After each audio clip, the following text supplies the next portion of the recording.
Should be live soon. But as we launch live, hello everybody. Welcome back to the official start of my 2-week span where I'm going to be pushing to try to get full-time content creator status. I'm going to be live every day from now through the next 2 weeks. So from today through October 9th, we're going to be live every single day.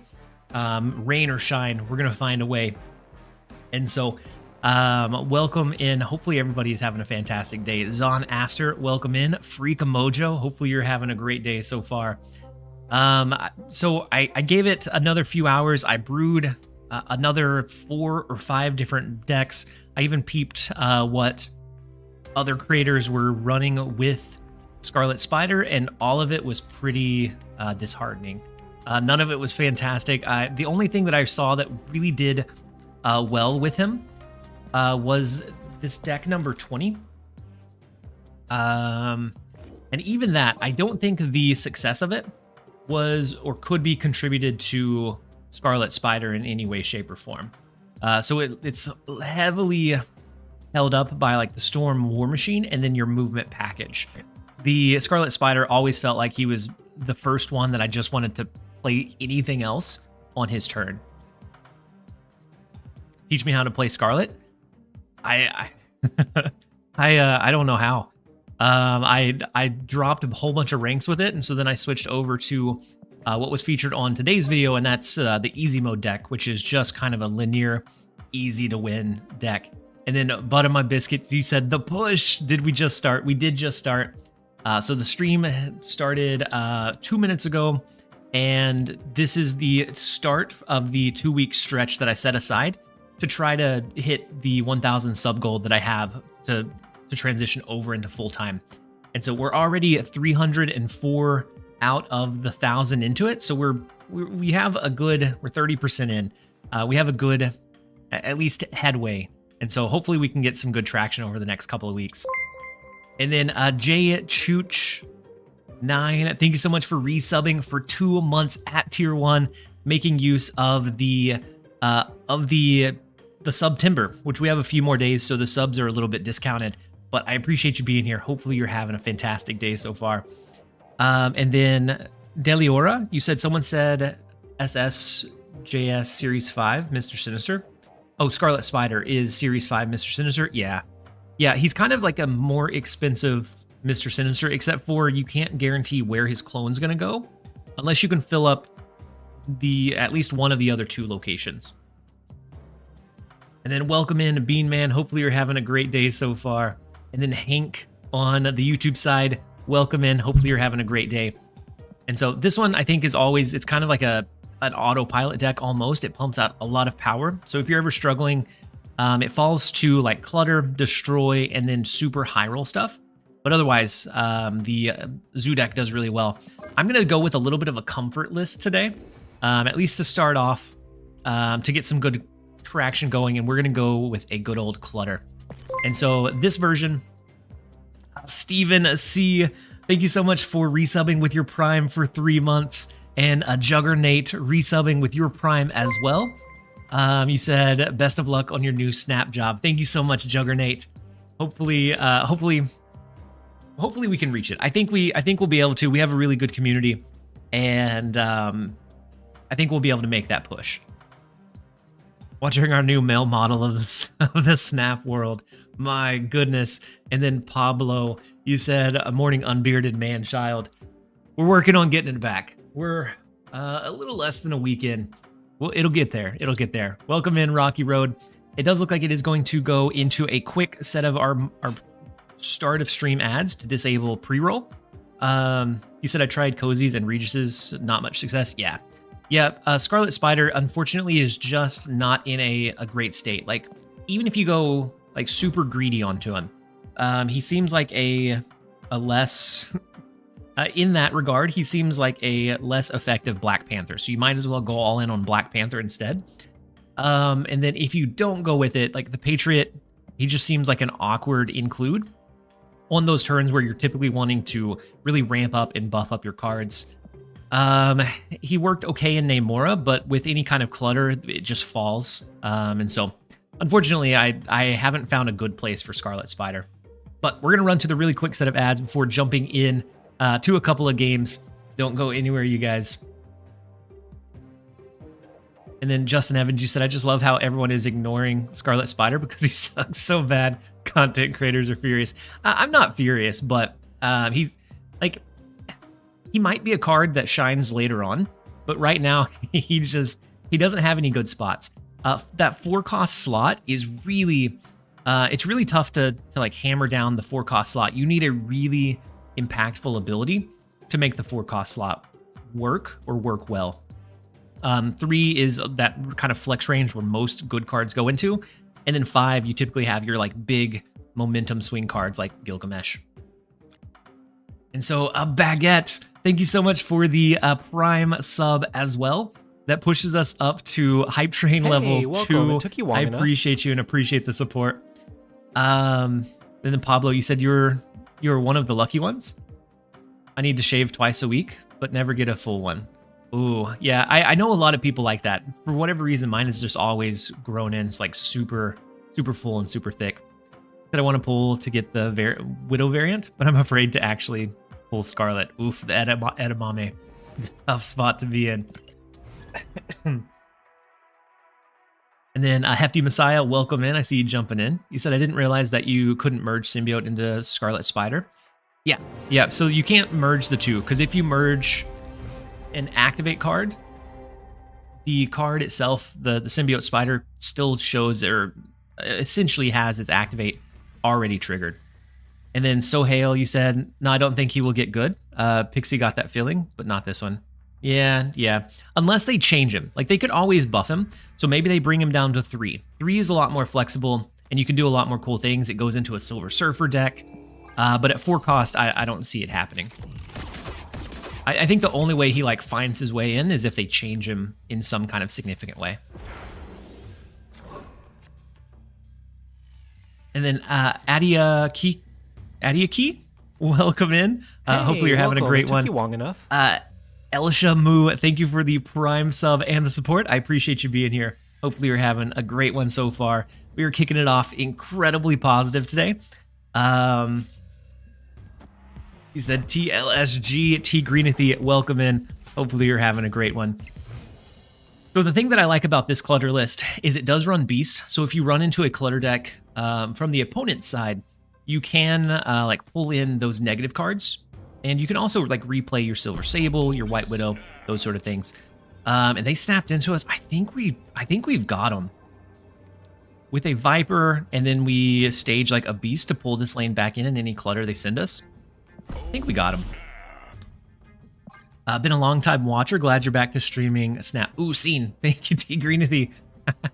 I think I can count on one hand how many times I've remembered to actually use that scene or change that scene correctly. And then Kenny Cook, thank you so much for resubbing for 3 months at tier 1 as well. He's a Thai TLSG. It's been a while coming over from your YouTube video, and glad to hear that you'll be live all week. Yeah, so we're gonna be live for 2 weeks straight, we're trying to make that final push for that full-time status or creator status. And so I think we'll be able to get there. We have a really good community around us. I think we'll be able to make it happen. So I kind of want to risk them not having a double Clutter here and just do like a Doc Ock. Next turn we could go White Widow Beast to pull it back into the left, clutter the left lane a little bit, and then we open up our possibilities on the last turn. Yeah, let's go ahead and try it. He said, no, Scarlet Spider, Ben Riley. Slander is crazy. Yeah. Unfortunately, he just... Oh, they do have the double Clutter. Unfortunate. Unfortunately, he just wasn't... like, he doesn't fit right now. Maybe that changes later, but as of right now, not a good one. And then one, you said, hey, good to see you, man. I was just thinking, have you considered making videos commenting your thoughts on future cards? So I actually did one for the last cards that, like this set of cards that were coming out this season once they did the announcement video. It didn't get a lot of good traction, but it's still something that I might consider still doing. Go I think we do a double drop, a Goblin, White Widow. We know that this lane is always a question mark. We can't clutter this lane. But maybe we can cannonball it. Oh, they cannonball. And then T. Grinithy, thank you for the on-screen celebration. Kenny Cooks giving out the one community gifted sub, pushing us early on into a hype train of level 2. I appreciate you, Kenny Cooks. Hopefully you're having a great one. So... Cannonball, Titania, and then Kenny Cooks with the additional gifted subs, or additional gifted sub. I appreciate you. So we could go Titania, Cannonball, send the Titania their way, assuming that they play and bring it back. My goodness, Kenny Cooks with 2. Is that 2 more or just 1 more? 1 more gifted sub. I appreciate you. If you could grab one of the gifted subs from Kenny Cooks, make sure to thank him in the chat. Couldn't do 5. But could do 3. I appreciate you. Every little bit helps. So I'm thinking maybe if we... Oh my goodness. We're not even playing Snap today, you guys. Butter my biscuits. Thank you for the 5 community gifted subs. That brings us up very early to 10 for the day. And that completes level 3 of the hype train. Thank you guys for the support and for being here. We're going to... With all the positive flows, even if we lose 8 cubes, we're going to be high in spirits. So we're going to give this a shot. We're going to send the Titania their way. We're going to push Cannonball outside of this lane, and then hope that with the Cannonball and Titania, we can win mid. That's going to be our best shot. So Ghost Spider does pull the Vulture over. Oh, no way. We win mid by 1. We win the right by 5. It is all of the gifted subs and the positivity. Otherwise, I was really afraid to stay there. But I was just doing it because we had so much positivity going around. And so you guys willed that 8 cubes into existence. Thank you guys for the support. Oh, man. Goodness. I'm glad that I flip-flopped the Titania around because it is, if you can play it well, the 1-5 can be so impactful and so powerful. And then Hydro Stars, thank you for the resub with your Prime for the 4th month as well. I appreciate you. Goodness. Let's make sure we have Alliance missions, because I do want to make sure that we get the max in. Yeah, we got plenty. All right, let's keep going. I'm feeling love here. Absolutely, Zon. The positive energy is flowing. It is. And then on the YouTube side, you said, what's your thoughts on Agent Venom? So I think Agent Venom is the one that sets them all to 4 power, right? A lot of people are saying Cerebro 4, but really the only reason Cerebro 3 is as good as it is because it has so much like counter tools and tech tools, which Cerebro 4 would always miss. I think maybe there's a deck that runs like low to the ground stuff that makes value out of Agent Venom. But I feel like he's going to be one of the more awkward ones. Ooh, Agent is good for Destroy. But what if you have Death in your hand? Well, you wouldn't be able to use Death, right? And then T Greenethy with the 1 month tier 1 gifted to the Edamame TV. Thank you for the support as well. Continuing that hype train. We're at level 5. We just started the stream. I think we've had more gifts and more subs than we've been live in minutes. So I appreciate you guys. You replace Death? Yeah, you would have to replace Death. But Zola, Null, it could potentially start. What cost is Agent Venom? Oh, it's a 2 cost. So you could potentially hit your Deadpool, start that scaling early. Might be a decent use for it. So Korg, White Widow, we have to look out for the Clutter pieces. We do have Beast to pull these back in.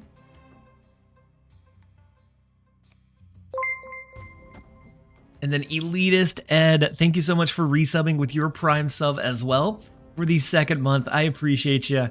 That continues the hype train just a little bit longer.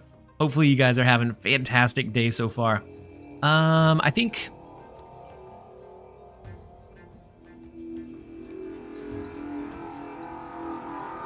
I kind of think we just throw like a debris. Debris and we'll see. Early game scalers is going to be the move with Agent. Yeah, I think so. So like the Deadpool in that destroy package. Clearly a Helicard. I mean, just throw in Luke Cage and you can't be negatively impacted. You would just get the benefit from anything that goes up. Hey, welcome. It took you long enough. Beast Acid Arrow, I think is what we go with here. And then Freak. My brain isn't comprehending how to read the rest of it, but Freak, thank you so much for the Prime sub and the support. Bumblebee G1, thank you for the Prime sub for 3 months. I appreciate you. Hopefully you're having a fantastic day. We need to get Shadow King to get their power back. Yeah, Luke Cage wouldn't bring it back, would it? Not anymore. It used to, but not so much now. And they're double capped here. We're gonna go ahead. We're gonna go ahead and snap into it. We put them in a rough spot. I think we just lean in to try to win these two. So we just go like a Doc Ock into maybe Doc Ock Demon. And we'll generate another Demon and we just can play whatever. Wait, they stayed? Oh, are they running? Do they have a backup line Galactus? Oh no. We lose to Galactus.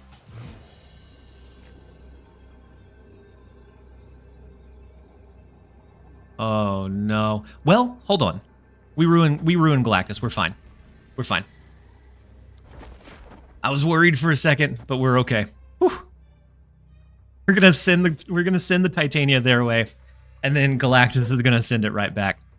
I was worried. I thought we threw, but we're gonna be able to save it.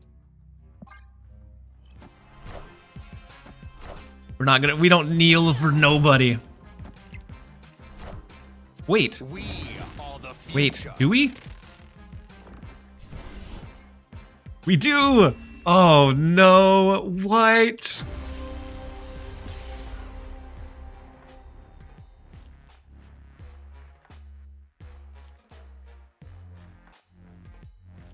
What a crazy stay!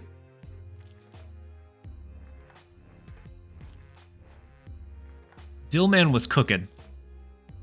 How? I never would have stayed there. Because had we played anything here, so push this demon and just use Widow's Kiss to the left, it was a good play. But my goodness, we got cooked. That's okay. Lost to the Magneto. Yeah, Quincy, that was a crazy stay from them. You can't even be mad at it. He had a lot of guts for staying. After having the 2 lanes capped out, I was so sure it was Galactus with that stay though. He baited you into the Galactus? Yeah. Yeah, the bad thing is we could have played around it and pushed more power to the right, and we just didn't. TLSG magnetic personality finally turned against him. It finally turned on us. And then hey, Grand, thank you so much for the Prime sub as well. Right after the hype train ended. But nonetheless, it is very much valued. I appreciate having you here. Wait, did they do new hype train emotes?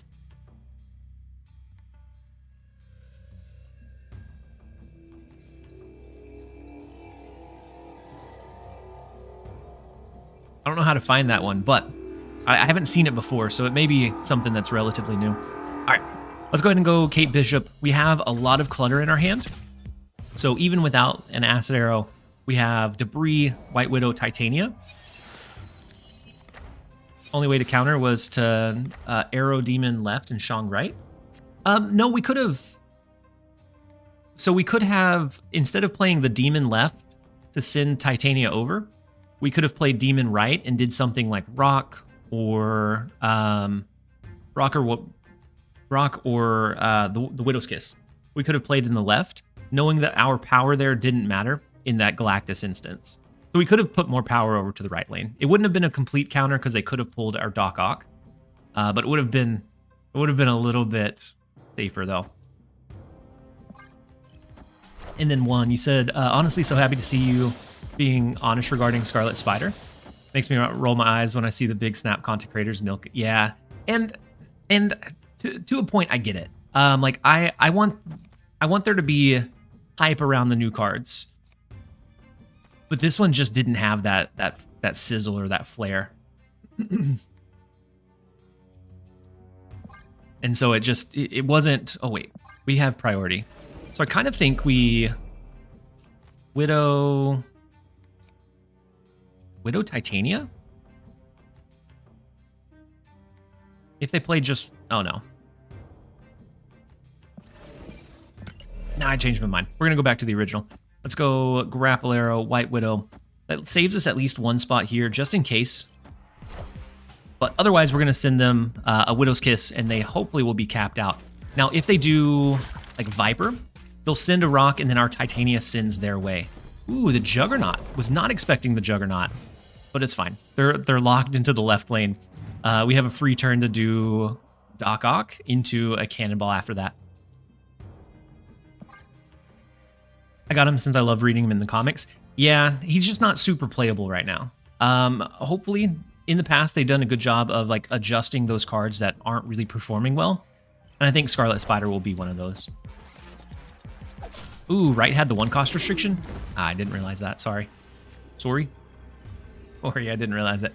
Let's go Cannonball. Push out the Juggernaut. Leave them with the -3 in the left, and then it's really hard for them to overturn the other locations. Release the Cerebro 5 deck. I even tried a Cerebro 5 deck. It just didn't have like...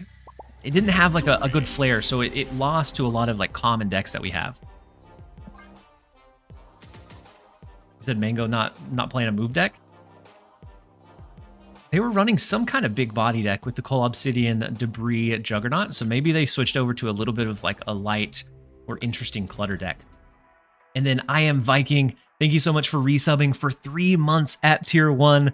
That's 4 months that you've been subbed. Thank you for your positivity. Love the content. Thank you for being here. I wouldn't be able to be at the position where I can like make the decision of trying to make it as full-time without you guys. Without you guys and having all of that support and just being there to enjoy the content. Whether you can donate subs, whether you can have a tier 1 of your own, just being here to enjoy the content matters the most. I use him in Scar deck. I tried him in a Scar deck. Ooh, I didn't fist bump back. I tried him in a Scar deck and I did pretty bad. It could have just been the run that I had, but it didn't go great. You're the Bob Ross of Snap. I started the channel and I started my content because I enjoy Marvel Snap and I enjoy the game, and so we might as well lean into it and have as much fun as we can. This is going to be a little bit risky because we don't have priority, but it looks like our risk pays off. We're going to be able to cap out their Bar Sinister lane. 2 of those will move into the Bifrost, but at least we're decently in the clear for right now. You and Husky are my favorite streamers. Husky is one of my more favorite of the newcomers, and so I find myself watching Husky quite a bit. Is Mech Arena only on PC? No, it's on PC and mobile.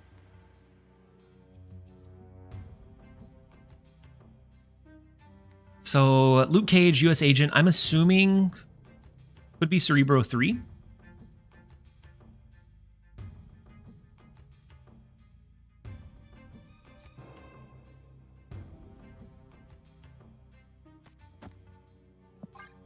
Let's try a singular Doc Ock left. Who's Husky? His name on Twitch is Husky Puppies, but he's a very high-ranked player. But he has a really solid personality behind him.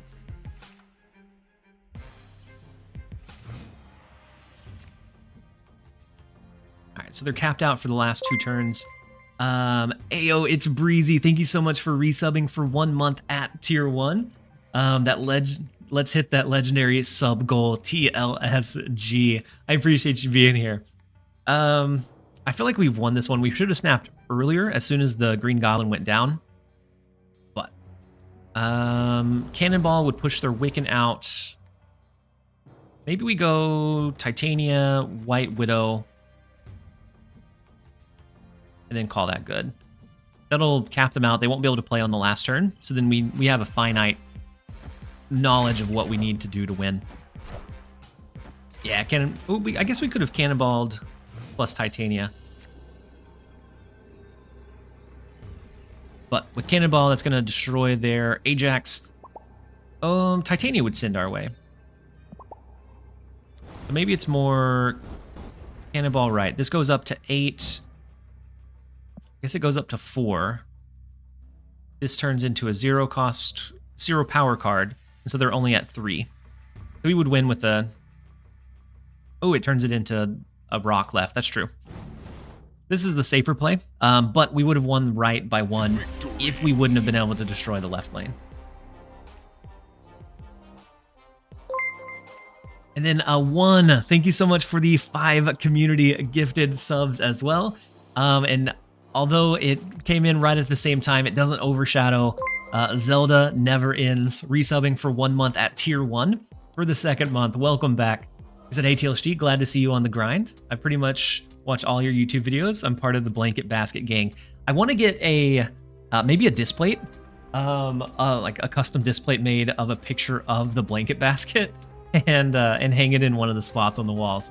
So that's definitely something that I want to do for all of my basket gang fellows out there. But welcome in. Hopefully you're hopefully you're having a great day. 2 cost cards. Yeah, we should be able to do this one.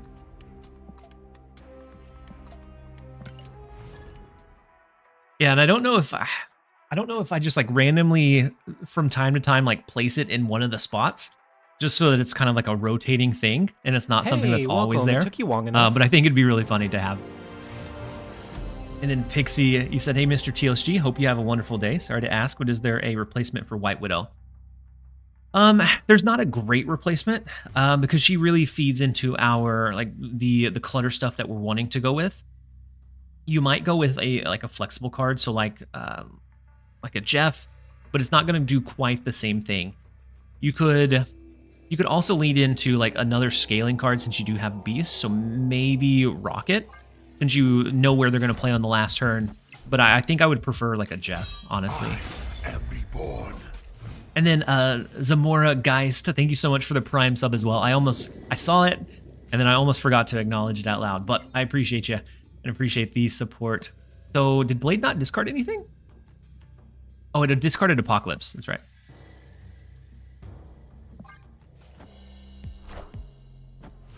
White Widow is Spotlight, though, yeah. And White Widow is one of my like most used cards. And so, if at all possible, I definitely recommend trying to pull for it. But if not, if you don't have the keys, if you're saving for next month, I get it. How do you deal with the destroy match? You very carefully. A lot of times it'll be a 1Q retreat, but if you're going into it and you know that they have that Killmonger, you try to play around it. You don't play like your debris or your 1 costs. You'll try to like slowly play it a little bit differently. Like maybe you can get them in like surprised, capped out in a location. Or Doc Ock can sometimes pull like a null before it gets going. But no, a lot of times you do retreat. There's a couple of ways to try to win it, but it definitely doesn't always happen. And then Recido, you said, hey TLSG, loved your video, finally able to see you live. Thank you so much for being here, Recido. Hopefully you're having a great one. And I'm going to be live for the next 2 weeks. So the next 2 weeks, so you have plenty of time to try to catch us live. So, hey, welcome. Like, it took you long enough. If we do debris, our biggest concern is going to be Atlantis, because we would win left, and I'm not sure if we could compete with the collector scaling in the right, but we would have Cannonball for it if it scales much more.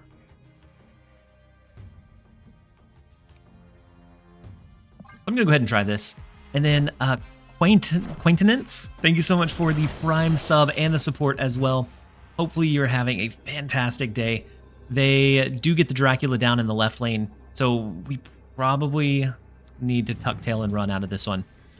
Cannonball would hit the blade, not great for us. Cannonball here, and they could just play something big in Atlantis.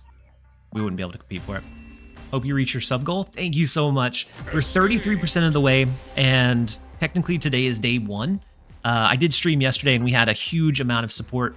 So we have day 1, and I plan to have a lot of streams in the upcoming days. So I'm hoping that they announce Twitch drops again sometime within, like early next month or early next season. So hopefully we'd be able to have some extra like buzz there. And I would go for as long of streams as I could until I just passed out. I heard of a 24-hour stream, but not a 2-week stream. so we're not doing it straight. We're not doing it straight through. We're doing we're going live every single day for 2 weeks, which a lot of times on the weekends I'm not able to really make that or fit in. But we're gonna make it a possibility. The weekend streams will be a little bit shorter, but they'll be good nonetheless. And then Ryan, you said, do you think it's worth spending on Namora since I get Scarlet Spider? I don't have any other meta card missing and don't want to open in her week because I want Toxin and Anti-Venom. Namora is in a really tough spot right now. So anytime Clutter is not big, Namora has like one particular shell that tends to do pretty well. But outside of that, you don't see her a whole lot. And so I'd be a little bit hesitant on spending my tokens on her unless you just have a whole lot and you've seen like the Namora decks and you think that it's like a fun line that you would enjoy playing. At which point she's decent enough to pull for, but not flexible and like gonna go in a whole bunch of decks that you build from that point on. Let's go ahead and hide our debris or play our debris. Kenny Cooks, dang, I thought we were getting 336 straight hours of TLSG. We would have to bring in like the bed, do the whole sleeping stream, and I don't think I could pull that off. Sandra Nova is a card I haven't seen in quite a while.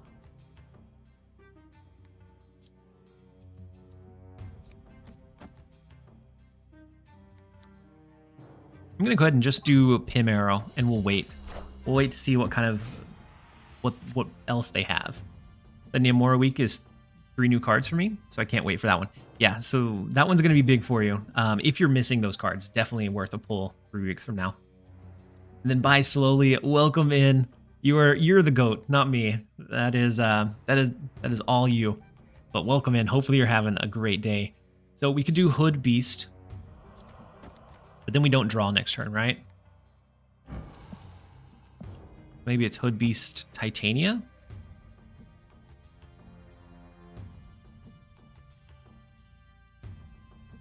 Let's try it.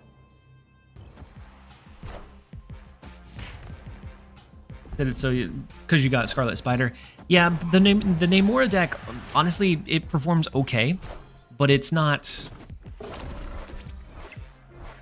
super consistent either because it falls to a lot of common decks that we have right now. So any kind of clutter, it does fall to. And then on the YouTube side, I missed a couple of messages. So Cloud Builder said, do you have any ideas for Misery? I'm tempted to get her for War Machine Cash, but she seems too finicky. Let's see. Misery is a 4-cost, 7 power. Repeat the on reveal abilities of your other cards here, then destroy them.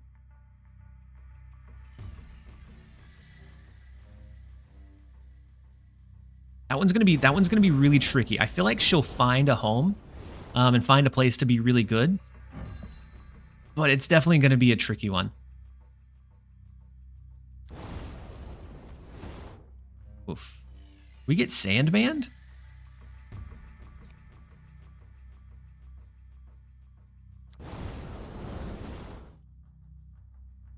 I think we retreat out of this one. My goodness. Jeff, Cassandra, Miss Marvel, Sandman.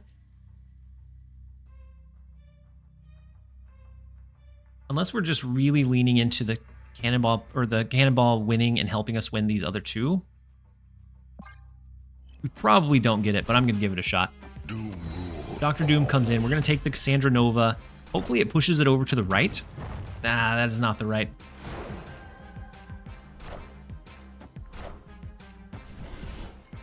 Had it went to the right, we would have tied left. They would have had... Yeah, they would have won the point differential anyways. Second City. I know, I haven't seen Sandman since they changed him. But it worked on us. It kept us from playing that demon down. And so I don't have any ideas off the top of my head for Misery. It does look like we're about to run to a quick set of ads, and then we'll be right back. And on the YouTube side, you said, "Did you give your notice at work?" Not yet. I want to hit the sub goal, and then we're gonna put in our notice. And I think we'll be able to get there. We have 2 weeks. We're 33% of the way. Ads at 170 viewers. Tar. So it's an auto thing. So that pre-rolls are off. As a partner status, I'm not able to turn it off. And then Vian, welcome in. Hopefully you're having a great day. They changed Sandman again? Yeah, they changed him in an over the air recently. All right, so the ads are starting up, and then we'll be able to pop into a game here in just a second. And then Il, you said, "I love seeing anyone and everyone who brings up the name TLSG Positivity always follows. You're beloved by so many." Thank you so much, Ills. I'm glad that I could, if I make any kind of stamp on the game or the community, I'm glad that it could be something like being super positive. I would take that over being like the best, but he's kind of hateful. I would take the positivity, but just a decent player any day. And then Just Ichi said, "Hey TLSGS, just saw the YouTube video and came here to continue with the good vibes." Thank you so much, Just Ichi. Hopefully you're having a great one. On the YouTube side, K-Fish said, I like using the Red Hulk magic package. Yeah, I think there's a lot of versions that do operate well with like that Red Hulk magic, so you get that extra turn. But I kind of like the Beast line to be able to surprise the opponents, and you don't have to worry about getting swindled by like a surprise Scarlet Witch, which happened yesterday. So I ended up kind of restructuring the way that I had the deck built out. And then is this worth having Red Guardian in? I'm not sure who we would cut. At this point, it becomes a pretty tight like 12. You can really take out like maybe Silver Sable, but that increases your curve a bit. If you're seeing a lot of cards where you'll have good targets for Red Guardian, it definitely wouldn't hurt.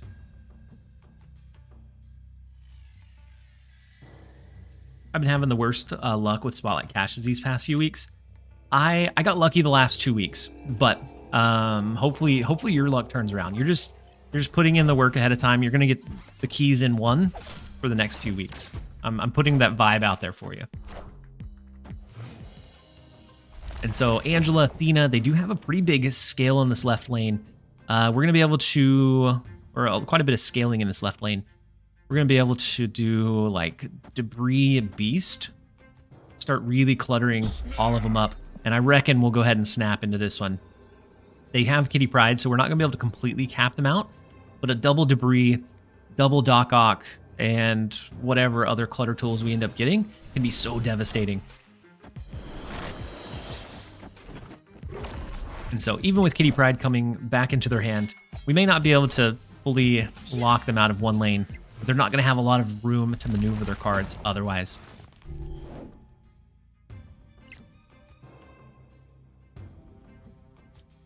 Let's go ahead and I think we Debris, Titania, Silver Sable, Doc Ock. That pushes Titania over here. If they don't play something, then it caps them out. This one puts one. I assume they probably play Kitty Pryde here, or else we would play the Doc Ock to the left. Then we're going to get at least one of their cards into Utopia as well. Because I've been teching in Red Guardian to most of my decks lately. Precious Loot Cages and Hellcows. Very true. And so, unfortunately, they do cap themselves in the left lane. The Kitty Pride protects them, but we have the right lane locked in. We won't be able to recall it back, but as long as we get like a Kate Bishop down or something over there, we can scale higher than what they have. And then the Scarlet Witch can maneuver. What if we did Kate Bishop, White Widow? If we ended up drawing Cannonball, we might be able to clear this one. White Widow makes sure that they only have one space to play in this lane. I think we're going to go ahead and try it. I know that they snapped back on us. Oh, what a Killmonger play. Killmonger teched into the Kitty Pride, Thena, Angela. And I assume I know why they have it teched in, to beat all of the clutter that's been rolling around. But that makes it very difficult to bring this one the rest of the way home. Scarlet Spider now has space to pump over into like the big house. Hood, Acid Arrow, Viper, Grapple Arrow.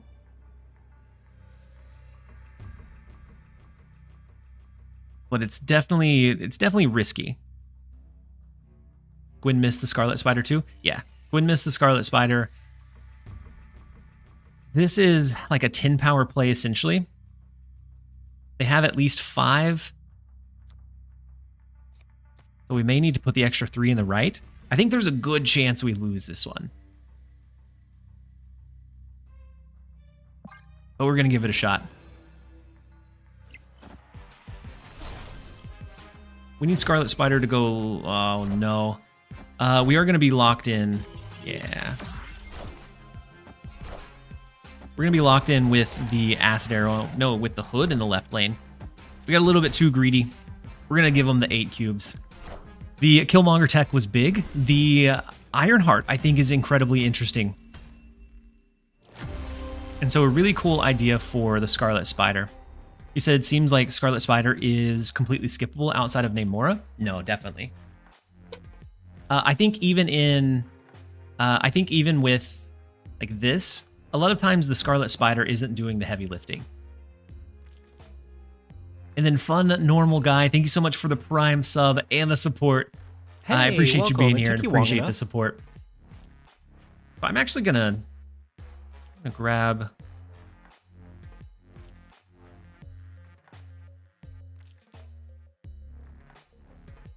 this base of this deck in case I want to test it out later. We have 9 of the 12 that he's using. The Ironheart I think is really cool alongside the Ironheart. I would imagine there might be a Hope Summers in it as well, to be able to scale up a little bit more easily to do like Gwen, Scarlet Spider after. But definitely an interesting idea, and it helps against all of the clutter that we've been seeing, and you're able to do things like they did to us. So I haven't played with Ajax for a little while, just because he was a card that most people ended up they skipped. He wasn't one that was super popular, and so I haven't brewed with him. I think he's really good in any kind of Affliction style deck, though. I've been performing really well with Wiccan Clog. Wiccan is another one that is decently viable. Definitely not a bad one. There wasn't a lot of hype for him on release, but he's very much playable, especially with like Maria Hill and just some general like curve. You typically don't want to use like the gimmicky Quicksilver Domino like we were plugging in whenever he first came out. But a lot of the decks, it opens up his ability to do like Goliath Plus on that last turn. Yeah, Kate Bishop is amazing for Wiccan and just in general. Scarlet is a dud. Scarlet's really tough to use. I haven't found a whole lot of like really solid uses for Scarlet. And then MM Flex, thank you so much for the Prime sub and the support. Hopefully you're having a great day so far. So let's go ahead and go, I guess, Basic Arrow. And we slow play it a bit. we'll be able to double scale the basic arrow on the right lane. We can do double Doc Ock to pull into 2 of their cards and clutter them up a bit. Then with US Agent, no, Luke Cage came from Agent 13, but they had Sentinel built into their deck. So I'm thinking this is some kind of like Devil Dino deck. Probably a lower collection level deck, because that's usually one of the first ones that you can build that has like a decent success.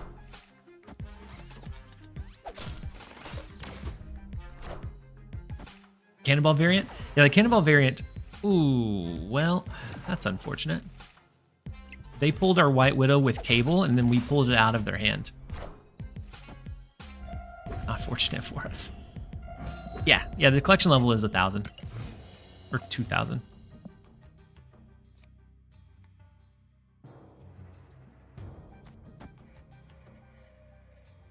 So we need to cap them out here before they play like their big Devil Dino or big payoff card. So I'm going to try to sneak in a Debris, and then we could always do like a Cannonball on the left. Bring it home. What do you think of Scarlet? Worth 4 keys? I'd say Scarlet is, at least right now, Scarlet Spider is probably not even worth 2 keys. There's just not a good consistent deck that you're able to like make the combos that you need to work. So Melvin has priority. We could throw a surprise Cannonball here, like Cannonball Demon. Or we just go Cannonball Demon. We knock out the Devil Dino. 3, 4, 5, 6, 7, 8. Then we'll have like a little bit over it. So that way, no matter what's in mid, we're fine. Yeah, White Widow is definitely worth keys. Scarlet Spider, not so much.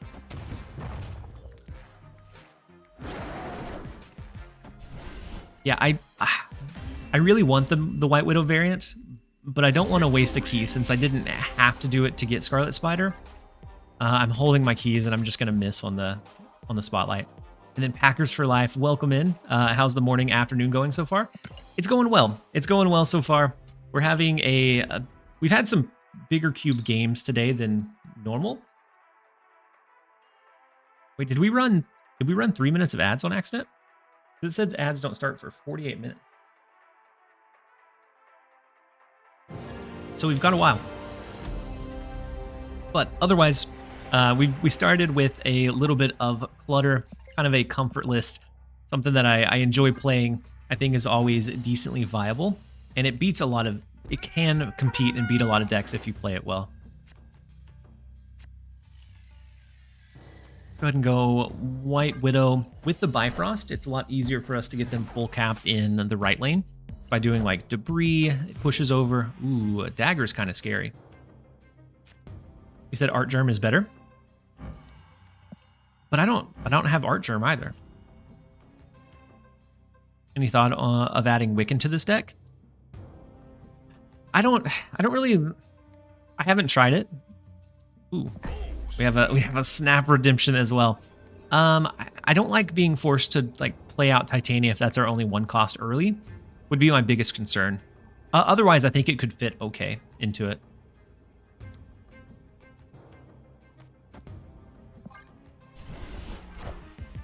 All right, let's go ahead and go Debris. We're gonna try to make it so that Dagger does not get very much benefit here. We could always do Viper Titania.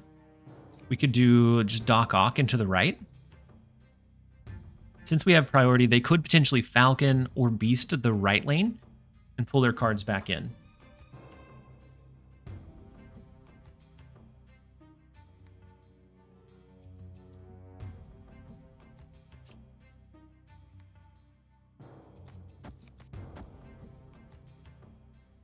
If they Beast their cards back in, doing that into the mid lane would cap us out in the left. I'm going to do Hood Viper left.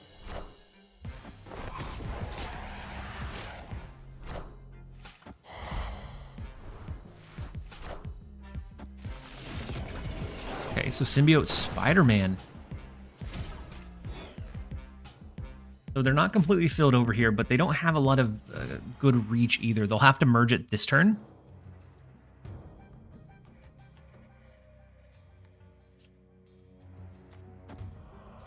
Let's go ahead and pull this lane back in so that we at least have a chance to compete against it. And then I think Titania Sable. That would fill up their mid lane if they don't do anything to change it. And they're only going to have the one space in the right. They do merge.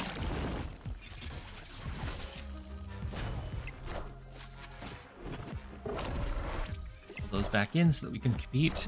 And then we're going to send them Titania mid. Then it just comes down to winning one of the other lanes. So they have priority. We could always try to do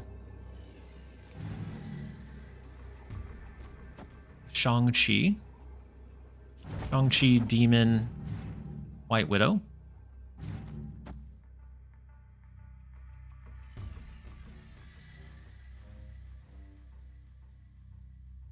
So if they do anything big, we would be okay here. With them doing Black Widow or Black Swan, I'm not sure that they would. I'd almost rather do Doc Ock, Demon, Widow. Because the highest they can probably play would be around 10.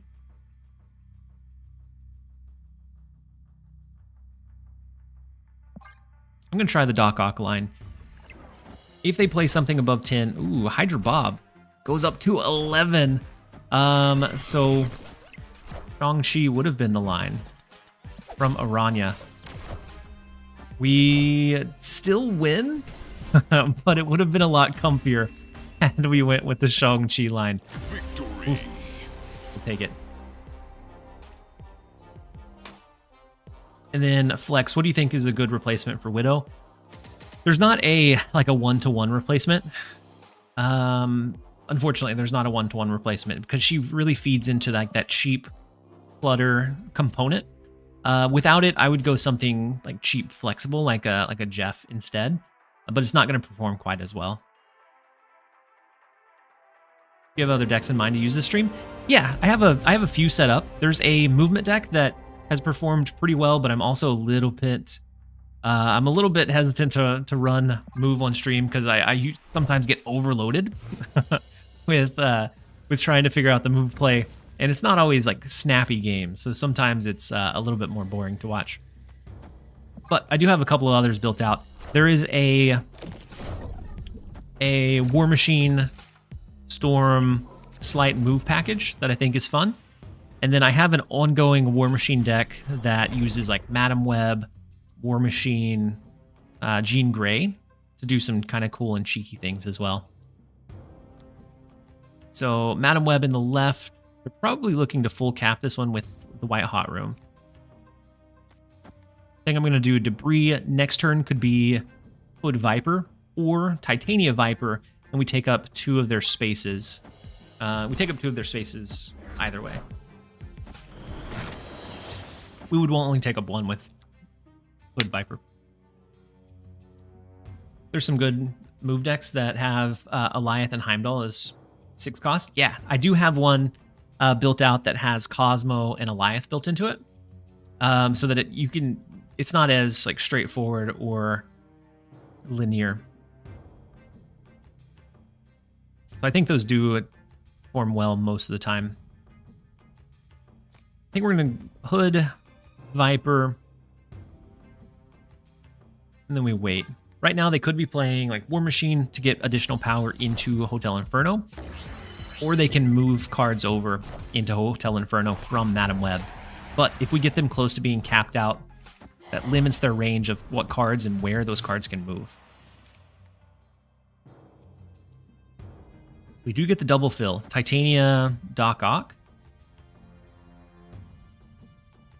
Then it would come down to just winning the one additional location. Snap. The Web plus Cosmo. Yeah, I love the Web plus Cosmo. Because not only can you play Cosmo early, you can reposition it to try to hit something else. It's those mind games from that point. So the Hydra Bob, they have Sentry. Wait a minute. Could they have Cersei? Do they have Annihilus? Annihilus would be scary. So the Nico does come down. Hydra Bob does jump back into left because they moved him mid. So well played from Gyat. You gotta hand it to him. Well played. With Sentry in the left, they could move Sentry into mid. They could leave it alone and just play Infinite here. I feel like our best play is going to be something like this. We Shang-Chi to hedge our bets, and then Demon. And hope for the best. Mogwai 1, welcome back to the game. Hopefully you had a fantastic stream. And thank you so much for the raid. It has been so long since I've had one of those raids from you. I think it was just one time whenever you were streaming on Snap. But hopefully since then you've been having a fantastic time. I know you've dabbled in Magic the Gathering. I've kind of loosely kept track of what you've been creating. But welcome in. Hopefully you're having a fantastic day and you had a good stream. And everybody from Mogwai's stream, welcome in. I'm TLSG. If you haven't seen any of my stuff, most of my early content was on YouTube, just doing like daily deck builds. And I've slowly started transitioning into the streaming space. So it's still relatively new. I'm actually in my, I'm doing a 2-week push where I'm streaming every single day, where I'm trying to hit my 1,000 sub goal to transition to doing this full time. And so welcome in. Very big on positivity around here. Very big on you're allowed to backseat. I don't mind anybody calling out plays or asking why I did any particular play or any particular order. Sometimes it's because I was chatting and got distracted. Other times, maybe I missed it, or sometimes there's actually a reason why I made those different plays. But Bronco, you said good YouTube content, by the way. Welcome in, Bronco. Thank you so much. And then Caldus said good call out with the Shang. It was one of those that even if they didn't move the Sentry, they could have played like their big play over there. And then Glenn, you said I'm gonna prime sub tomorrow. Been waiting for it to renew for a different creator, from a different creator. Well, Glenn, welcome. I appreciate it. Even just being here to. You're going against your mama. I am. What is she doing on here? She should be at work. We get a Killmonger if we ever need it. Why'd you have to beat my alliance member? I'm so sorry, Rayholo. So sorry. And then Alpha, nice haircut. The corporate life did it to me. And it really wasn't, but I like to say that was the final straw that made me want to put in my 2-week notice. It was really just having to return back to office is so difficult after having the flexibility of work from home for so long. Sometimes it's just Snow Guard and we forget about the Hawk turning off Limbo. It happens too. that was a rough play yesterday. He said, man, I think this is the opposite of Mog's stream. We're gone from a place of negativity to a place of positivity. There is I like to say that every creator brings something a little bit different to the space. And Mogwai brings a lot of passion to the card game genre and doesn't put up with any BS. And so I definitely respect him for it. And so they're Nebula scaling in the right lane. I don't know that we ever want to push anything too big over there because we can always bring Titania onto our side. Lanum said, yes, passion. Definitely has a lot of passion.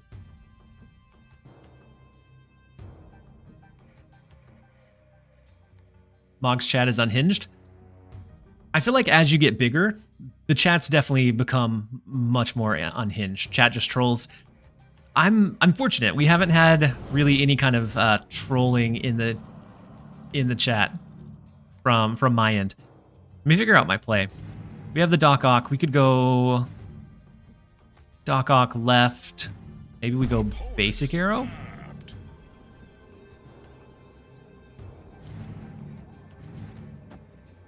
We We have the cannonball we can save. We can pull the Titania back our way.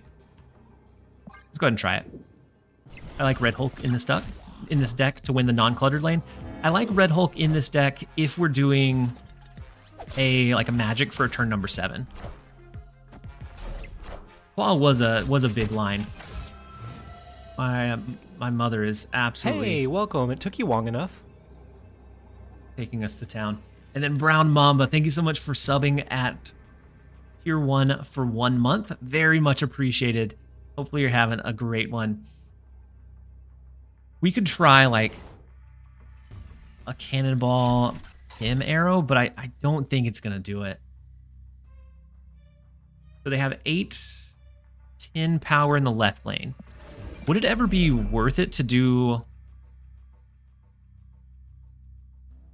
Killmonger? Killmonger leaves them with White Widow and Widow's Kiss, so they'd still have the +5 from Miss Marvel. So probably not worthwhile. They do have the stack in the left lane, so they don't get the +5 there. We probably need to retreat this one, but we're gonna let it play out to see what their end game is. It was a very interesting line. I haven't seen Claw for quite some time. We're gonna send the Doombot right back over. And so even with the Pim arrow, we tie the left lane, but we're not able to win it. I said also goblins, but I'm toxic. I ran Hobgoblin in a Clutter deck for a while, but it ended up at turn 5. Typically, it's so risky to throw like the Hobgoblin down that I found that I skipped it in most games. Any deck with the new Spider-Man? So I have a deck with him, but most of the time and in most decks that I found that he does decently in, and I think KM Best was running this one yesterday. Most of the decks that I found that he does decently in, he's not like a big heavy hitter in them. I got beaten by one earlier that was decent. It was like a mid-range Athena, Kitty Pryde, Angela deck that used Killmonger to clear up space for the Scarlet Spider, which I thought was kind of interesting. And this one leans pretty heavily onto like the Storm line and being able to either move cards into the Storm lane. Scarlet Spider is just, if you lose the Storm lane, you can potentially get that extra little bump into that location. But he's not like the headliner of the deck. Like the deck itself does. Ooh. Escaped. Well, I reckon we just gave them a free win. I'll switch over to the Scarlet Spider deck, but he's not like the superstar of it. He's in it. Sometimes he'll do decently, but most of the time I found that I wanted to play something else. If I don't have Silver Sable or Cannonball. For a Clutter deck, Cannonball is really good. You could try to do like the, if you have Ajax, but if you don't have Cannonball, you may not have Ajax. You could go with the Hazmat Ajax combo for that like big heavy hitter, but you would also want to add in like your magic to extend the game. Ian, thank you so much. I don't think there's been a single time that I've ever actually remembered to switch that. Madam Web, we have the dagger line, we have War Machine. So we could always next turn do like Iron Fist Dagger, push it over into the left lane. We clear out the Vormir Destruction. I think he'll find a place in the game. After all, he is based 410. So, and I've heard that a couple of times, but my biggest like question to that, or like rebuttal to it, is that we have Crossbones, we have Coal Obsidian that are 410s that really don't get used for like their stat line unless it's to enable like a cheaper Scar. So like the 410, typically if you're running a 4-cost, you need like a game-changing ability. So I think he's fine, he's playable, but he just doesn't define the decks that he's in. Like if you're going with like a super greedy Scarlet Spider, you'd almost be better off doing like a Black Panther, because Black Panther is going to scale higher, further, faster than what Scarlet Spider typically will. But I think if they maybe tweak his either power or tweak his cost, he could definitely find a place. Bronco, you said I've been preferring to play C5 lately.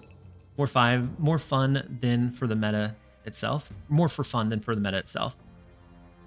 I ran a C5 deck yesterday. I didn't have a lot of luck with it, but that doesn't mean that it's not something that could be ran.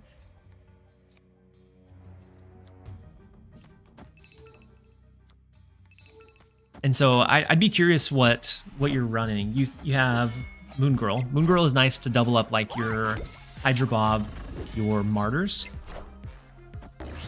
And then with the Black Swan, yeah. I think that one definitely leans into the fun. It could have that surprising element too. So the best thing to do with him that I've found is playing him to fill in Elsa lane. I ran the Elsa and I wasn't like overly blown away by it. So dagger move over here. It's another at least 9 power. Do we need any more than that? Or could we get away with doing like Scarlet Spider? Have they destroyed a card in Vormir? No, they haven't. We're going to do Infinite left, do dagger move, see if that's maybe enough to grab that right lane. If they want to compete for Vormir, they're going to have to sacrifice a card, which is going to make their play line a little bit clunkier.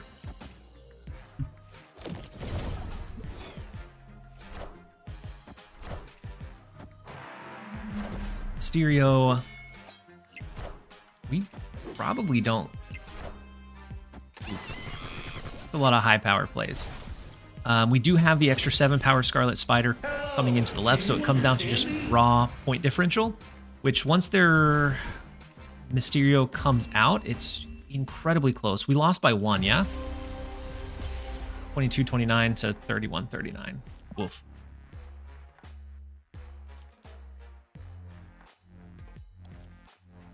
The Mysterio getting hit twice by Gwynpool was huge for him there. Was that 700 gold Scarlet Spider skin released along with it? I think it is. I'll check the store. It's typically in the store same day. Epic. Or maybe it's the next day. Maybe it's after reset so that people have time to buy the card. I think it'd be on... Oh, no. Nope, it's here. And I do think this one looks really cool. As it gets upgraded, like the particle effect on the flames in the background. For a 700 gold variant, I think it's incredible.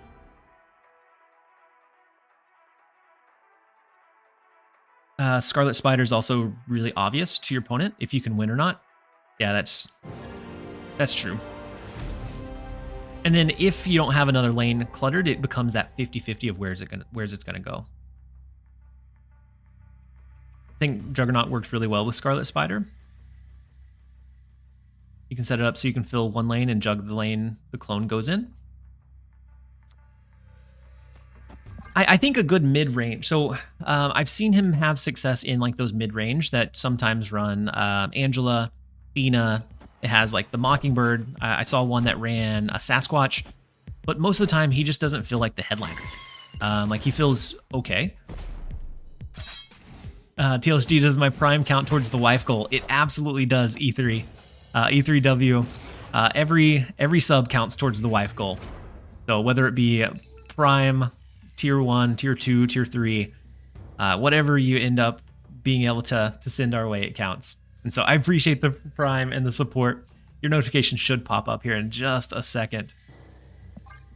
Hey, welcome. It took So you even long without enough. Storm, we can Legion lock the game on turn number 5 by playing Legion into the wall. Hey, welcome. It And took then you long Juppa, enough. thank you so much for the prime sub and the support as well. Said not spectacular, but solid. Yeah. What did we lose versus what they lost? Lost our Infinite. Venom. Okay.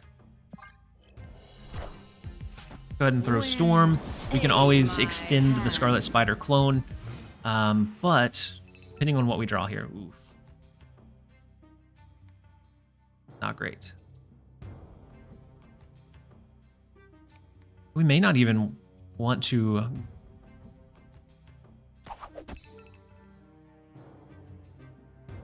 We may not even want to do Legion into the vault, depending on what they play and where. Well, the Nico's not very big.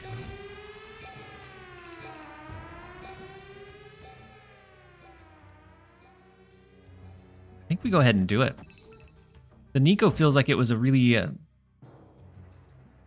weak play.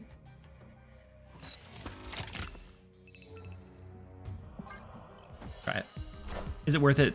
Is it worth opening caches for SP? SP. SS? Scarlet Spider? I'm trying to think of the other ones. I know White Widow's in the cache or the spotlights, or just your season or your like collection track.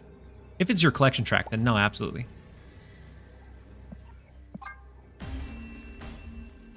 I don't understand why Symbiote doesn't refresh the activate ability.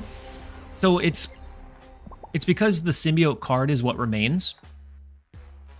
Scar is the third one. Thank you, Georgie. Georgie? But it's because the Symbiote Spider-Man is the card that remains. And so the activate for Symbiote Spider-Man has already been utilized. I'm going to see if I can finish building out the rest of this deck. So we got destroyed by this earlier, at least when we were running Clutter.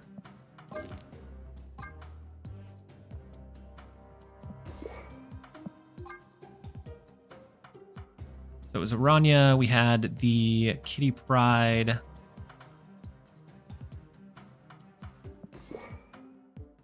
Switch scene, so there's not stuff blocking it. We have the Athena and the Angela. So this one goes much more towards that like mid-range for using him, but it does enable the use of like Gwynpool to lean into like, potentially buffing him up as well.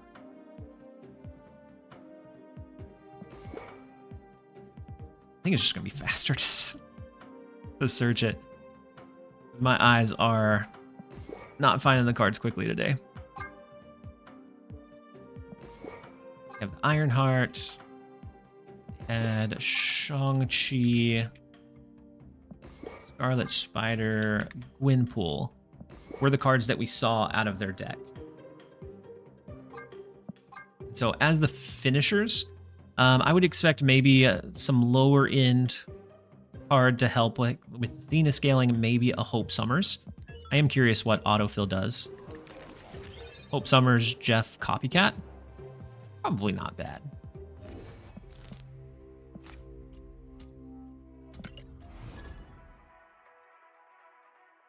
Yeah, I definitely think Hope, since you're wanting to like lean into being able to do Gwynpool and then Scarlet Spider and some on that next turn.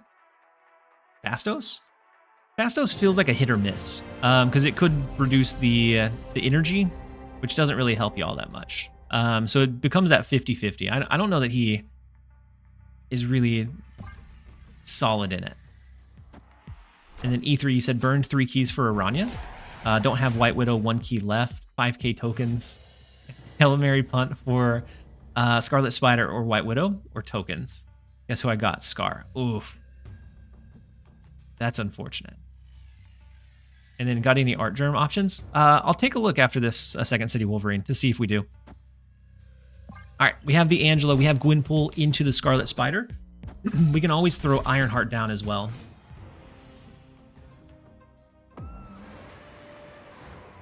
And so I think we're probably running up against some kind of Clutter. We steal their Shang-Chi, which is nice to see. I think we throw Copycat mid, which is the Shang-Chi. We could also hide our Killmonger there. Next turn, we're going to throw into the Gwynpool, and then we'll throw down Scarlet Spider and end with like an Ironheart. Maybe instead of Copycat, maybe it's Juggernaut. Juggernaut feels like a good slot in. Scene, thank you. Oh my goodness. I lie to myself and tell myself that I'm gonna remember the next time I do it, and I never do. Is there a deck that easily wins 3 locations? Living Tribunal. I typically will go with like the negative Living Tribunal line, but Living Tribunal does, like, if it's gonna win, it wins all 3. Elsa isn't eaten here too. Could be Elsa. Because the cards that we didn't know that got autofilled were Hope, which I think makes sense here. Copycat.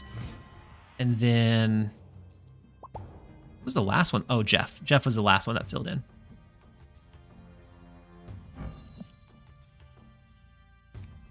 We skillfully dodged the Scarlet Spider buff, unfortunately.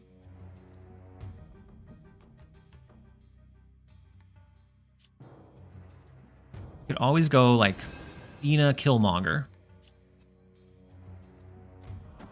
Scales here. It leaves one spot open for Scarlet Spider. We'll go ahead and try it. So how's Scarlet Spider going so far? Not well. Most of the time in the decks that he performs in, it's not...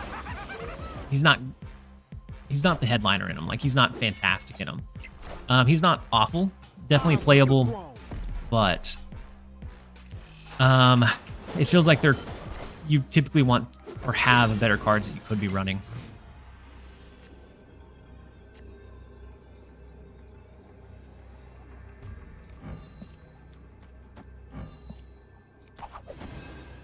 This is filled up pretty high. Our Dina doesn't scale, even if Ironheart triggers. No, we're going to leave out this one.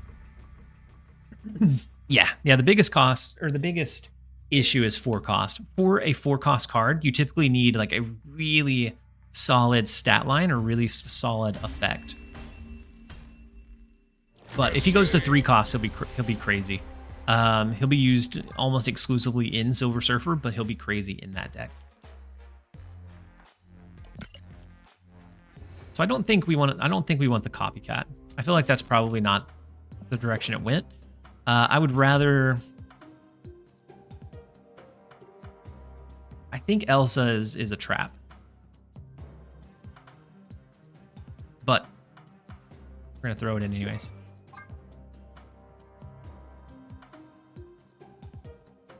So Elsa, Hope. I think we leave the Jeff for that kind of lower to the ground card to help with capping out. My issue is Thena doesn't scale super well with how we have it built right now.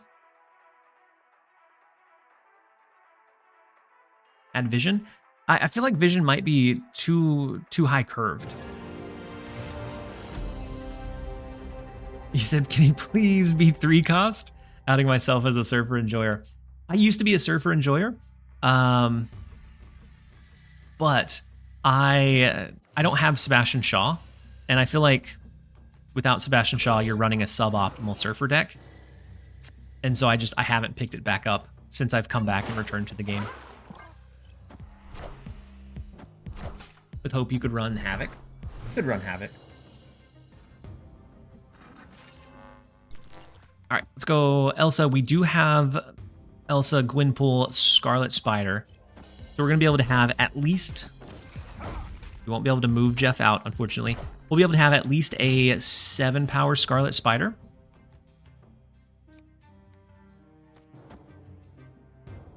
Maybe more. And then Mr. Big Warren, you said, saw your goal for 1,000 subs. Also amazing that your wife is cool with you doing that. Good luck with your goals in going full-time. Thank you so much, Mr. Big Warren. I appreciate you. Hopefully you're having a great one. Thank you for jumping in and joining us.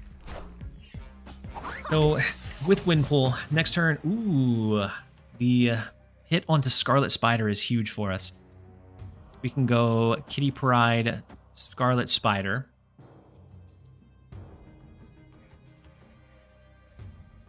And then his clone is going to be 9 power, which is just under Shang-Chi range, which is perfect for us. Medusa, Red Guardian, Miss Marvel, Sarah. Is it a counter-heavy deck? They could have Shadow King, right? And then Johnson, you said, does your wife work? Oof. Does your wife work full-time? She does.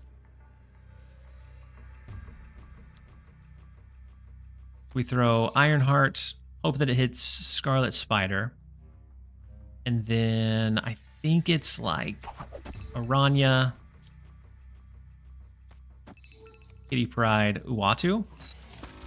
Activate the Scarlet Spider so it goes over to the left. Although that doesn't win us mid. depending on what hits to the left.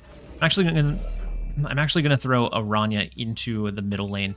That one extra power might be the difference maker in being able to hold down here.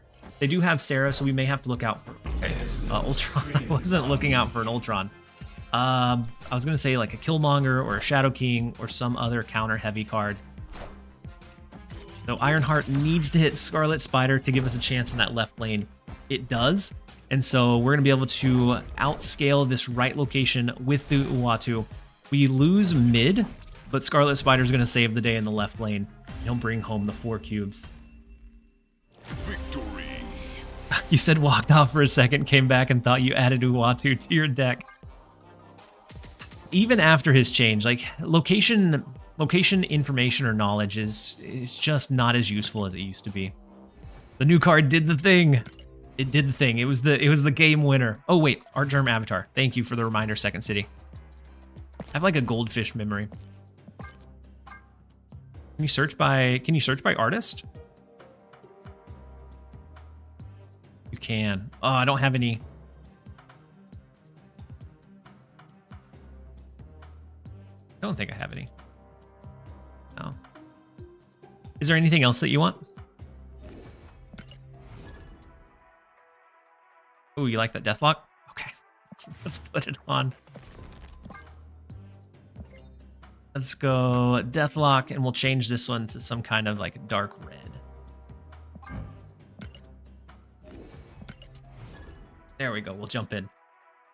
Scarlet Spider broken. Barely win by 1. Always broken. And then Dr. Pranjal on the YouTube side, he said, please do a collab video with Regis. I would love to do a collab video with Regis. It's if our schedules line up and if he's open to it, I would absolutely love to do that.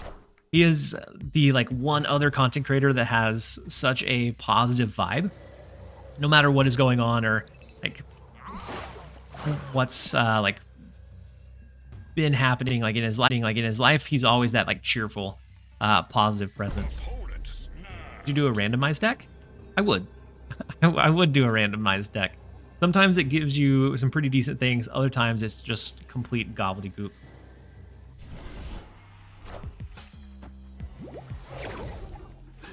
So the Nico, Pixie, I'm assuming they have Mobius as well. You get the Scarlet Spider.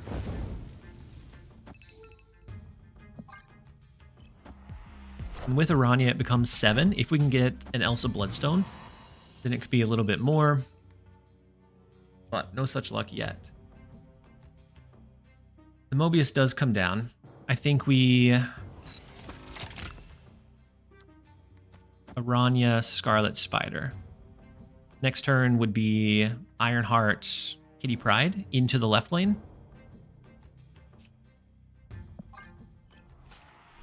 Is the consensus that Scarlet Spider is bad? That's my general, yeah. He's playable, but for the most part, he's not great. Let's move the Jeff over. Instead of the Kitty Pryde, we're gonna go... No, we could go Thena Ironheart, but that caps us out here.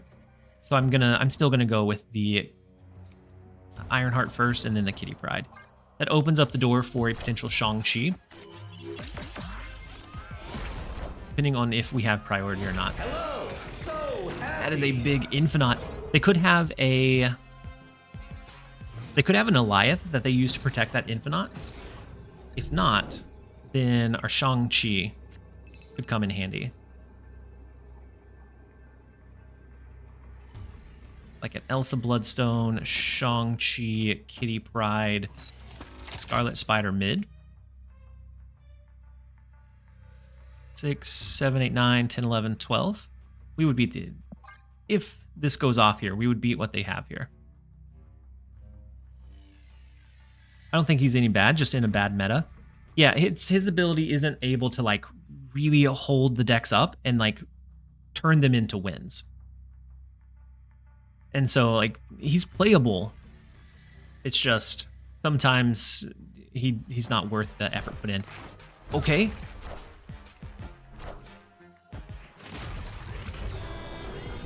Wait, why did they full stack the right lane? What are they doing? Power must be controlled. Scarlet Spider's doing the thing again. I mean, I guess we could have played anything else over there, but Victory. we'll let him have his moment.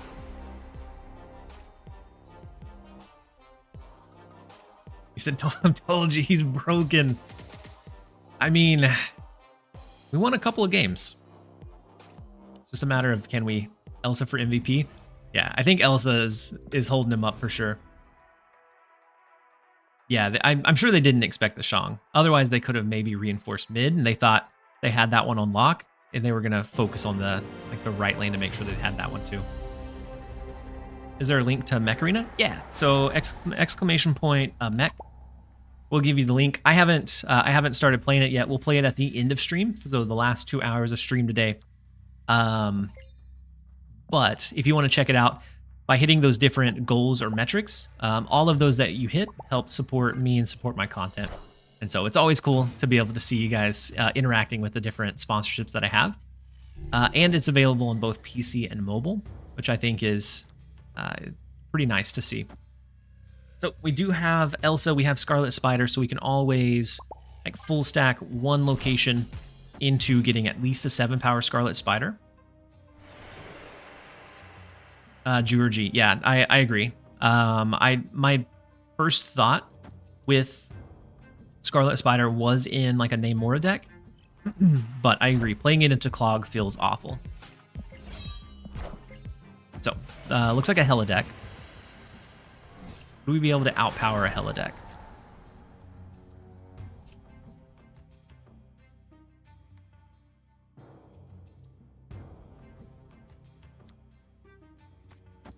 We can Killmonger Kitty Pryde. That allows us to do like Kitty Pryde Scarlet Witch next turn.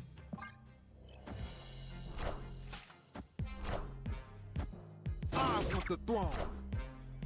And Texrex. So the ad block that it's wanting you to turn off is just for the initial download. It's so that they can track where the downloads come from to make sure that I'm not trying to like boost my downloads by like falsifying any of them. You can turn it right back on after. But if you don't want to do that, I completely understand. All right, let's go with the Scarlet Spider into mid. We probably don't overpower a massive Hela play. They've already discarded Death. Hellcow is going to let them discard some other big cards. Magneto is in the works too. And then Jubilee, and they don't have to worry about any of their other discard cards. Luke Cage comes into play. This lane is very winnable. The other ones that become problematic. We have initiative, so Shang-Chi is not feasible or possible.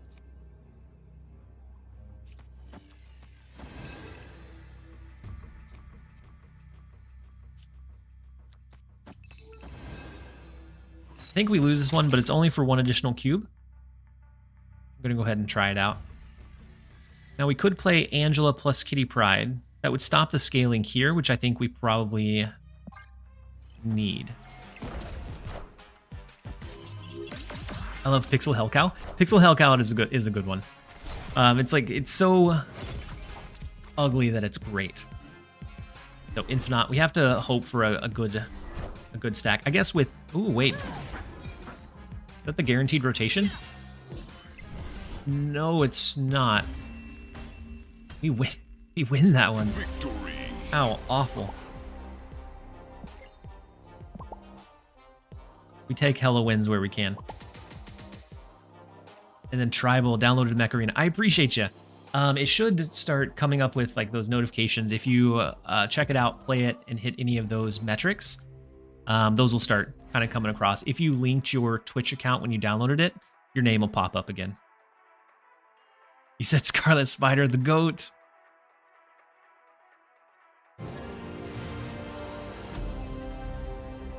Oh, you said won't be able to play it as they give you motion sickness? Gotcha, Tribal.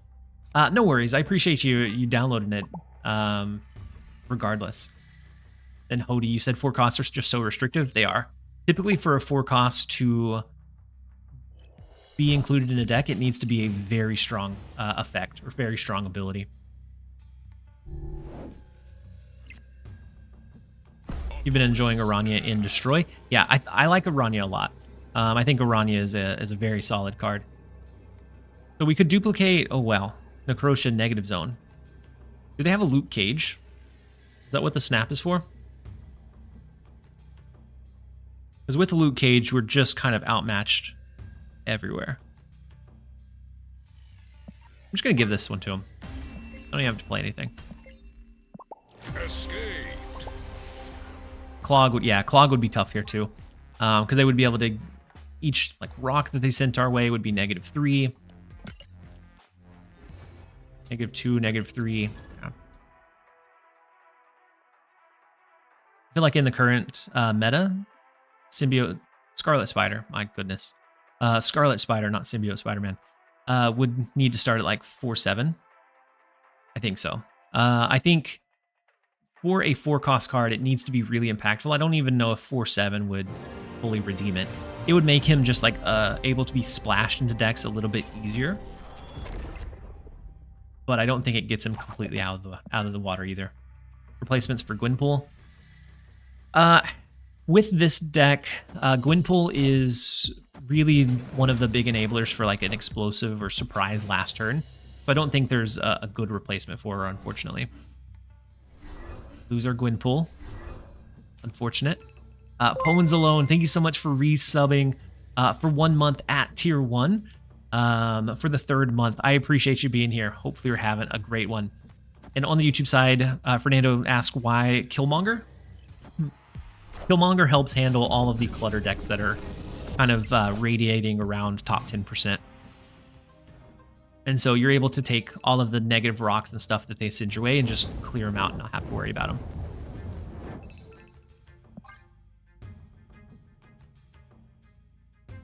I don't think there's a replacement, as Gwynpool is immediately discarded, yeah. Unfortunately. They did lose Morph, but that's not I don't think that's a huge hit for them. Let's go Gwynpool, Kitty Pryde. We're going to be able to scale Athena each turn. Scarlet Spider could potentially start at 9, so if we get lucky and we top deck it here, on going into turn number 5, we could have Aranya activate, play it into the capped out lane in the left, and it would at least start out well. Yeah, it's good against Clog, Zoo, and then Destroy as well. Yeah. So we do not get lucky with the Scarlet Spider top deck, unfortunately.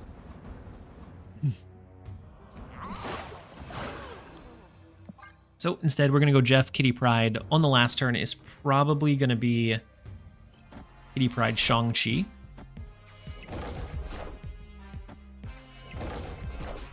Wait, were the last 2 missing cards that we didn't know about? Was it Cassandra Nova and Loki?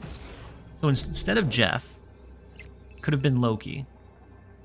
This is looking like a very... Oh, never mind. I forgot. They Loki'd, so this is ours. This is ours. This is ours. Never mind. Just kidding. So we move Jeff out.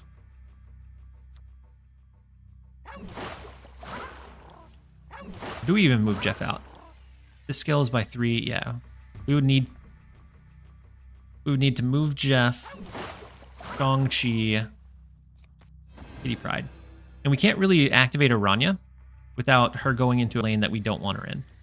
So I think we're just going to leave Aranya. We're going to push heavy here and have the Shang-Chi handle the Cassandra Nova.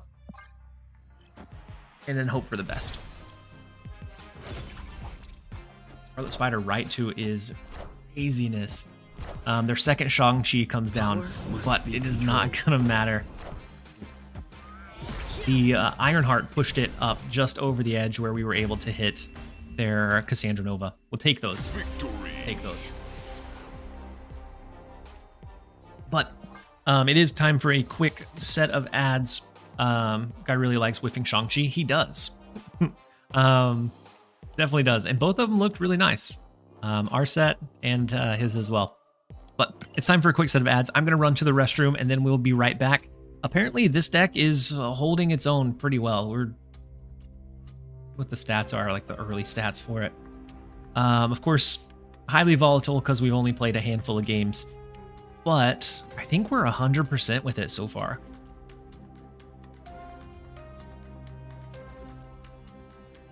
Oh no, I forgot we lost a couple.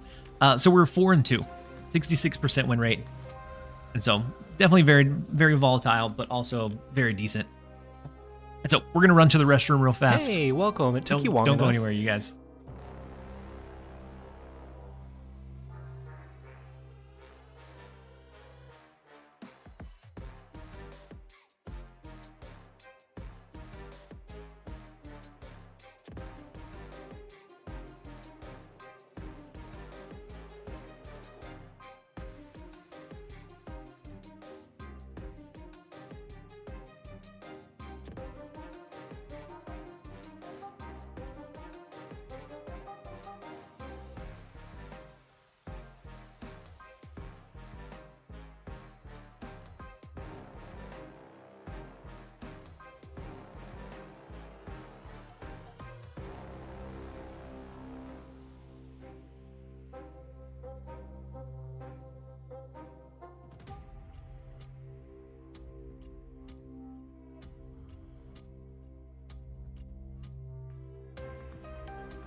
And then while I was gone, we have Django Fett with the Prime sub. Thank you so much for the support.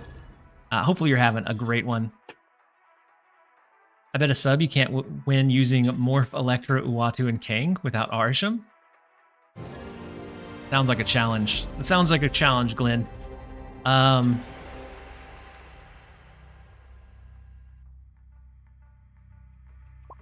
We'll cook something up after this one.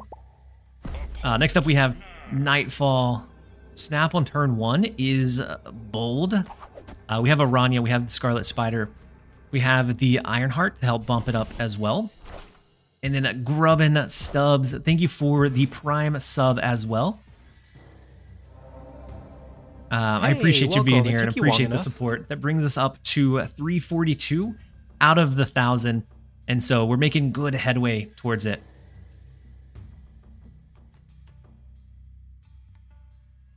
And then Nimbus said you really don't like playing Mr. Negative.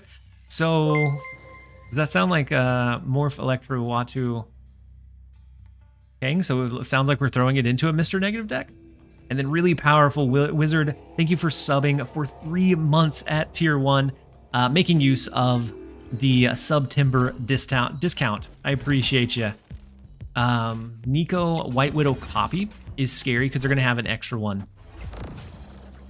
So we can always protect that left lane from being fully capped with our Kitty Pride. And actually double stack over there. And so if they go White Widow and try and get greedy at all, we can kind of shut it down.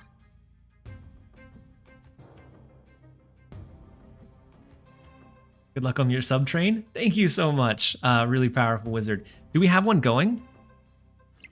Because we hit Hype Train level 5 at the start of the stream, and then it seems like after that, for whatever reason, the notifications don't pop up here. But he said, here's to you getting 1K, buddy. I always have loved your content. Thank you so much, Grubbin Stubbs. I appreciate you, and appreciate just all of the positivity that we have flowing around. So Killmonger is now a 4 cost. We could go Athena, Kitty Pride. We could go ahead and go Scarlet Spider. With their Nico Iceman, there's a chance that they lean heavier into 1-cost cards, so maybe we save the Killmonger for now. I don't think we go Scarlet Spider. I think we start scaling the Athena. Next turn, we can always go Scarlet Spider plus Kitty Pride. Beast to pull in the White Widow. Would Nico be better than Aranya in here? Nico could. as like you're hoping for that +2 spell, is that right?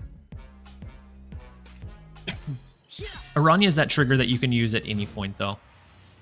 Versus like that random spell would be the only thing that I would say that would be supportive towards it. Gwynpool, we drew her a touch too late.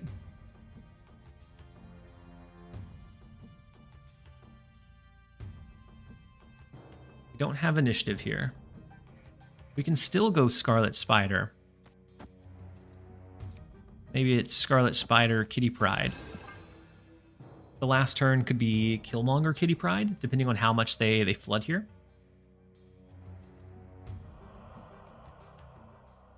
Yeah, Nico's more flexible on like the wide scale. With Aranya, since we're using like the Angela, Athena, Elsa Bloodstone, sometimes we can get the buff from Elsa and then move it out.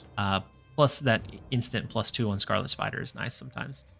But if you don't have Aranya, I think Nico would probably fit just about as well. Okay, Glenn. So, all right, you have to head out. All right. Well, we'll look forward to running the challenge tomorrow then. Hopefully you have a good rest of your afternoon. And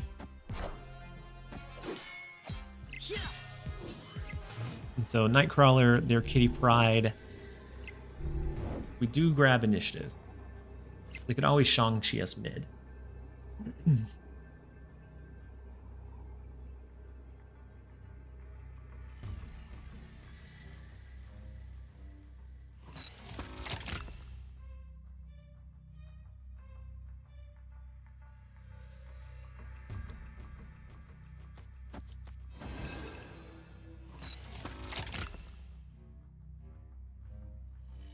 We're going to try this.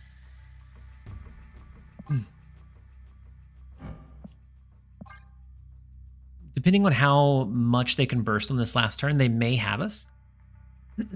How's the climb been? Welcome in, Roram. The climb has been okay. We played a little bit of Clutter, a little bit of... I did like a very brief stint of like a Storm, Legion, lockdown with Scarlet Spider, and it didn't do great this morning.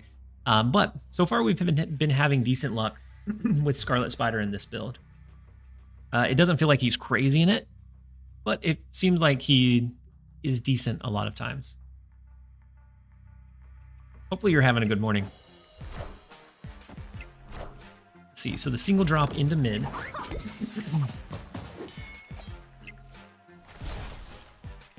The Scarlet Spider pushing right, Nico, Silver Sable. And then the +2 does give them the tie, and then the Shang-Chi, but we still win mid with our Gwynpool, right? Yeah. Yeah, we'll be able to hold it down.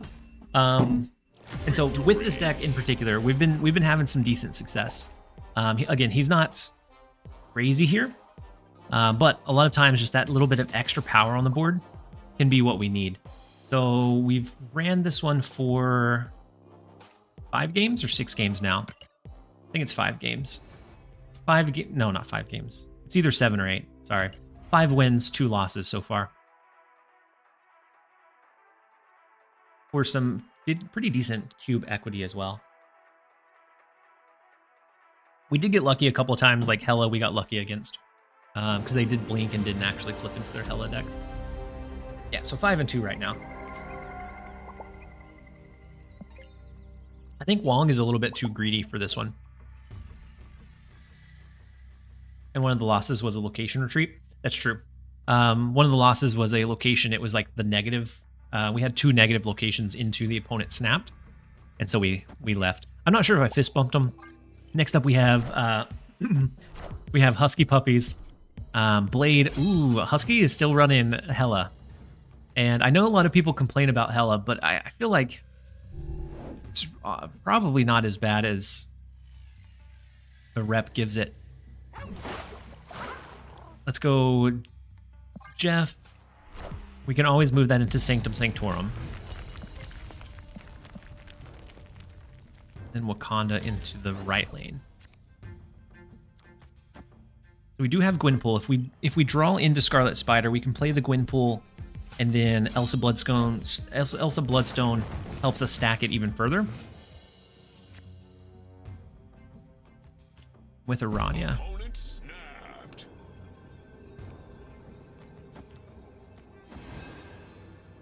Let's go ahead and go with the double drop. I know that he snapped. I know that we probably lose to the Hela.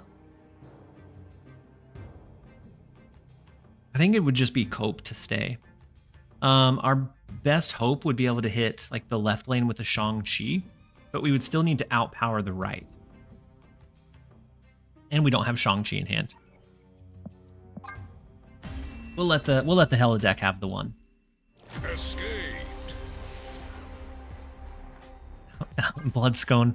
Yeah. It doesn't sound super yummy, Linum. You said people complain about it because it has 0 sequencing decisions. It's just play 3 cards and let RNG take the wheel. Yeah. But the win rate on it honestly isn't crazy. Like it does warp the game or the meta where you have to build and respect it.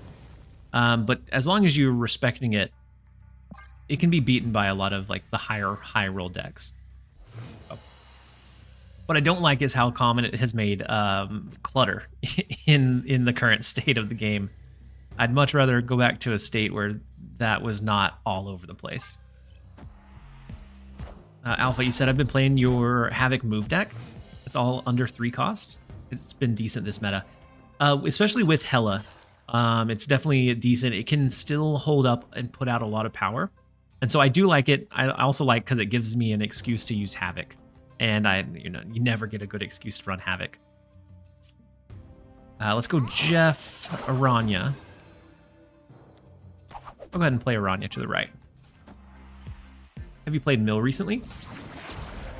I played it a couple of weeks ago. Not like super recently, but I did play it a couple of weeks ago. And I didn't have a lot of success. So the biggest strength that I felt from Mill was like the Doc Ock play. Like if you can hit their key cards, of course, but it felt like whenever I didn't hit those key cards, it felt like I was dead in the water. Whereas before you could use Doc Ock, completely cap out a lane, and then you could have like that strong counter presence. And so maybe I just need to kind of revisit it. But as Arsham kind of creeps back in, it does really bad against Arsham. Lady Deathstrike is unfortunate. But it doesn't mean we have the guaranteed hit from Ironheart at the very least. We go ahead and blow our Killmonger? Or is it just like a Kitty Pryde Ironheart? There's no way that we grab initiative. We could potentially Shang-Chi to counter any of their big plays. We have the Scarlet Spider clone. That's going to be the 9 power guaranteed. Still our Hope Summers. Ugh. Okay, Shadow King comes down, sets our Scarlet Spider back to 5. Ironheart is going to set it back to 7.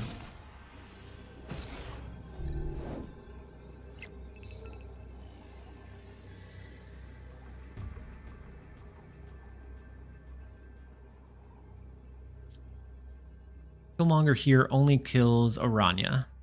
So I'd almost rather Angela, Kitty Pryde.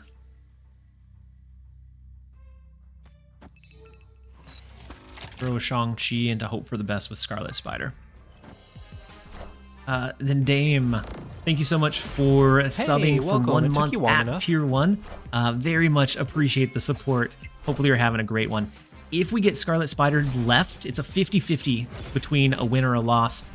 And it's a win. We will grab the 4 cubes here against the Arsham deck. We got very, very lucky with the placement of Scarlet Spider, but we will absolutely take it and jump over into the next one. He can't keep getting away with it. All of these wins are like very, very close wins. But We're finding that we pulled them out just ever so slightly. Up to top 600. I'm thinking by the end of the season, we probably get back to around top 1 to 200. This season, I just haven't played an extreme amount because I haven't been able to stream consistently. But now that the internet is fixed, we're back into it.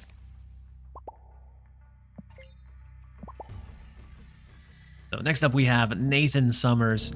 We do start with Aranya. We have Elsa Bloodstone, so we could get the potential Scarlet Spider up and around. Beanman, you said people fell off of kitty decks. I feel like people just got maybe a little bit like frustrated or completely over kitty pride decks, because for a while it was every deck was Angela Athena, and then Sandman really cropped up in popularity and absolutely like started dominating and shutting down the kitty pride decks. And now that he's changed back, you're right. I haven't seen them kind of pop back up, but they're still just as much viable. They just had a car fire at my job. Herwick, I hope everyone is okay. That's wild. All right, let's go Elsa Bloodstone. Next turn, we're going to top deck Scarlet Spider. We're going to be able to play it into mid. Aranya, push it to the right alongside the Chimichanga. Guaranteed. No other possible top deck here. That is not what we needed. Oh well. So we have the Shang-Chi for the Vulture. We can go Jeff. I'm going to hold Chimichanga for now. And just go with a Jeff line. He said I won a tournament match against the Sandman player with the Kitty deck. Sandman before or after the change?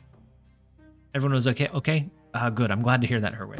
Opponent snapped. If you Chimmy mid, would it get Elsa boosted and then feed one of them? I think so.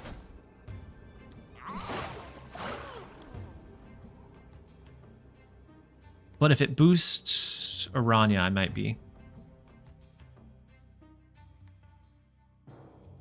So they are snapping on us. They could potentially have Cosmo or Eliath if they're going in, like the full all-in move package. I think we stick it out for now. People like playing with the shiny new things. They'll come back to Kitty Athena once Hela gets whacked. Yeah. Ooh, so the big war machine. Oh no, we should have saved our Jeff. Because if it is Legion, they Legion into the left lane, right? Legion left, and then we can't play a card because we can't play our first card anywhere. But had we had Jeff, we could do something alongside it. Oof.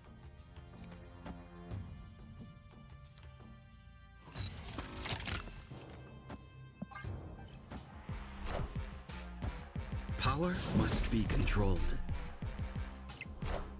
Yeah, it's the Legion line. As unfortunate as that may be. They could have like dagger stuff to work on the dagger move. Did you see the Absorbing Man Chimichanga line? No, I haven't seen it, Tribunal.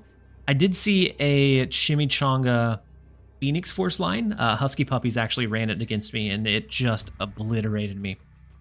So it was, they destroyed a card. I think destroyed a card and then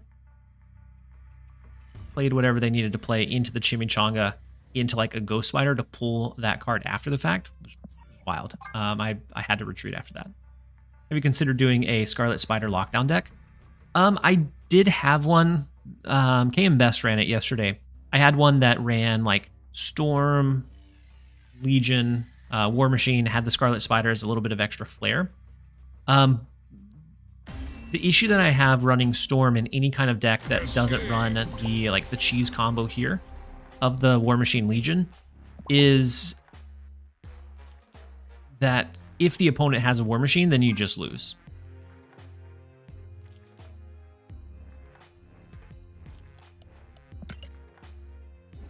The kitty deck that runs Mysterio, Sasquatch, Mockingbird can go taller than Hela, surprisingly. It's really Clog that's killing Kitty decks right now. Yeah. Nathan Summers, very good game. As always, very good game. Yeah, and Clog doesn't completely derail Kitty Pride decks though, because you can protect the lane with like the Kitty Pride with like a Jeff and then move it out later. It just makes it a little bit more constrained. And then Hey, welcome. It took you long enough. the Stam Boss. My brain wasn't wanting to be able to read what your name was. The Stam Boss, thank you so much for the Prime sub and the support that pushes us up to 30 for the day. We're at 345 out of 1,000. And so this is just day one of the 2-week stretch. And so as long as we get, actually haven't done the math on it. I'm curious. Curious what we would need for each of the streams. So we have Hey, 14 welcome. streams. It took you long enough. 346. So we need 654 more.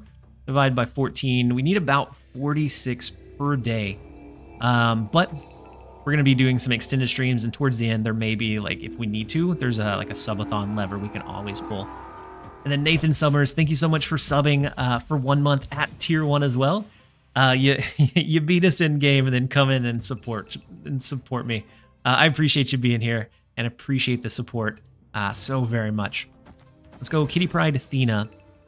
Next turn we can go with like a Scarlet Spider Aranya to move it, unless we end up getting Elsa next turn.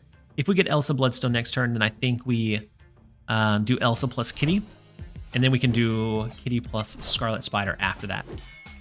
You said was about to ask, do you think you're on track with the sub goal? So I think we're in a relatively good spot.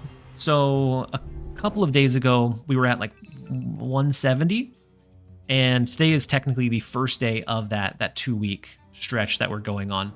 And so I think we're in a relatively healthy spot. So they're going to win Asgard. We do have Shang-Chi to try to be able to take out the Vulture. But no Elsa, no Gwynpool. No Hope Summers to be able to scale up her cards either.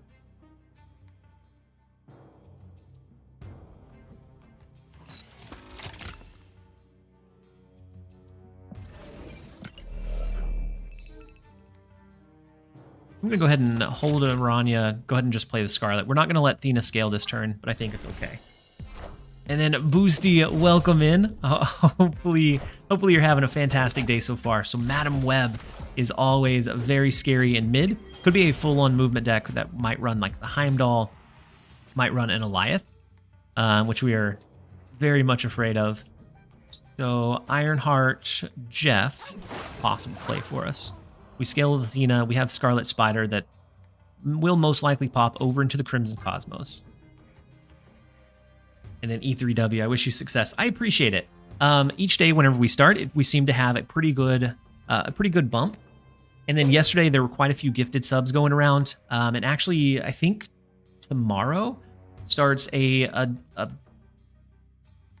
Twitch is doing a match on gifted subs, which is also really nice. And so that might help a little bit of the support as well. So they Shadow King reset our Scarlet Spider down to 5. We boost it back up to 7. We say no thanks. And then our Athena.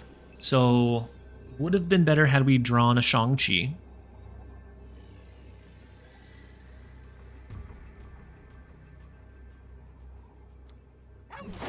Otherwise, even Scarlet Spider not being here and going into Washington, D.C. is nice, because it would be his clone that would get boost. I guess we could have just played it over here naturally. Didn't have to go with the cheeky Aranya move. But let's go Gwynpool, Kitty Pride, Scarlet Spider. I'm not sure that it wins or would even beat the dagger move over to the right. Yeah, for 4, it's probably not worth it. They could always move 1 into a Heimdall. It shifts them all over to the left. We can't compete in the left. And if dagger moved twice, there's no way we could compete with the dagger either.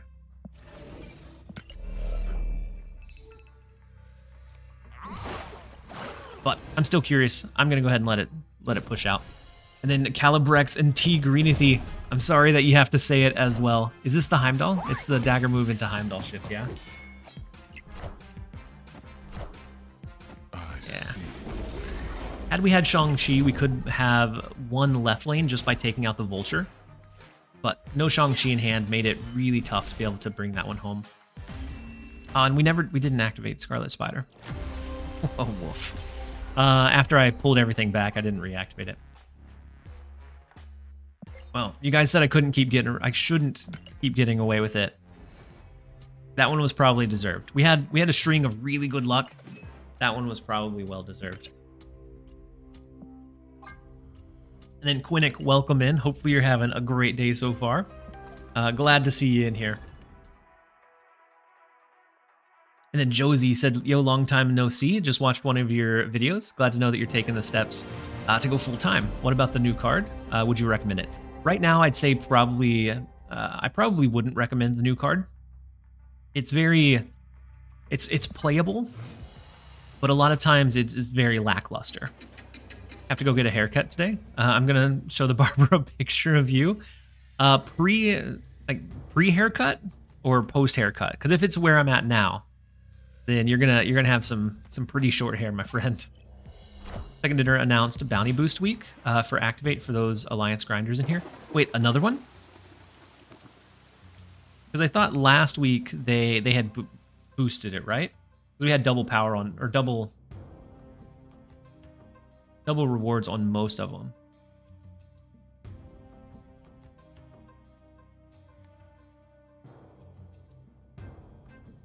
So today at 12:18, announcing the below changes from September 25th through October 1st. 2x points on activate bounties and 2 times the appearance rate for activate bounties. Okay, but that's only, unless they added in other ones, that's only one set of bounties that have that, right? Gambit is a bit scary. They did lose their Hell Cow though. Oh, this week is activate. Okay. Last week was move. That's true. You recommend trying for Scar in the caches? Scar is one that continually kind of pops up from time to time. I don't think he's a bad one to have. He's a fun one to play around with, but he's typically not in a lot of builds. For like a week or so, he was one of the best performing decks, or in one of the best performing decks that ran like Mockingbird, Scar, and was just like that big boy, big body deck. But he kind of comes in and out, and sometimes he's fantastic. Other times he's very like hit and miss.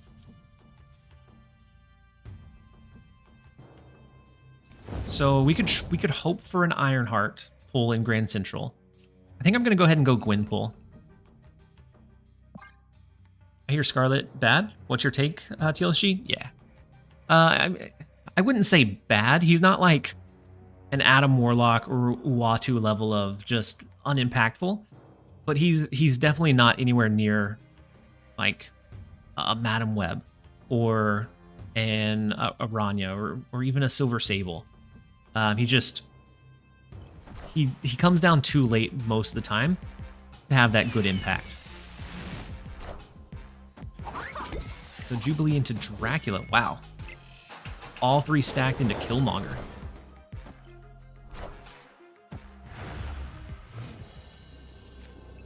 What a weird deck Dustin is running.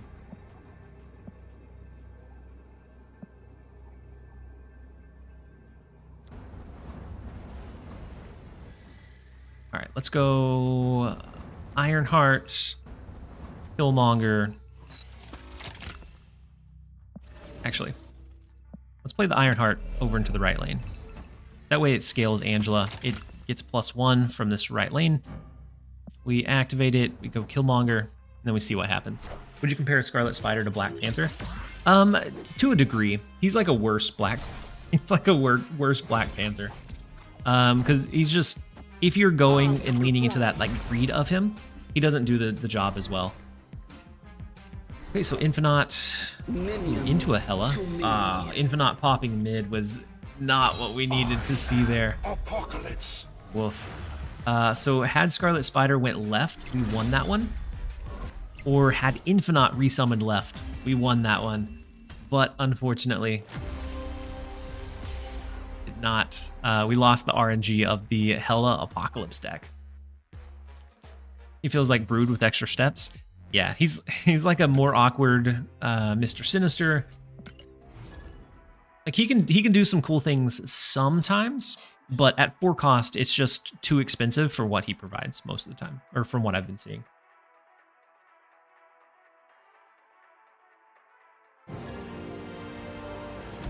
Yeah, if he goes to like 3, he goes to even like 3-4, he'll be crazy in Silver Surfer. Just being able to have that extra body, I think will go a long way. I kind of hope that it doesn't happen because Silver Surfer is already really consistent, but we'll see. You see nothing wrong with him at 3 cost? Like he'd be playable, yeah. But I'd be a little bit scared of how much it would bring Silver Surfer like to the forefront. All right, so we have Hope Summers, we have Aranya. We could do Hope Summers this turn, but I think we'd rather do Aranya. That way, next turn we go Gwynpool. Turn 5, hopefully, we have a Scarlet Spider that has been buffed up by Gwynpool, and we get to lean into the Aranya movement. And then Nightshade, you said, hey TLSG, I just started using Symbiote Spider-Man with Gwynpool, Aranya, Sasquatch, Mysterio. And it works wonders. Yeah, that's another one that I've seen do decently. Was kind of that line or that package. I think Dexter was running it a bit late last night, if I remember right. If he goes 3 cost, he instantly becomes OP. Yeah, yeah, he becomes very formidable and very scary at 3 cost. Scarlet Spider. So he pulled out our Shang-Chi, unfortunately. Scarlet Spider does get 1 hit here, so it becomes a 9-power resource. We have Killmonger, so if they do decide to clutter this with like a Titania, then we can clear it out. I think we go Aranya, Scarlet Spider. It helps us win Quantum Realm, and then we're just looking for a way to win one of the other ones. Actually, moves to the right, and then it pulls over to the left, yeah? Unless they block us. If he was 3-5, I'd probably swap him in for Brood. Yeah. So the Titania, the Demon, Killmonger is going to work wonders here for us. It's going to be that surprise element that they're just not ready for. So this is going to be 10 power in this left lane. We're going to be remaining at 15. Maybe more? Maybe more than 15. Let's go Ironheart. Let's go Killmonger. Let's activate the Scarlet Spider. Maybe it's an 11 power Behemoth. I'm going to snap into it.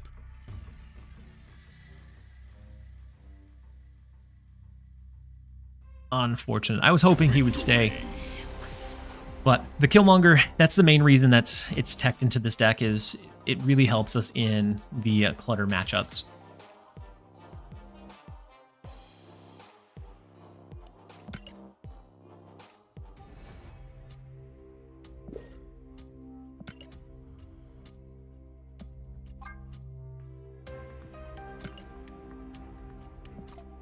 And I don't know that I've talked about it much, but I really like the change that they did to the bounties to make them more kind of generalized. So being able to pick up a bounty and it apply to a wide array of decks versus having the majority be like the win with, or even like the 8 cubes.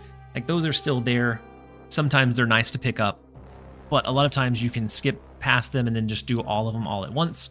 And so it makes it a lot easier to like passively farm alliance points while playing versus before where it felt like I needed to run a move deck. And then I needed to switch to this destroy deck to run it. And then the J-Man, you said, I hope the stream's going well. Are you excited for Agent Venom next week? I think Agent Venom is going to find a home. I think he's going to be an interesting one to build with. That might take some time to find like just the right spot. But I am excited to to see him. We have another card releasing next week too, right? So the Agent Venom, and then it's the start of the season, so we have another one releasing alongside it on Tuesday. I just don't know which one is in the past and which one is in the cache.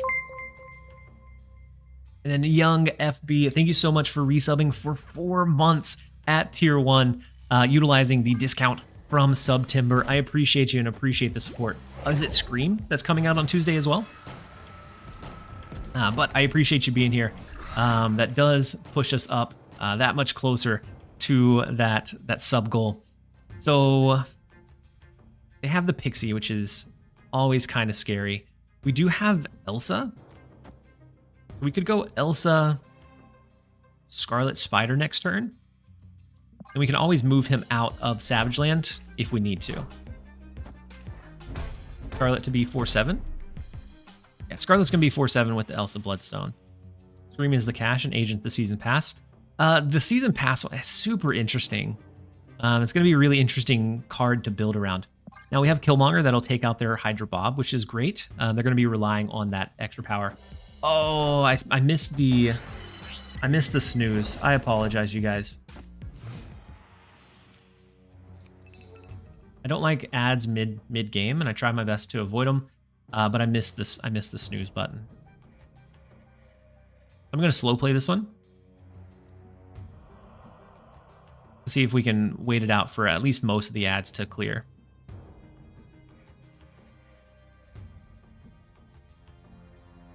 War Machine is a little bit scary. But they don't have anything down that would be incredibly restrictive.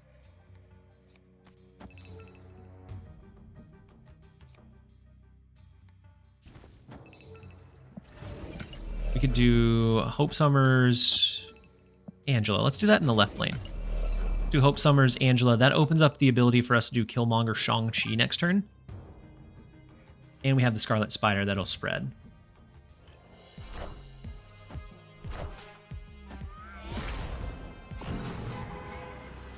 So the skip tells me it's probably She-Hulk alongside their Infinite stuff. She-Hulk is very scary. We do have initiative here too. Fortunate. I think we lose this one to like a big She-Hulk, big Infinite.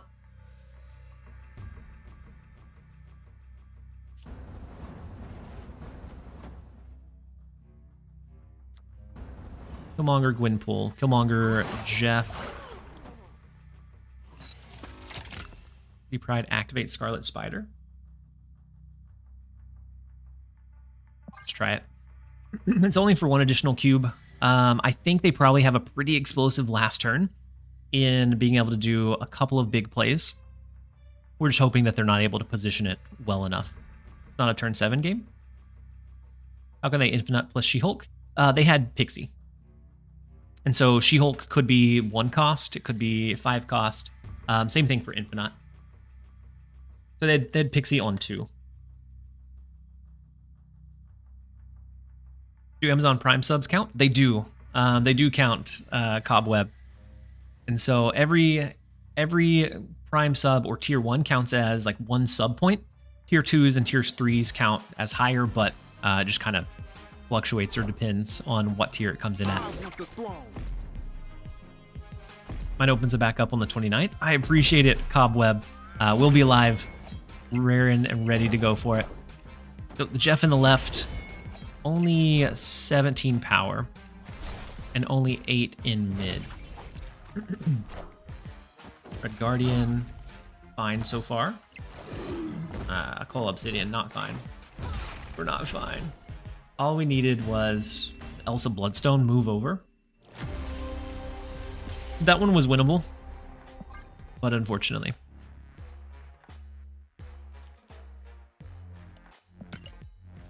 And then Stefan or Steven. He said just hit Infinite using a Symbiote Nimrod Destroy deck. Symbiote Spider-Man is pretty solid in like a Nimrod Phoenix Force line. One of my favorite uses for Symbiote Spider-Man. Everything else ends up feeling a bit gimmicky, but that one really feels pretty impactful. All right, so we have the Elsa Bloodstone Hope Summers coming in at a discounted cost. And so we're just waiting for Windpool, Scarlet Spider, to be able to really lean in. Now, with Nebula in the right lane, ooh, Shuri's Lab is also beautiful for a Scarlet Spider play. Since we do have Killmonger somewhere in our deck, I'm just gonna ignore the Nebula.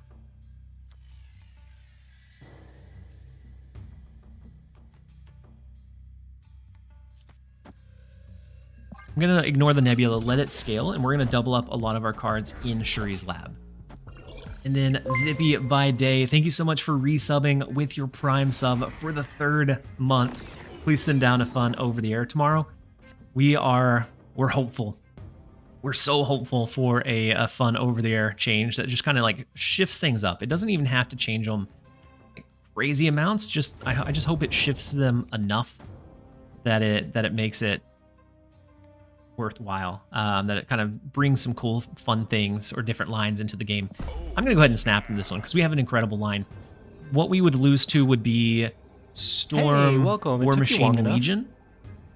But otherwise, I think if we can double up our Scarlet Spider, we get huge power there. It's going to end up being at least 10 power, 12, maybe a 14 power across the board.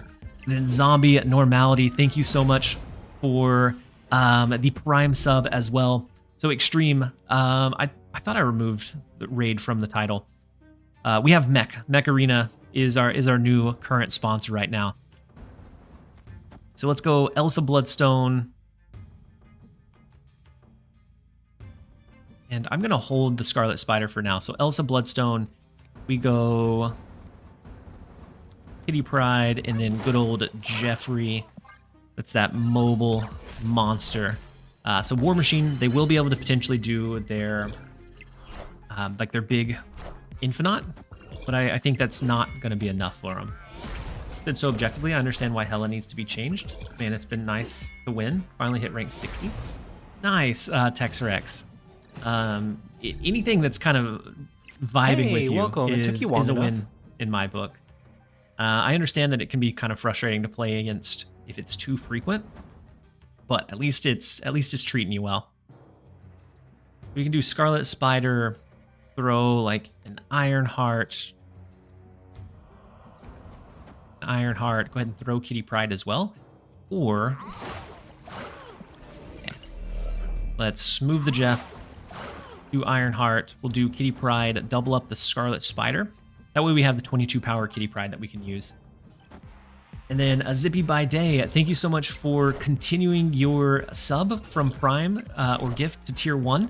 I appreciate that support as well. Oh no, what are we doing with the ordering here? Oh no. We're choking. We're choking with the ordering. That's what we're doing. Ugh, we could have had the 16 power Scarlet Spider. Hopefully it doesn't come back to haunt us. The nasty Shang-Chi. Shang-Chi, Elsa, or Shang-Chi, Kitty Pryde, Dina on the right to force the Scarlet Spider over to the left. We'll take it. We'll take the 2 cubes where we can. Jump over into the next. I think the time between over the airs for the next patch is the long break after tomorrow's. I think so. I think you're right. But I think it's a 2-week gap between next over the air and then our next patch. And so hopefully it does some meaningful change to generate some buzz back into the game. 'Cause if not, I'm I'm a little bit fearful.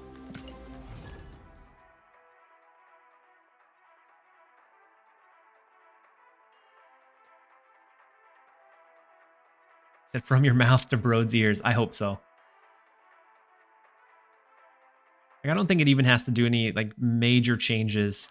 Like it doesn't have to completely derail anything, but I like some like meaningful buffs that bring some obscure cards back into relevancy. So like the Moon Knight change. Moon Knight went from like almost unplayable from like the mass RNG that he had to being like a staple in a lot of discard decks. And so I'd like something similar for like another card that we're not able to really play. Buff Namor. to playable like Atuma. Namor is one that has not been playable for a long time. So I agree. If we can get a playable Namor, it'd be incredible.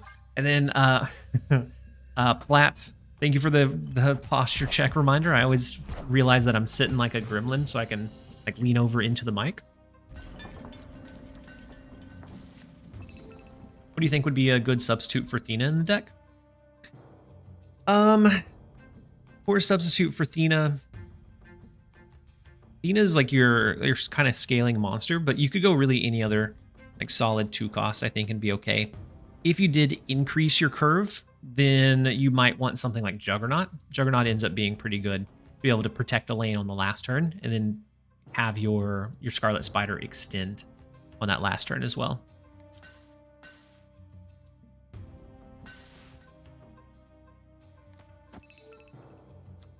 I'm gonna go ahead and go Elsa Bloodstone, stack it into mid.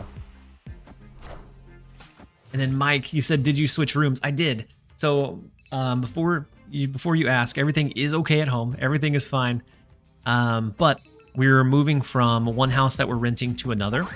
And so in doing so, I had a little bit of extra space. So I have room for a dedicated stream room. And that is a really good Wong split.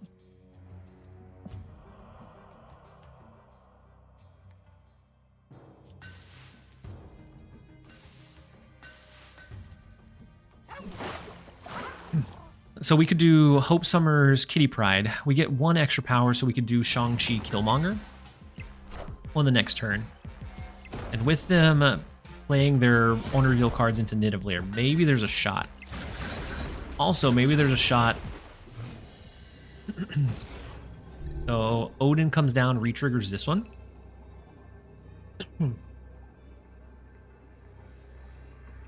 So Shang-Chi, one of them. Killmonger the other.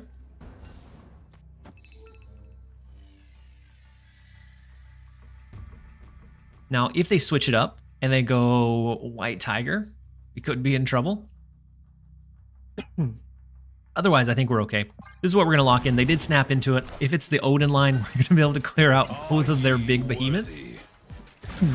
We could have also just played our Shang-Chi into one of the lanes, but watch out for White Tiger. Yeah.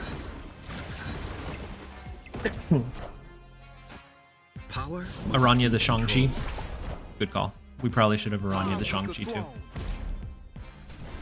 And so we'll grab the 4 cubes. It's one of those that you don't expect the Killmonger in most cases. I am glad that we dropped the Gwynpool, so we were able to drop both. We'll take the 4, jump over into the next one. They did win right. They definitely won the right lane.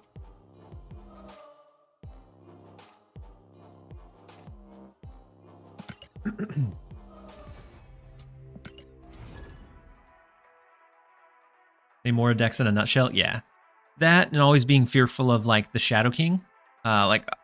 It's so hard for me to lean all the way into the Namora decks. And there was a time where they were really well equipped for the current meta, but since then the meta has kind of shifted.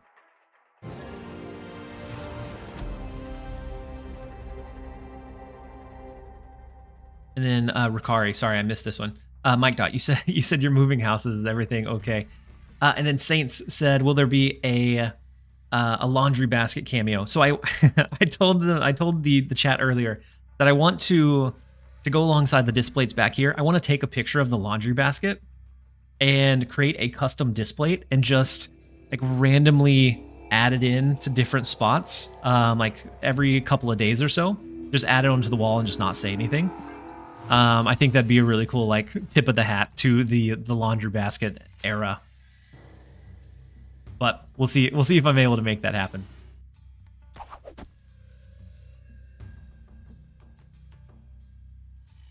Where in the States do you live? I live in Texas, so I'm near the like Houston area.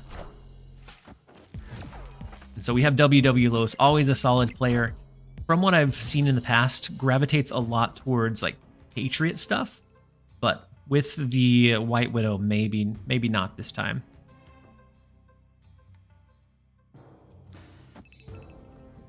I'm gonna go ahead and go Hope Summers into the left, because I'm a little bit fearful that they have at least one piece of clutter that they can use in Asgard. He said, "Oh man, send me some brisket." I would I would gladly send you some brisket. You know, funny enough, I actually haven't found a place that I really love their like their brisket or their meats. And so maybe I just haven't been trying the right places. All right, let's go Gwynpool. Hope that it hits Scarlet Spider all 3 turns. Gas station brisket? Like the carts on the outside? If so, yeah, maybe I need to get a little bit braver in that regard. So 6 energy here. We could do no, we have to do the Scarlet Spider. So Scarlet Spider, Athena, not a bad line. Next turn would be Ironheart. Maybe it's Elsa Bloodstone Ironheart. I live in the Waco area, and yeah, it seems hard to find good brisket sometimes. Yeah, most of the restaurants that I've went to, it's super overpriced, and it's just like the equivalent of like I could make that at home. And so maybe it's gas station. I haven't been brave enough to try to try gas station brisket. And so the Red Guardian hits our Hope Summers. I hope that it didn't hurt too badly. We can go Ironheart Elsa, or maybe it's Ironheart Elsa Scarlet Spider.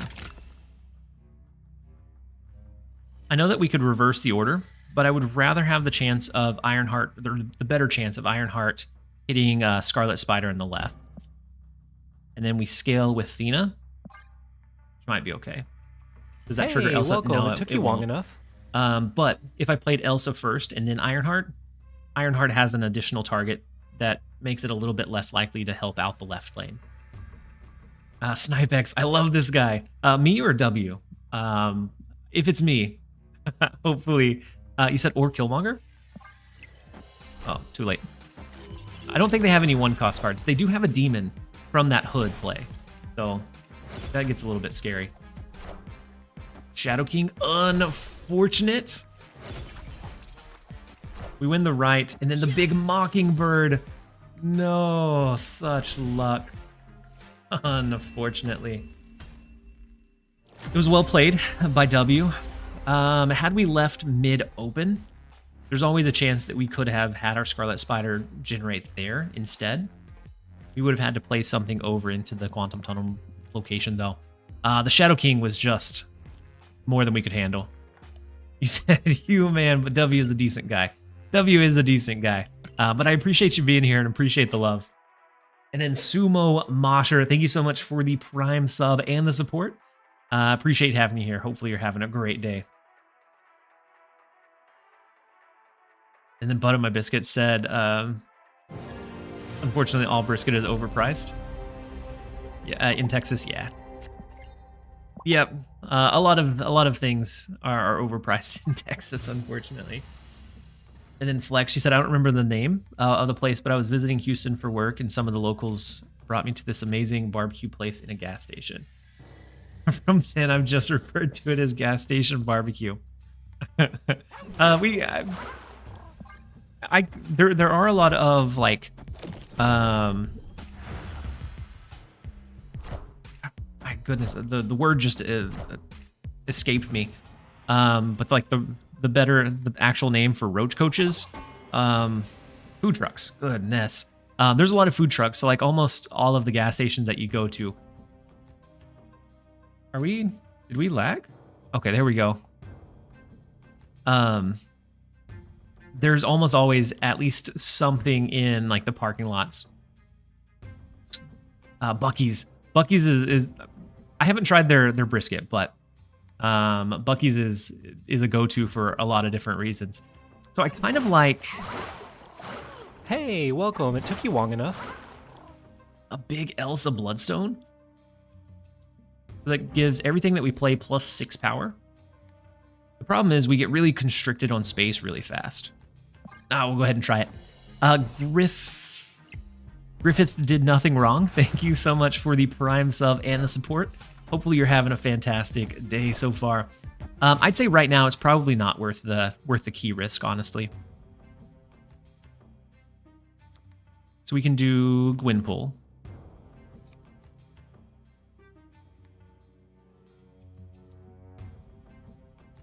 Or maybe it's like Aranya Killmonger.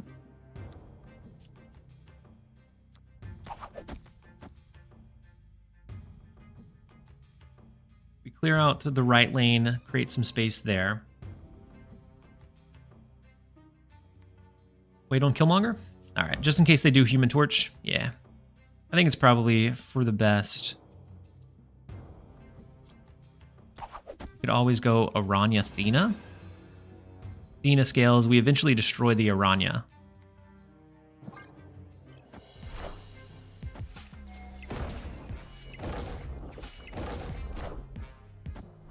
So instant +6 Athena is always interesting. The Cosmo, always a little bit scary.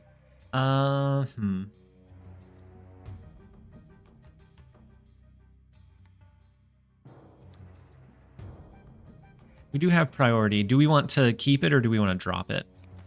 Because we could always do this. We get the Athena scaling, we get Killmonger up, but it locks us into this left lane. I don't think I like.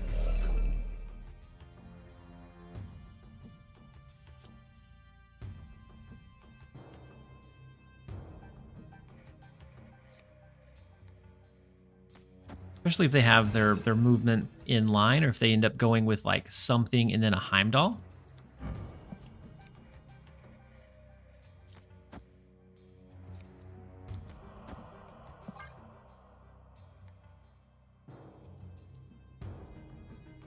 They won't move Killmonger mid or Cosmo mid. You're right, they won't. But then we're locked in there too. Oh, we got just destroyed. Absolutely dominated.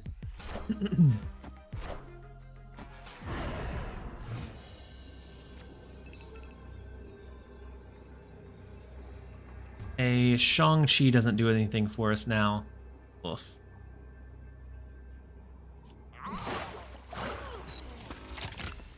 I think we lose to like a big Goliath.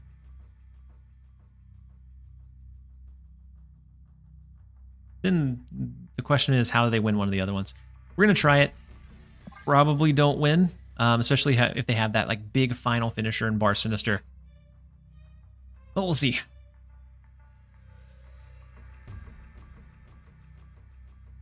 And then Pablo, he said, I'm a simple man. I go to Rudy's Barbecue, not that expensive and good brisket. My dad used to always go to Rudy's for their breakfast burritos. And so, like, I'd say a couple of times a month, we would wake up to just a huge spread of, like, all the different breakfast burritos that they could offer. I haven't been there in a long time. I probably need to visit. And then Redneck, you said you got to be talking about Buc-ee's. If we live anywhere near Texas, it always has to be Buc-ee's. And so we did buff up their Kraven. And so they do have, yeah, they have the lead over here. Unfortunately. And so just the big card in mid. Wow.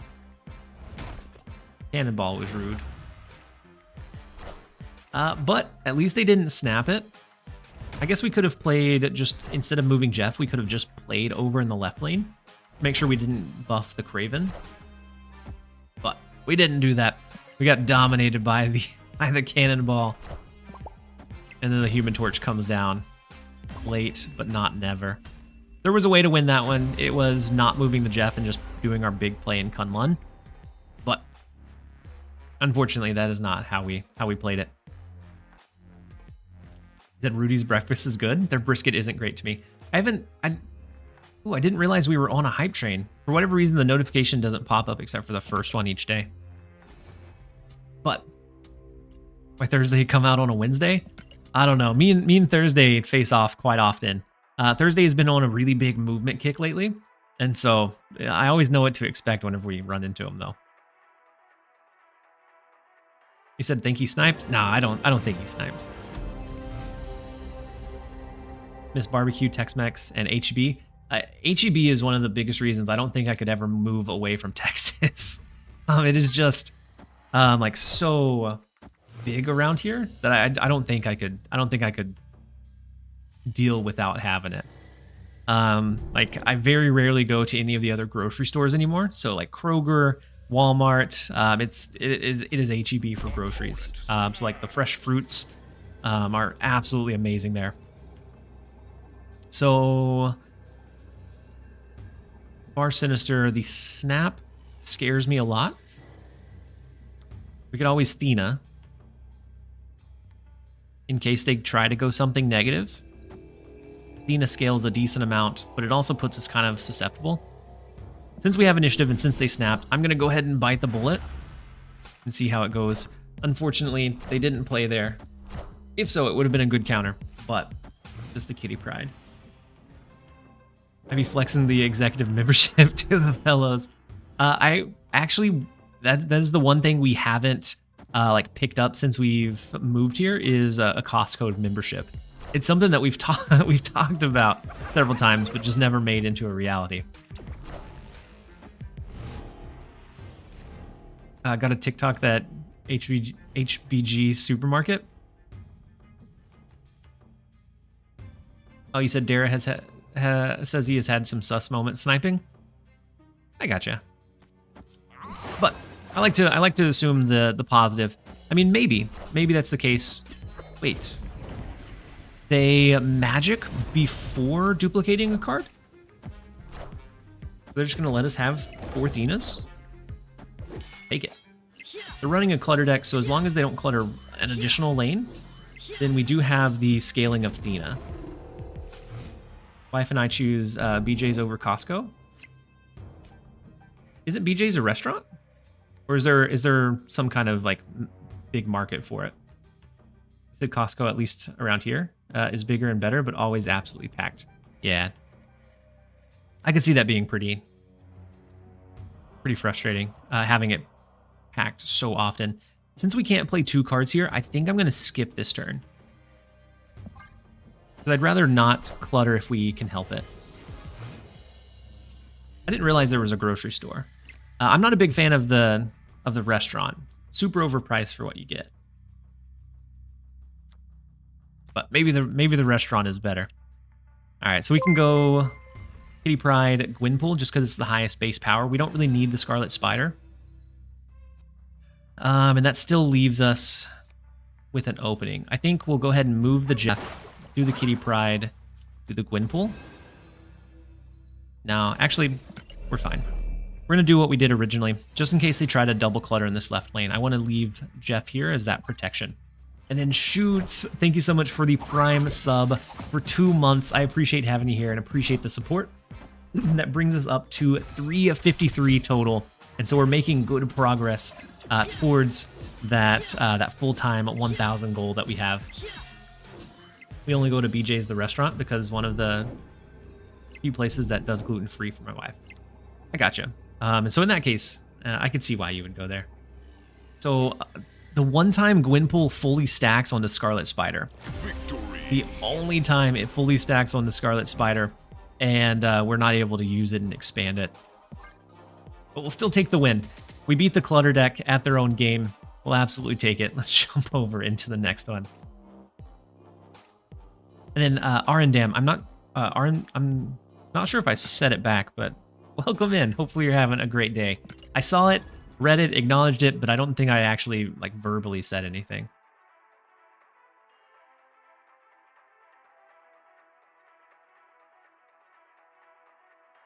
Hey, welcome. And It then took you long Big enough. Dill Blake, thank you so much for the Prime sub and the support as well.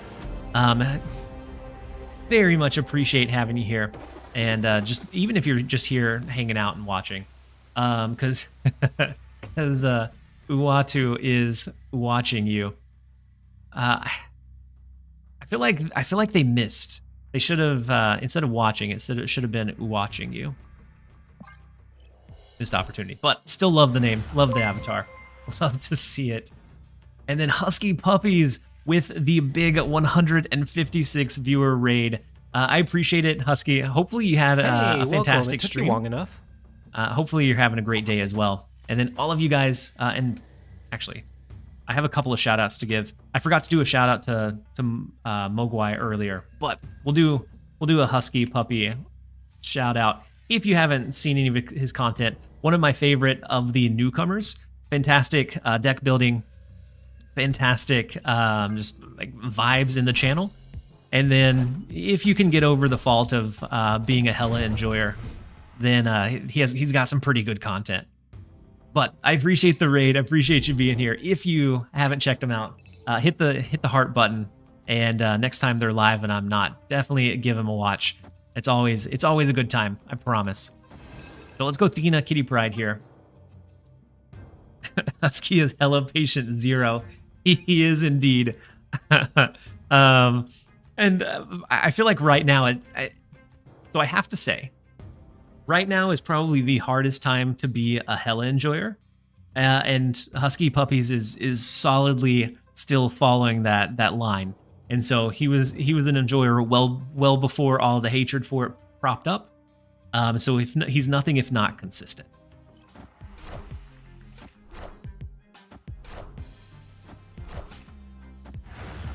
Oh well, I missed the ad break. Oh, okay. So if you don't have a sub, I apologize.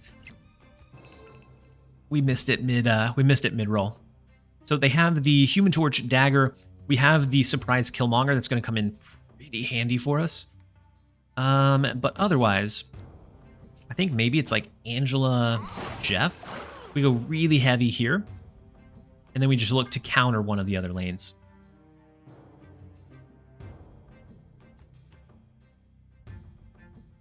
And then Pandey on the YouTube side, just here to watch the cooks. I appreciate you being here. We're having a good day.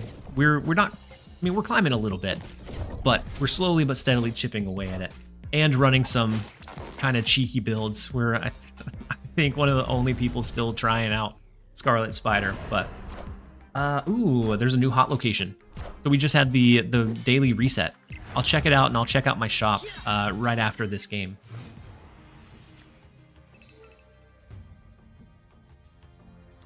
So we have the Ironheart, we have Gwynpool that we can lean into. I think we probably do like a Gwynpool Kitty Pride. The Killmonger is going to be really surprising, ripping away their Human Torch. Or being able to rip away their Human Torch. And Dagger in the left lane, we might not be able to do much about it unless we draw Shang-Chi. But if we draw Shang-Chi, we can't do Killmonger. So I guess it becomes either or.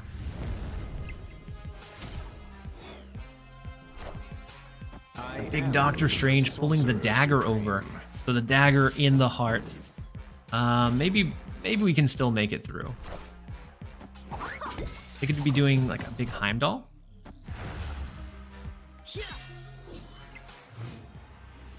We have them beaten in the left lane right now, at least. Summers.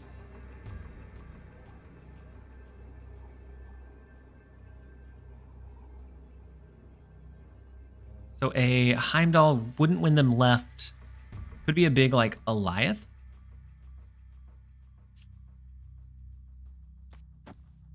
Maybe it's just this. Oh, order. Oof. Maybe it's just this. We let Thena scale by the extra plus. I guess that makes it a pretty easy target for them to be able to win, though. I don't think Scarlet Spider is a good card. I agree. I don't think it's like an unplayable card, but it's just not great. Like you have to put in a lot of work for just a mid-level of output. We could always Killmonger, Rania, like Kitty Pride. It's 10, 17, goes over the top of the 24. Killmonger, Kitty mid. Jeff right. What are they going to be doing with the dagger, though? Because the cloak didn't come down last turn. They move the Human Torch out and just give up left.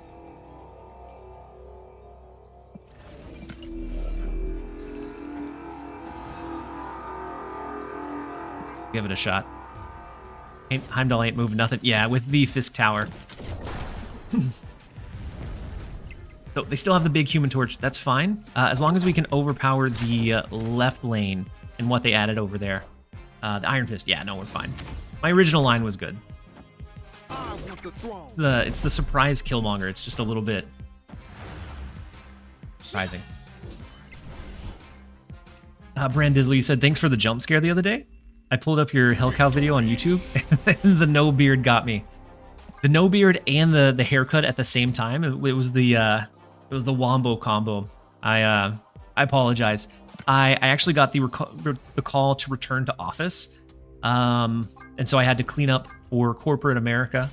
And then I feel like that's probably what pushed me to do the 2-week live stream like marathon to see if we can hit the 1,000 sub goal to make the transition to do it full time. So otherwise, if we can't, then it becomes much more sporadic. So like doing new card releases are tough because I'd be at work during that time. Same thing with patches and like those sorts. So it'd always end up being like later rather than Hey, earlier welcome. on It time. took you long enough. And so I'd much prefer to be able to make the switch and just focus on like a mixture of like the videos, the streams, and then we also have Pokemon Pocket. I don't know if anybody is excited for that's release, but we have Pokemon Pocket. I'm moving to New Zealand tomorrow, whenever it soft launches over there, to see what we can make happen with that one too. But the Captain 84, thank you so much for the 1 month at tier 1. I appreciate it. Hopefully you're having a fantastic day so far. Oh, I forgot to check the shop, but Otto's Lab. So the next card you play here pulls a card to the enemy's side from their hand. Interesting. So we don't really want to do that, do we?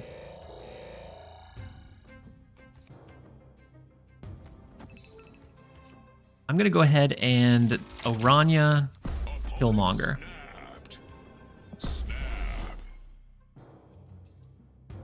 We take out the demon. On the following turn, we can do Athena Jeff, scale that mid lane, and we're avoiding playing into Otto's Lab. He said, yeah, we're all moving to New Zealand. New Zealand's going to have a big surge of people moving there. So the Viper comes in. They do win Danger Room, as dangerously as that may be. Is 6 power enough to win TVA? I think becomes a part of the question. And then Kingdom Dude, thank you so much for the Prime sub for the 2nd month. Good luck with the sub goal, TLSG. Thank you for being here. Thank you for the Prime as well, but most and foremost, thank you for just being here and hanging out. Let's see if we can win TVA with 6. Is it worth risking 8 for? No, Proxima. Well, what an awful way to lose 8 cubes. It's all right. He gave it our best shot. We were just hoping that they didn't have a big 4-cost card. They have Demon. No, so they played the Demon. I destroyed it with Killmonger. But the Proxima was more than we could handle. We're pumping today. We're doing the Dara's special. And we're still higher off than we were when we started, so all good. Oh no, you're okay, old. You are absolutely fine. Do you plan to stream it tomorrow? Probably not. So I think I guess it depends. I'll keep an eye on like what the general feel for it is, but most of the time the numbers or metrics don't really start showing up until global launch. So I just saw Otto's Lab for the first time. It's a pretty fun new location. It's a very interesting one. Hey, welcome. I think if you it long is abused, it could get pretty old pretty fast. But it is kind of cool to like counteract combo heavy decks. So unfortunately, our Ironheart gets ripped out of Otto's Lab. And then Deep Fried Zons, thank you so much for the Prime sub and the support. We do have Killmonger, so if we can dodge priority, then we get a lot of benefit We also have the ability to just continually drop Kitty Pryde and pull down their hand. Getting a couple of Elsa Bloodstones might also be kind of cool. Let's go ahead and try that. And then General, you said, I'm late to the stream, but I'm here. Is the new sponsor a mobile game with checkpoint goals which benefits you? It is. So it's a mobile or PC game. And so whichever one you prefer to play it on, it is. And the checkpoint goals, as you reach them, each of those that you reach do end up helping support me and support the content. And then Anthony, I'll check the shop right after this. Oh yeah, it does only trigger once. For some reason, I thought it was every turn, which I thought was going to be wild. But just the one time, I think, is a really interesting, location. We can do this. That allows our Scarlet Spider to come down next turn. And then we're still saving room for the Killmonger line. It looks like they're running Cerebro welcome. 5. It took you long enough. Black Swan, Hydra Bob, Lizard, Martyr. Our Killmonger is going to be eating so incredibly well here. We could do a third Kitty Pryde if we wanted to get crazy. But I like the idea of the 9-power Scarlet Spider. We're not going to be able to draw next turn, but we don't necessarily need to. We'll be able to just do like an additional like Elsa Bloodstone plus Killmonger plus the Scarlet Spider spread. I think will be more than enough. And then Team Captain, thank you so much for the Prime sub and the support. And then Drunken King, I don't know if I called it out, but I did get your hydrate reminder. I appreciate you. Thank you for the sub, Team Captain. That brings us up to 39 for those, but it doesn't, for whatever reason, doesn't count all of them. I don't think it counts gifted or resubs. It's one of the two. But we're up to 39 for the day. I think we're closer to like 50 if everything was all included.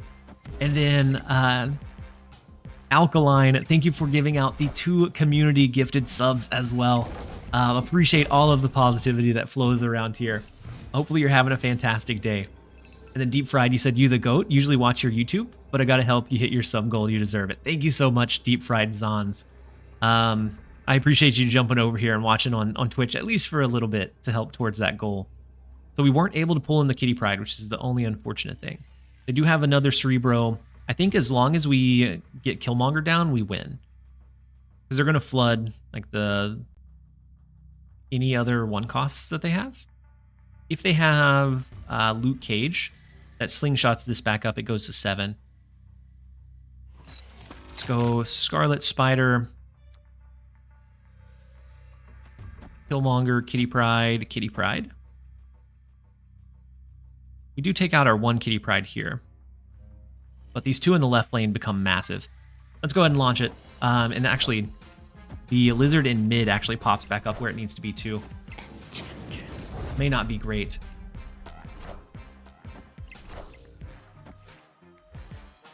But once we take out Kitty Pryde, their Lizard bounces back up to 7. So 7, 14, 21. Yeah, we messed up. Oof. No, just 7, 14. Okay, no, we're fine. We're all right. We'll take the 2 cubes. And that's one of the big reasons why I can't get behind Cerebro 5.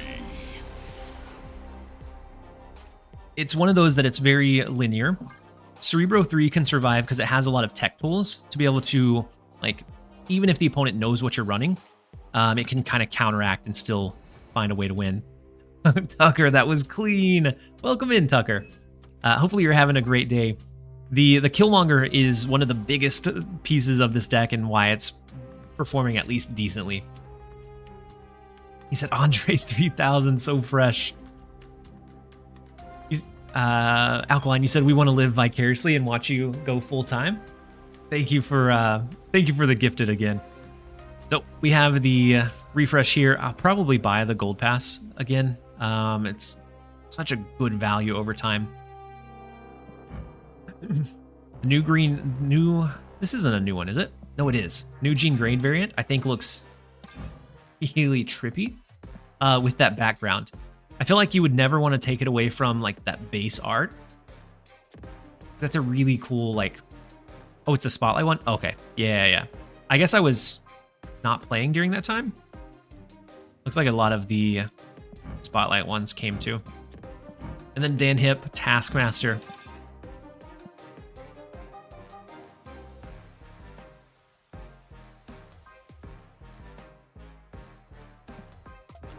Take it.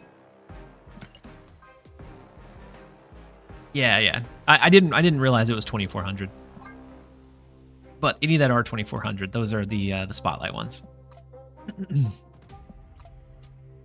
Sad they killed Taskmaster.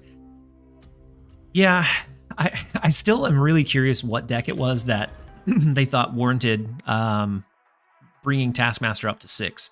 I assume it was something with like Aranya, Madam Web, Human Torch. That way you could Falcon it back in and play both of them on the last turn. That's probably what it was. But now you would have to beast it to be able to play both. And then Roger, you said, hi, did I just play against you? I'm Elk in your alliance. I was running C5. Dropped me 200 ranks from 200 something to 400. Just wanted to try out Spider and Black Swan. We did just play against each other.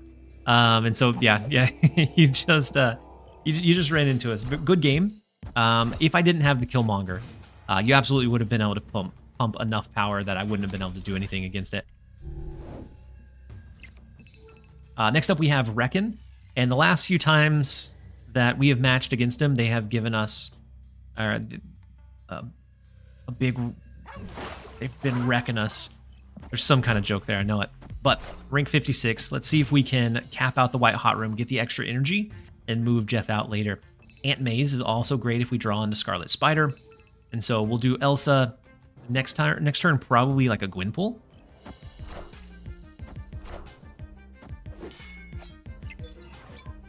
So the big Forge posture check from T Greenethy. I appreciate you.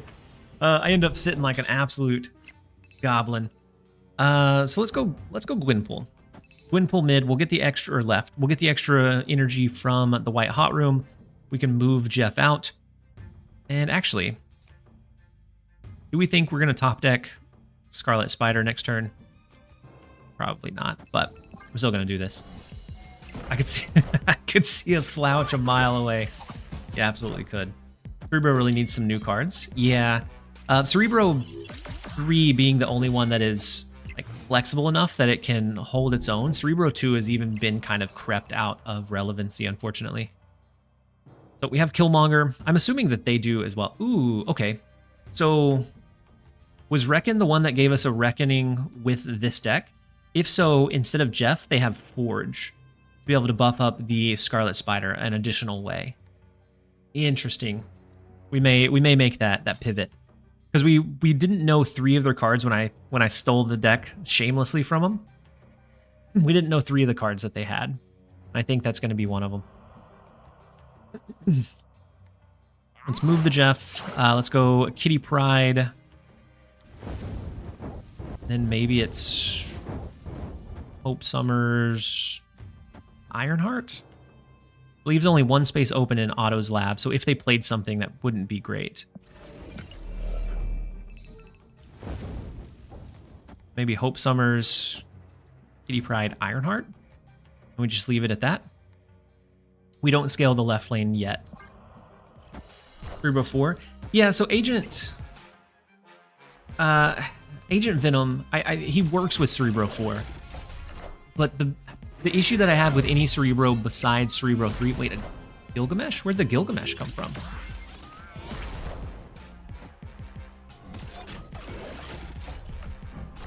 Oh no, I killed my Kitty Pryde.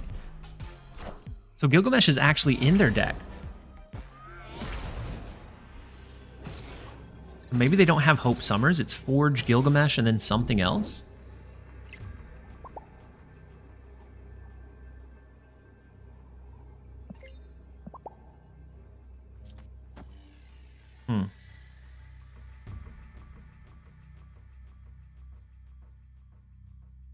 Did we kill their Kitty Pryde too? No, we did not. All right, we're going to run out of this one. Interesting, the Gilgamesh line. The Forge, I think, makes a lot of sense. Gilgamesh, I never would have assumed.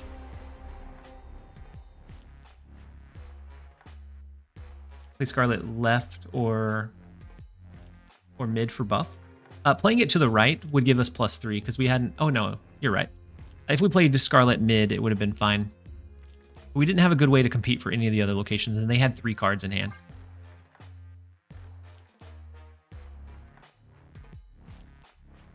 No, yeah, I know that it pulled in from Otto's lab, but I wouldn't have pinpointed a Gilgamesh in their deck. And so maybe that's their surprise element. They gave us another Reckoning, but they also gave us 2 of their cards. And so they don't have the Jeff. I imagine did they have Elsa Bloodstone that last game?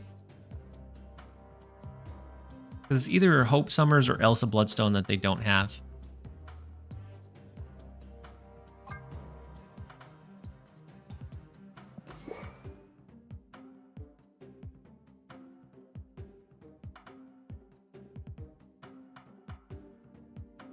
How close are you to going full-time content creator? Hey, welcome. So It we took are you long 362, now 362 with Chaotix Prime Sub, 362 out of 1,000. And so we're getting closer. We're chipping away at it. I'm doing 2 weeks. Today technically starts the first day that I'm doing the 2 weeks, where I'll be live every single day, making that final push for the full-time status. If I did... See, I'm checking back on the video. So the Aranya, Kitty Pride, they do have Hope Summers, and so I'm guessing Elsa Bloodstone would be the one that they didn't have. Interesting, the Forge instead of Elsa. I guess they're leaning further away from like the, or maybe they changed. They may have changed it since then, but it seems very similar in core or idea. I kind of like our idea better.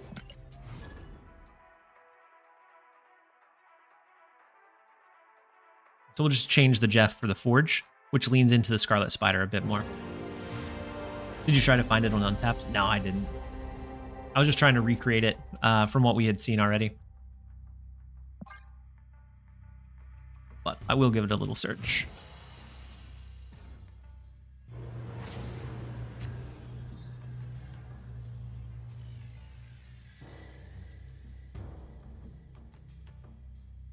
We have Aranya, we have Kitty Pride.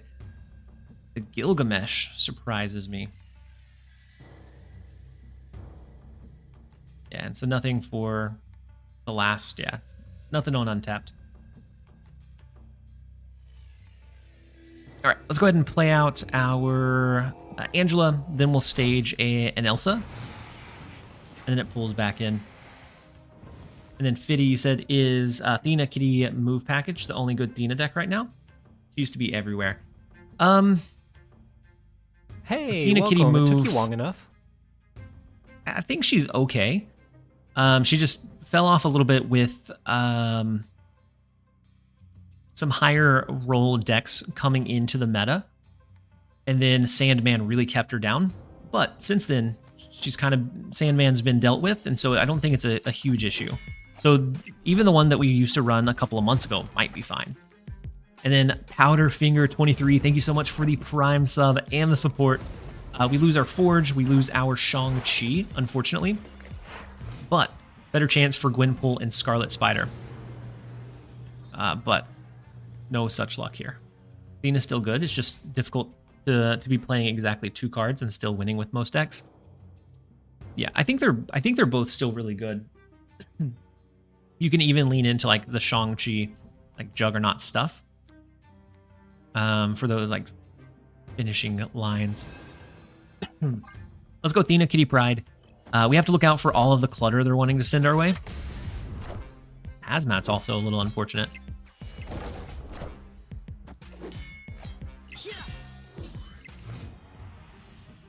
And then Flint Mika, thank you so much for the resub with your Prime sub for the 2nd month. Very much appreciate it and appreciate having you here. Hopefully you're having a fantastic day so far. So we can do Gwenpool, get a buff onto Kitty Pride. But these 2 are going to be the ones that receive the final buff. We're going to look to do like Killmonger, Ironheart on our final turn, most likely.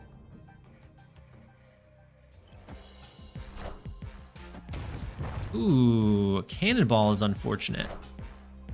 It does break our... Kitty Pryde doesn't get the bonus here. But Thena still scales, so we're okay there. So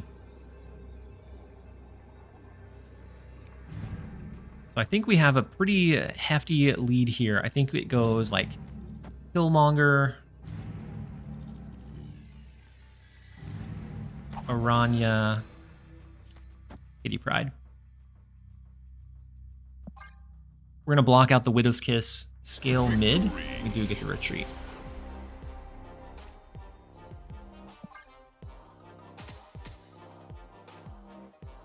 And then Ryan, you said, are you only counting Twitch subs or YouTube?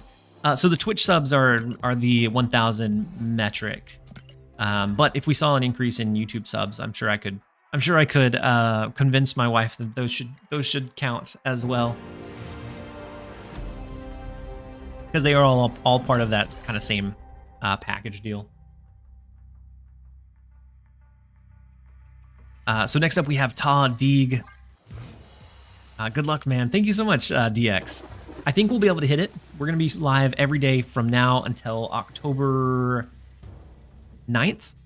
And so we have several weeks to be able to kind of work up and build up to getting there. Let's go ahead and go Angela. We have next turn we could do like Kitty Pryde Forge.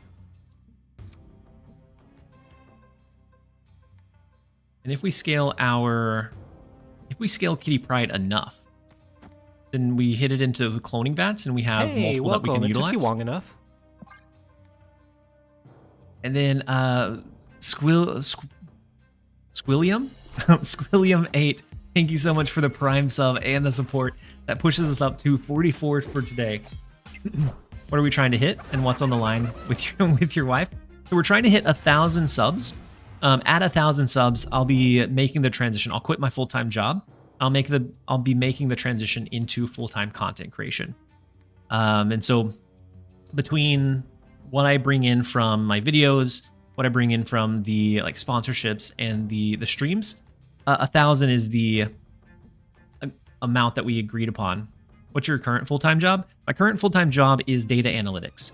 And so I look at a lot of numbers and a lot of metrics, and I formulate them into easy to decipher measures for the company's leadership.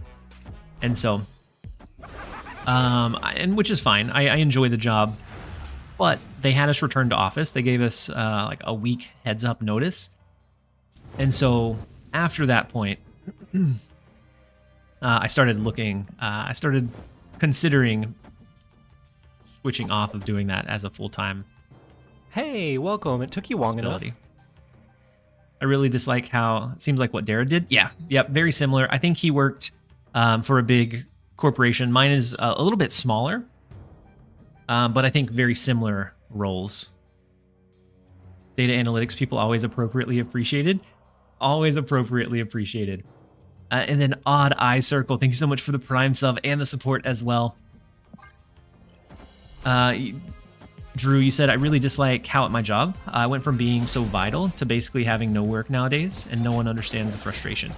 Yeah, I think it is just as bad to have little to no work as having like too much. Makes the days take and last forever. And then Fuzzy said, how many subs are you currently at? We are currently at 369. Which a couple of days ago we were at like 170. So we've made good strides. And today is technically the first full start date that we're doing and making that push.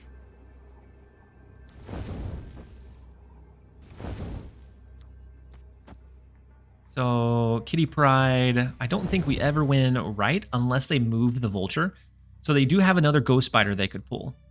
And if so, it becomes a bit scary.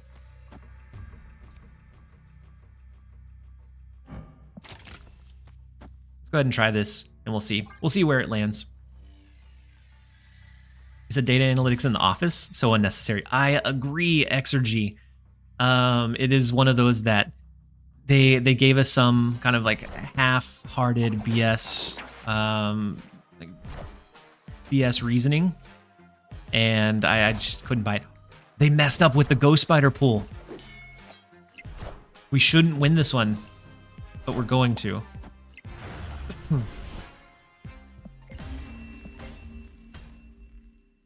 Victory. Tadig threw so hard there. Was your company's reasoning just collaboration? No, it was... so not everybody in our company is able to work from home. And so they said it wasn't fair for the others that we got to work from home and they didn't. But they get more time off than we do and a few other perks for their job role. And their job role it involves interacting with people directly face to face. And so, yeah, it was just we had new leadership that came in at the top. And I think it was his, like, I'm going to make my big stamp and this is what I'm going to do.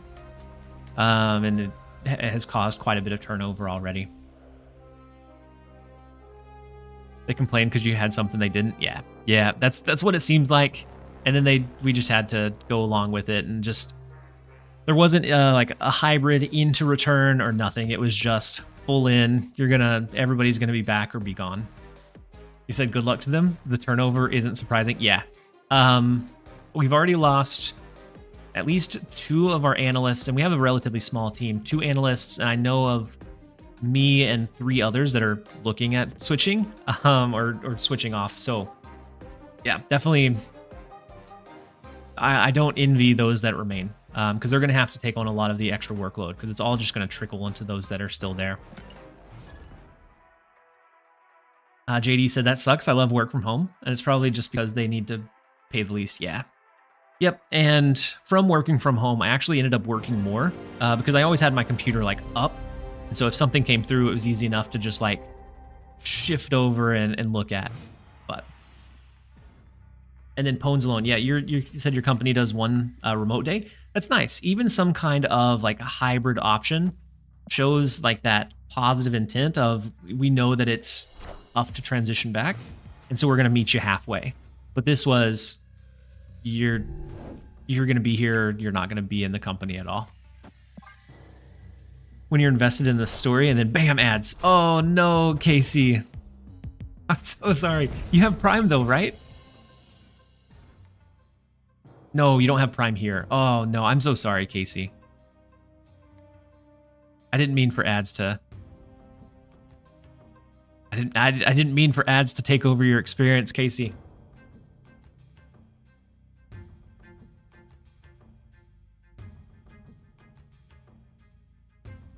But Casey, you should be back now, right? I apologize. I apologize for the mid-story ads. But and then General Sergeant, you said currently playing the Mech game with the stream in the background. It's a surprisingly smooth game. Oddly reminds me of the Metroid games. Nice. I played it on my phone, but I'm excited to try it on the PC. And then Super Zot, you said CEO want people to return to office so they can cheat on their wives again. Oof. Oof. That's a bit rough. Let's go ahead and go Gwynpool here. We have the Killmonger to take out the Human Torch, which is nice. We have Shang-Chi to take out the other. If they get into the Sanctum Sanctorum, we may not still be able to win both, so I don't want to snap back. You ever try Conquest? Yeah, I normally max the Conquest rewards each season. So it's usually just like a couple of gold conquests and a maybe an infinite run or 2.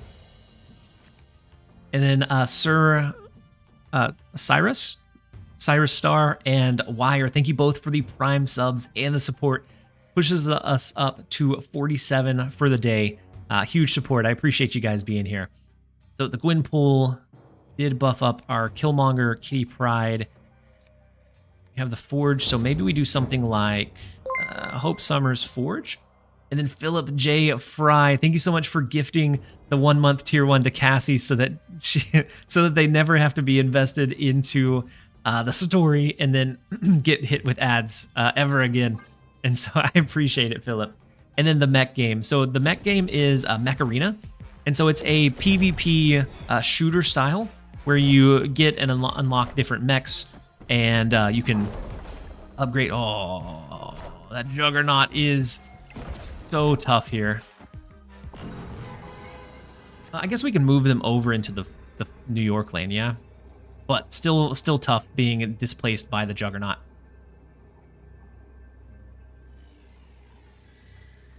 He said it's definitely about control, but the companies that keep allowing work from home will compete for the better people. Yeah. Yep. Because we have a lot of people in the company that are in that state where they're looking for whatever else they can. So without Hope Summers getting that Forge bonus, we can't do both Shang and Killmonger, unfortunately. So we would have to choose one or the other. And it would come down to what they decided to shift over into the left lane.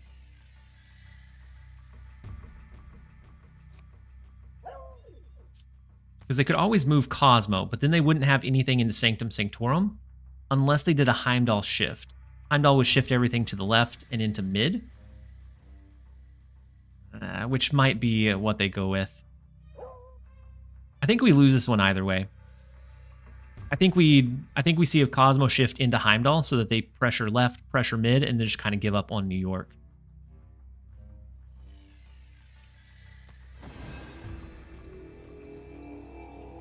But I am curious. Wait, Cho, you said he didn't notice yet? Wait, what with the after the story, of course? Wait, I've lurked all day just so I can launch into emote only chat. Kenny Cooks. Wait, what story was I telling? It was the Heimdall shift. Unfortunately. How do you counter the new War Machine deck? So with War Machine, that deck, the 3-4-5 combo, so the Storm, War Machine, Legion. I don't think any deck counters it unless it runs War Machine. So I think the likelihood of them drawing into those three is pretty low. So whenever they get it, you just have to give them the 2 and retreat. And then Golden, you said just subbed on YouTube. I hope it helps you reach your goal. Thank you so much, Golden Prex, for the support and for the sub as well. You were telling a story of people returning to work. Oh, yeah. So with the people returning to work, most of my team is looking elsewhere because they've gotten used to and accustomed to working from home. So like 4 years, we've been 100% remote. And then over the course of a week and a half, they called for the return to work. And so it definitely disrupts the overall flow. And I think they're going to see a lot of turnover. Hopefully one of those is me if we hit the 1,000 sub goal. But we're going to go into emote only chat for Kenny Cooks because he lurked all day to be able to launch into it. And so you said, Great Fox said, oof, yeah, time to go. Yeah. I think at that point, it's definitely time to go. I want to make sure we can hit that sub goal first, but I do think we'll be able to get there. We're almost 40%. We're at 373 out of 1,000, and we have 14 days left to be able to reach it. And some of those are going to be lengthier days, and so I think we can make it happen if we continue having as much support as we've had these first couple. You said Phoenix Force deck somewhat counters it. Yeah, Nocturne or any kind of deck that can rip away the Storm location before it gets Legioned can also help. And then Frank said, cool to have you back making videos and stuff. I'm back and I'm enjoying it a lot. I definitely needed the little bit of a brain break, but I'm glad that I took the time that I needed, and now I'm back full swing and enjoying it a lot. And then Kenny Cooks with the 3x value from KM Best.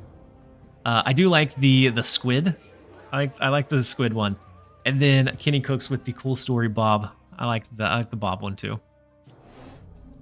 So wave could be a Galactus. We could get cooked by a Galactus right here. Scarlet Spider becomes very scary to duplicate because it's going to potentially jump over into Bar with No Name, which we never want to see. So I think instead of that, we just lean into really stacking these two locations with what we can. And then the captain with the Bob Ross as well, the Pixel Bob Ross. I probably need a Bob Ross emote. That's some way, shape, or form. We need one.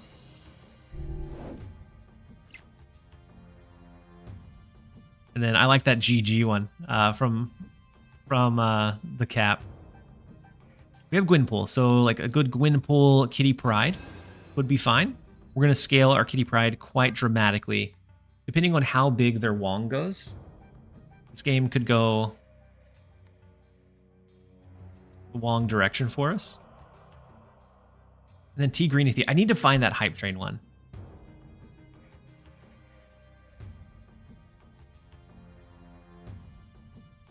Oh, there it is.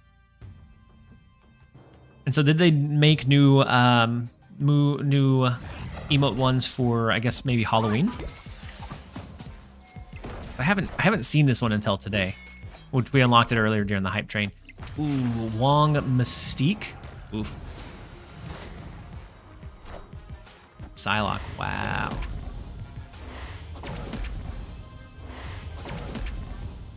That is a mess of extra energy here. They could have Mr. Negative that they just use to win Bar with No Name.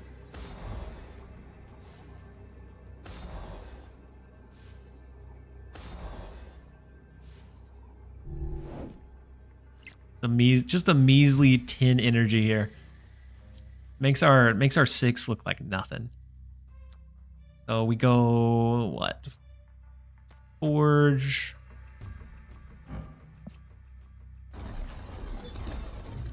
Killmonger, Kitty Pryde. I think we lose this one, just with how much extra energy they have. The double Wong is always really scary. And having priority, we wouldn't be able to try to position a Shang-Chi either. Since it's only one extra, I'm willing to try it and see what happens. Mr. Negative over here. And then it looks like Will, a little bit. Will, you just reached Division 9 in Mech Arena. Thank you for jumping in, trying it out. Hopefully you're having fun with the game. But I'm glad to see that you're making some progress. So the 4 triggers here. We lose every lane. We may win left, but otherwise we lose. We could have went bigger into Otto's lab. We could have not played the Kitty Pryde, and that would have scaled this by 3 more. The Rhino, unfortunately, I think it's maybe a Mr. Negative deck. No, Crystal, Rhino, Wave. I don't know what the rest of their deck would be. Super interesting line, but they absolutely cooked us. Rank 233, and they have collection level of 1,988. Ander is cooking pretty good. Scarlet Spider worth it? I'd say probably not. I'd say that it is playable, but it is not it's not game changing by any means. Like, there may be something that comes up later on that is a good deck for him, but I think it's going to be very much like a Namora, in that it only has like one really good home. And then Fiddy, you said TLSG, which discard version's better? Helicarrier, yeah, Helicarrier Collector or pure discard? I like pure discard better, just because I can gauge what that output would be much more easily or much more consistently. And it does fit a Namora deck, but with Clutter completely destroys the Namora line. You spent 4 keys for that White Widow variant? I honestly thought about it. And then it's guest gaming with the 114 viewer raid. Thank you so much for the raid. Hopefully you had a fantastic stream. Were you still using Scarlet Spider, or if you kind of tossed it into the waste bin like it probably deserves to be? But everybody that's joining us, if you are unfamiliar with me or my content, most of my stuff has been on YouTube for a long time. But I'm starting to dip my toes into the stream scene. I'm currently doing a 2-week stretch to try to make it to full-time content creator status. And so I'm going to be live every day for the next 2 weeks to try to reach a 1,000 sub goal that me and my wife agreed upon, to be able to switch over into doing this full-time. So let's go Elsa Bloodstone. Let's go Kitty Pryde. With them having Mr. Negative so early, we probably lose this one. But we have a good line set up for Scarlet Spider. Because the Elsa Bloodstone, next turn would be Scarlet Spider plus Aranya. It's going to be 9 powered off the jump. I'm a witness of guests trying. You said I tried. I really did, but I'm not sold on it. I'm not sold on it either. I think Scarlet Spider in general is just not in a great spot right now. I think the 4-cost like card range, you need to have a really, really impactful ability, like a game warping ability. So like Mr. Negative, it changes the progression of the rest of the game. Like Gwynpool, to a degree, she gives the ability to like scale your cards really dramatically for that like surprise burst of last turn, and even she would be, I think, on the fence. I think a 4-cost has to have like a really solid. So Iron Lad, it's an ability that you can't get anywhere else that can create some really unique play lines. Same thing with Wiccan, yeah. And so it needs to be something that just can completely change or shape the rest of that game if it gets played. Just raw power usually doesn't work. Like we've seen Crossbones, we've seen Coal Obsidian. Those are okay when you're running it with Scar, but other than that, they don't really get ran for that 410 stat line. He said, "Come on, -1 cost." At 3 cost, he would be crazy in like a Silver Surfer build. Surfer would be crazy. You would drop Surfer, drop Absorbing Man, and then extend the Scarlet Spider. Would be absolutely wild. But I think it would be a really good fit for him. Next up, we have Toasty. Let's see if we can maybe turn this around a little bit. We need Zabu back if they keep printing so many 4s. Yeah. I think Zabu with an ongoing... it used to be problematic. I don't know that it would be so problematic nowadays. I feel like we've had a lot of different things come to the game that have made other play lines more manageable, and they've taken out a lot of the big issue 4-cost cards. Is Scarlet Spider worth getting for future changes? Potentially. I feel like if he's super unpopular, he might be in line for a rather rapid buff. But it's still kind of tough to tell for sure. What does TLSG stand for? TLSG stands for a lot of different things. And then Aziz, thank you so much for the resub with your Prime for the 2nd month. He said, I wish you the very best, or I wish the very best for you. Thank you so much for the support, and hopefully you're having a great day so far. So with Forge, we may end up throwing out our Aranya.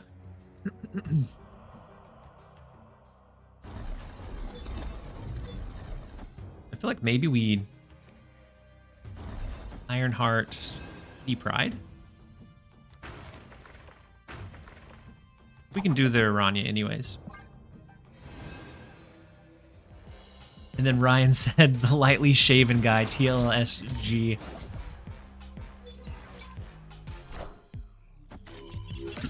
And then I can break down what TLSG means here in a minute. And so I used to play Call of Duty competitively back in the like MLG days before esports like really started blowing up. The captain said I did. Before like esports really started blowing up, I played Call of Duty with a group of friends, and my role in that group was the sniper. So I was always in the back, and I tried to pick off people where I could, but the biggest piece of my job was that communication. Being able to really like watch those corners and watch those avenues so that we knew where the opponents were at all times. But with that, Call of Duty is a very much run and gun. You're in the mix, you're in the fight type of game, and I was always a little bit jealous of those that got to like be up in the action, and so I kind of expressed this, and being a group of guys, early days, they definitely poked a little fun at me, and they said I was that lonely guy in the back, the lonely sniper guy, and instead of letting it really bother me, I decided to kind of like wear it like a badge of armor, and so I decided to shorten my name. I changed my in-game name to TLSG. The clan tag, of course, stayed the same, but I decided to wear it as the lonely sniper guy because I wanted to be up in the action, but I needed to serve my role in the back. And so every game that I switched to from then, it's something that I just kind of kept the acronym and went with it from there. And then Georgie, you said dating yourself pre-esports. It was like early days of YouTube where all you saw on there was like the montages of like the cool shots, and Optic, yeah, I think it's Optic. Optic was really big in like that space. Then Powderfinger said, "Great story, TLSG. Cool to hear people's backstory." The glory days. Power Joe, thank you so much for the Prime sub for 3 months. I appreciate having you here. Hopefully you're having a fantastic day. He said there's a Loki Sarah deck. Interesting. I'm getting kind of tired of this one. It did well for a little bit, but I think it's probably run its course. I'm ready to shift off of it for a bit. So Loki Sarah, where did you see the Loki Sarah deck? And if you say that there's Arisham in it, I'm gonna be upset. Is that Gaming Peak with the LAN parties? LAN parties were so atmospheric. It was like nothing that I've seen or probably ever will see again. So Castle Zemo kind of ruins our plans a bit.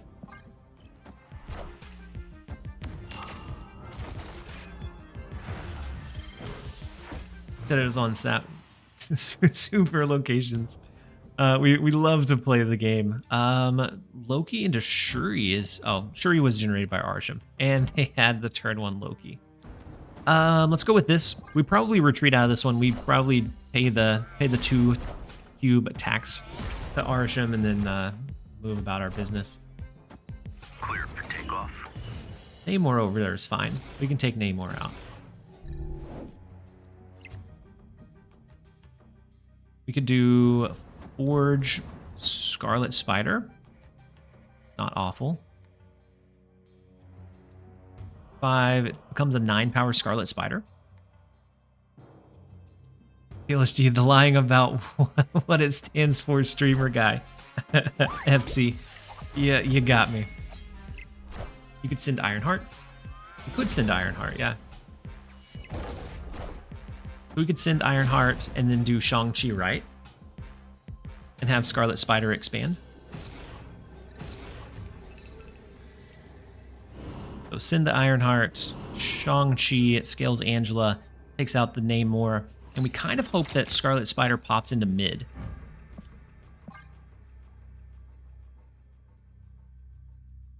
Last time I was here was when your dad started a company with the acronyms TLSG.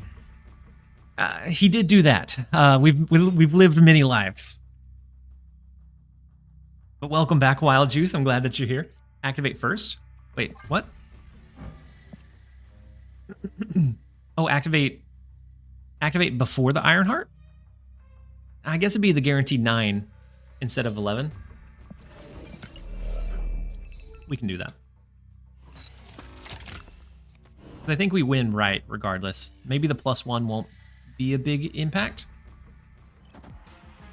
So if we did it after Ironheart before Shang, then Ironheart goes their way. We'd still have the 1 space. So a Shang-Chi of their own. We do have the clone going in mid, so we still win that location. It's just a matter of if we can win right. So they have 7, 8, 9. We have 11. Must be controlled.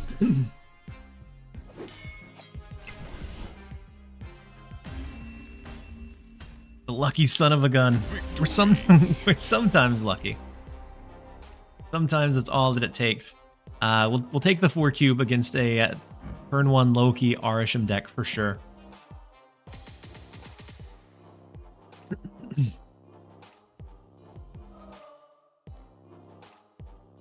So if you activate, yeah. So if we activated it after Ironheart revealed, then it could have gone right, yeah. But I guess it would have came down to a point differential anyways, and we would have been okay. Looks like Scarlet Spider is working for you. It's okay, but I don't think that it is incredible. Like it's playable, but it doesn't like warp anything. Like it doesn't. Scarlet Spider is not the thing that makes this deck possible. You could probably take Scarlet Spider out and do okay with it still. And then T Green with the timeout. Let me type it up for you. First timeout of the day. Think about your actions for 2 minutes and then come back to us. And so Elysium can get really interesting with the like Elsa Bloodstone stuff.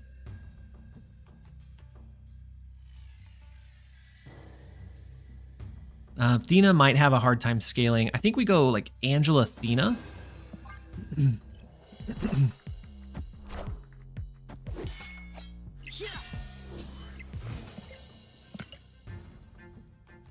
Going against a Rebel Spy here.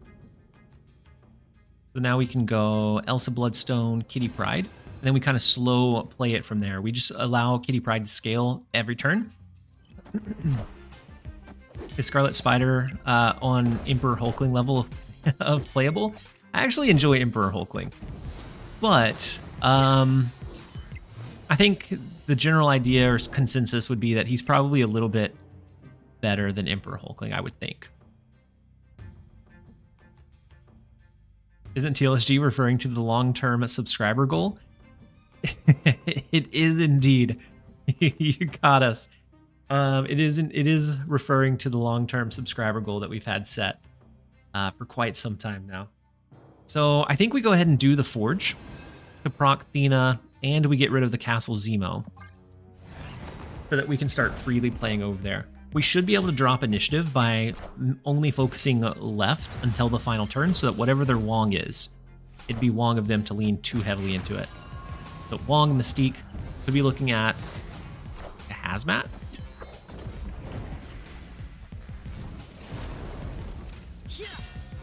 And then with Magic. I'm a little bit scared of how high that high roll that they have can go. I'm just going to play the Kitty Pryde. Unlucky negative, perhaps. It could be. I still like the least salty guy. The best because it's true. Every once in a while I get salty. But I generally have a pretty good grip on it. We can shred their big sage. We can. Their big sage, unless it's like a Hazmat Odin, which is probably the less popular option. Shang-Chi should help us out here quite a bit. It is an unlucky negative. And so then Cassandra Nova triggering twice, still below Shang-Chi range though. No, it's triggering 4 times. My goodness, our cards are useless.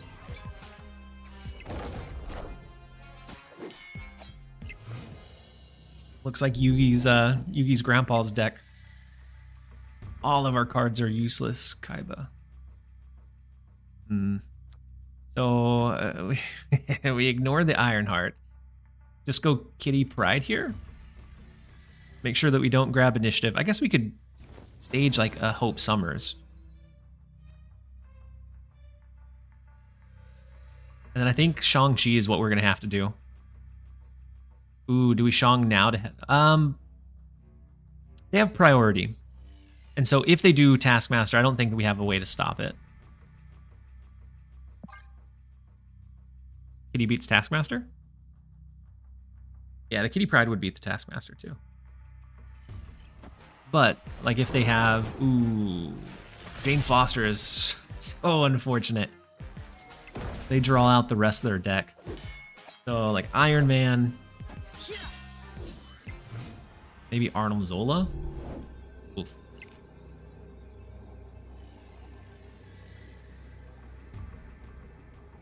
So an inverted Iron Man here. Bale? It's only 1 additional cube. I think we're going to stick it out, but I do think we lose this one. If we're giving up the right lane anyways, we could always throw Ironheart.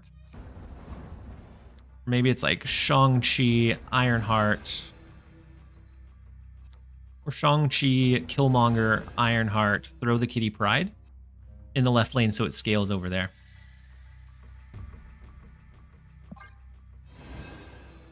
First roll of negative Veil on Jane. I am. Iron Probably should have, but we may get the payoff with. Okay, no, the Taskmaster. The Taskmaster is gonna do us in. We win mid. We absolutely win the mid lane, but I think we should probably lose the left. Goodness. There was a line where maybe we win right with the Kitty Pride. Okay, the double hit in the left lane is big. No way. Victory.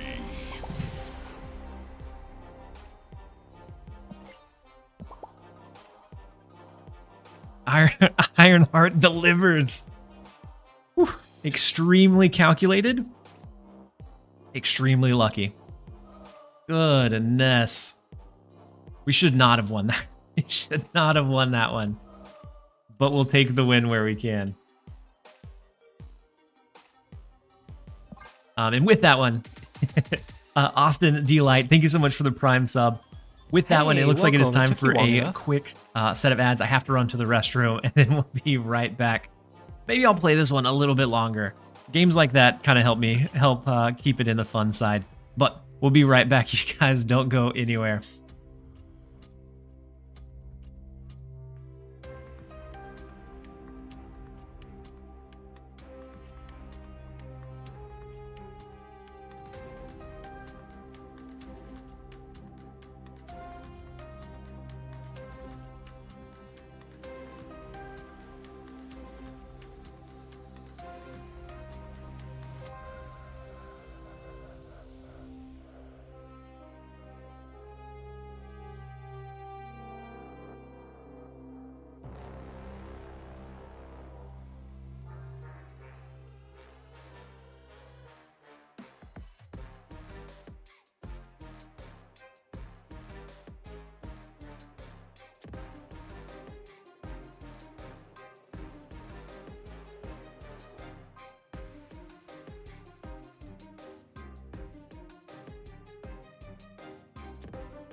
And then on the YouTube side, Horror Story, you said you're always the most chill streamer, even if your opponent played a poisonous deck. I enjoy seeing like all of the creativity that comes through. So even if we end up losing, like I'm always in a good mood about it. And then the home Gamin, you said go buy a lotto ticket. I should. After that one, absolutely should. And then Vish, I saw it earlier, but I didn't say it, was you said you appreciate my videos on YouTube. I appreciate you being here and enjoying them. And so glad to have you. Glad to have you here for sure. Let's go ahead and play out our Aranya and see how the rest of this thing unfolds.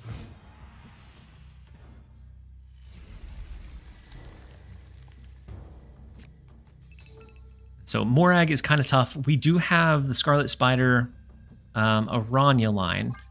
So maybe we get Gwynpool down, and maybe she helps scale it up a bit.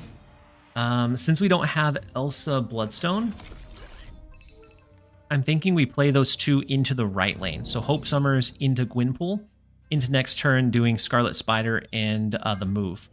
Yeah, we are almost to 400. So we're making good progress towards the 1,000. So we started the day around 300, and so we've hit a good chunk. A good chunk of progress. So let's go Gwynpool.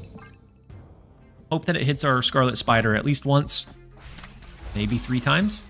So Namora comes in, which is super unfortunate for him. Them pulling our card out of Otto's lab is actually, oh well. I was gonna say it's actually good. It makes it better chance that Scarlet Spider gets hit.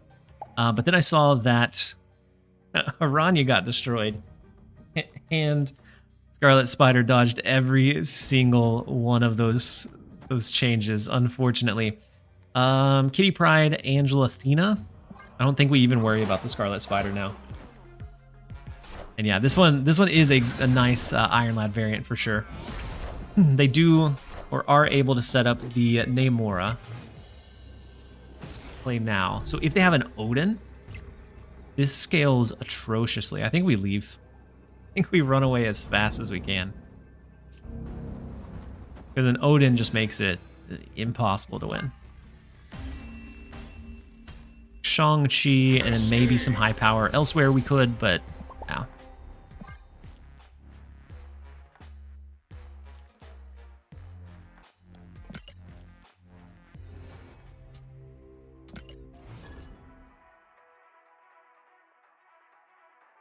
Maybe we do switch up. We've played this one for a good chunk of the day. So maybe I do another type of deck for just a little while. So I had one queued up. It's performed pretty well for a pretty large chunk of games, and it's a movement deck. I was just afraid of my ability to actually navigate it while streaming, but I do have it built out. So we'll go ahead and play that one for a bit after this match. So we have Angela, Hope Summers into Gwynpool. So fantastic lineup or start. With Hood, I am worried that they'll send over the Hood with like a Viper. Or the White Widow. So unless we get Kitty Pryde, we're probably going to avoid scaling the Angela lane. Otto's Lab is tough for us too. Then with Murder World, Warrior Fall, these locations are not fantastic.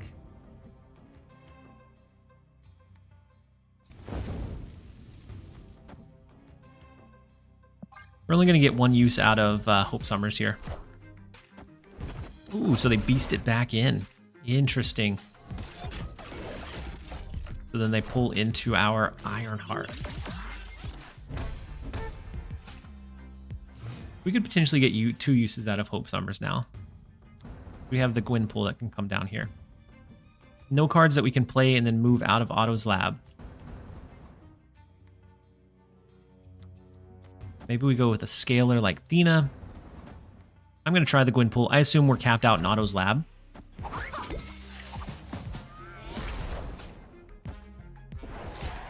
So we have the Hood. Into the Viper. They could have capped us out, and I assume we have White Widow. Yeah.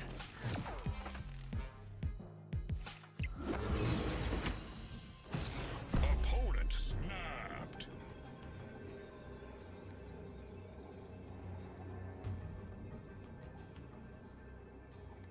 So we don't have priority. We could go Aranya. Something like Athena, Killmonger. That protects us from being cluttered here.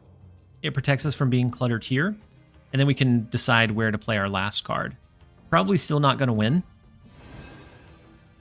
But it's interesting enough to me to at least see it play out.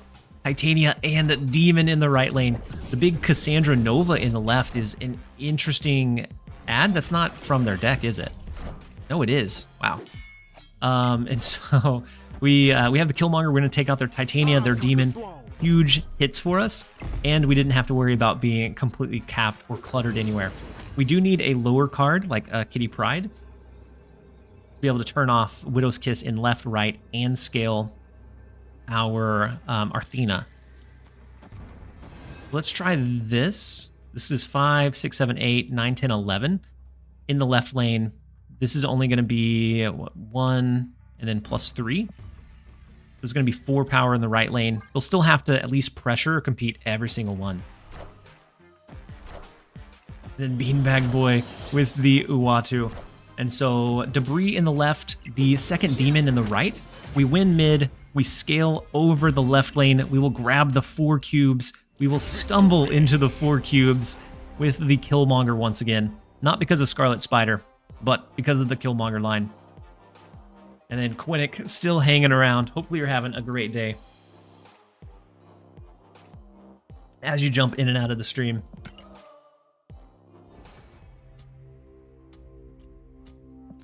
And so let's try. We ended positive with the deck, but it was pretty low, 55-ish% win rate over the span of our game. So not awful, but it was kind of tight. I feel like you should be able to buff Scarlet Spider a little bit easier. Yeah. I feel like investing that much into him is kind of tricky. So we ran it for 33 games, a 54% win rate with just double-digit cubes. And so not awful. We were positive with it. We won more than we lost. But a lot of those, I feel like we had to get pretty lucky, or we had to play them very well to be able to make it happen. So I'm going to try our Move 99 deck, which I think is interesting. It's the only deck that I've seen recently that runs the Spider-Man 2099, which is always fun to run a card that's not played very often. And then other than that, we have the lines of like our movement. We have Eliath as that surprise, like they anticipate the Heimdall, but not so much the Eliath. And it makes it really hard for them to pinpoint exactly what we're doing when. So let's go Aranya left. We're going up against Reckon, which they have been wrecking us the last couple of times we've matched into them. They're running a Scarlet Spider deck similar to what we were. We actually ripped off the one that we were trying off of their deck.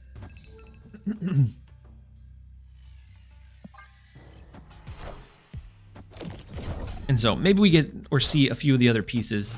I know they had a Gilgamesh and a whole slew of things that could buff some of their cards. Death's Domain, not great. We're just going to skip here until we get one of our movement cards, because we do have the Killmonger. So Aranya and Iron Fist are now gone already. And so they didn't save it for the Human Torch. If we get Human Torch, then he is now free.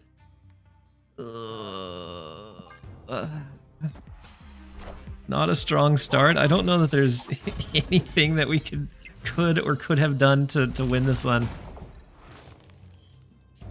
We just didn't have any of our enablers. We had all of our hefty, heavy-ended cards.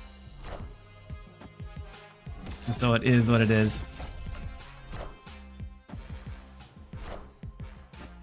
So the Athena, Scarlet Spider, they get a lot of good benefit. We take out their Gwynpool, which is nice to see. But we're pulling into a big Gilgamesh here in Otto's lab.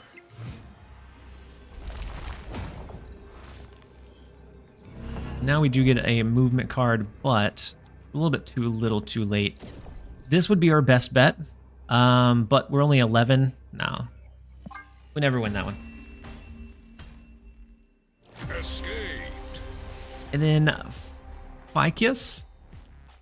Hey, welcome. It took you long enough. Phycius42, thank you so much for the Prime sub and the support. That brings us up to a nice round 50 for the day, and up to 380 subs out of the 1,000 goal. And so we're making really steady, really solid progress. I appreciate all of you guys being here, hanging out, and all of the positivity that we have in our little community. And so I appreciate you guys so very much. Curious to see their whole deck. Killmonger and Gilgamesh. So I think I've pieced together most of it. So it's Aranya, Kitty Pryde, Athena, Angela, Ironheart, Killmonger. Well, I forgot. Reading it off really doesn't. It really is tough to gauge. So let me switch this. I'll pull it up. I have part of it snipped.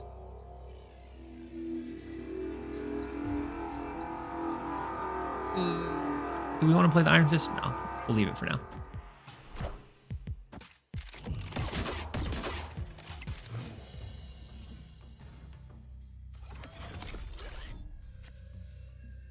Let's make it really big. I'm going to fit it to the screen. Okay, that did not do it. All right, never mind. So I have part of it snipped, and I was only missing 3 cards, and after that I found that they had a Forge and a Gilgamesh. I'm just missing 1 card that they have. So let's go Iron Fist. We'll pull a card in with Otto's Lab. We can move the Dagger next turn or the Vulture, either one. Just never seen Gilgamesh outside of Zoo. Yeah, I know, Zig. The Gilgamesh really surprised me whenever I saw it come down. And so they buff a lot of their cards with Angela, Athena, the Aranya to buff cards, the Forge to buff cards, and then Gilgamesh. So they may have like a Nova. They gotta have Nova. They might.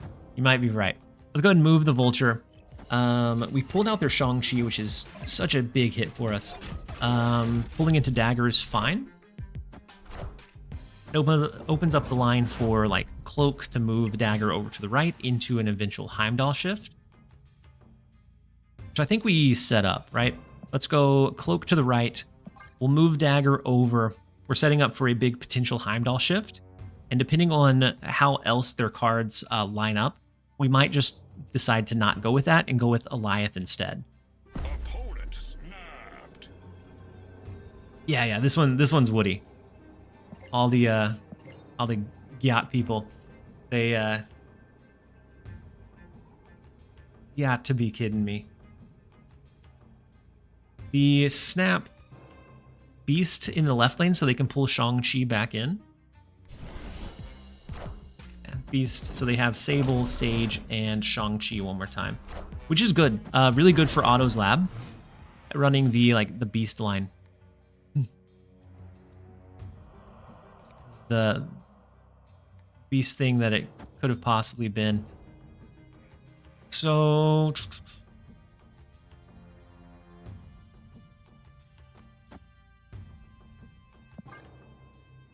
let's move the Dagger, go Spider-Man 2099. We still have the option next turn. Maybe we go Cosmo. Maybe we go Heimdall, shift our cards over and our moving pieces over. Or maybe we just end with Eliath.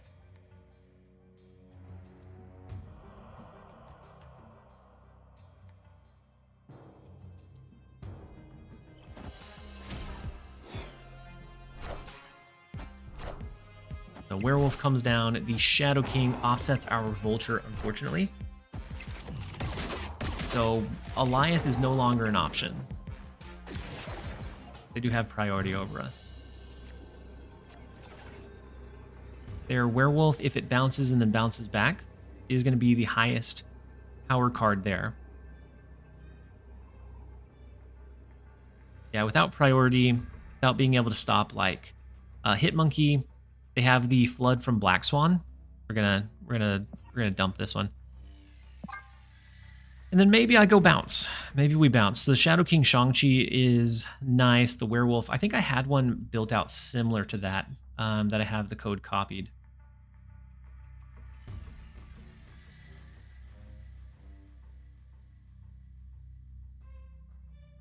I don't think I had Sage though.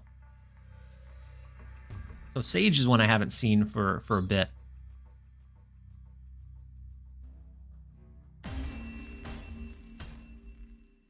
Escaped.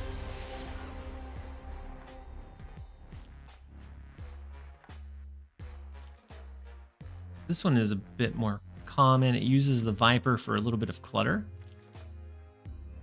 The White Widow line. Do Gambit Onslaught?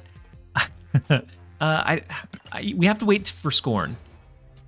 I think with Scorn, that could definitely be a real possibility of a like Exodia Gambit machine gun style deck.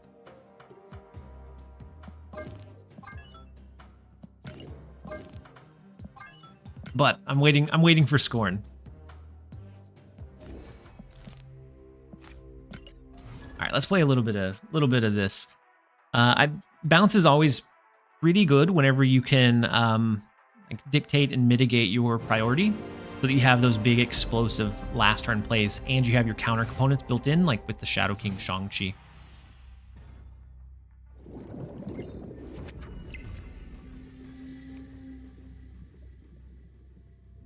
I love Expedia. Expedia or Exodia? Stoked for Toxin. Great Fox. I do like the Exodia. I think the equivalent in Snap was probably Exodia. I think the equivalent in Snap was probably Galactus, which people found super unfun. Oh no, you're okay.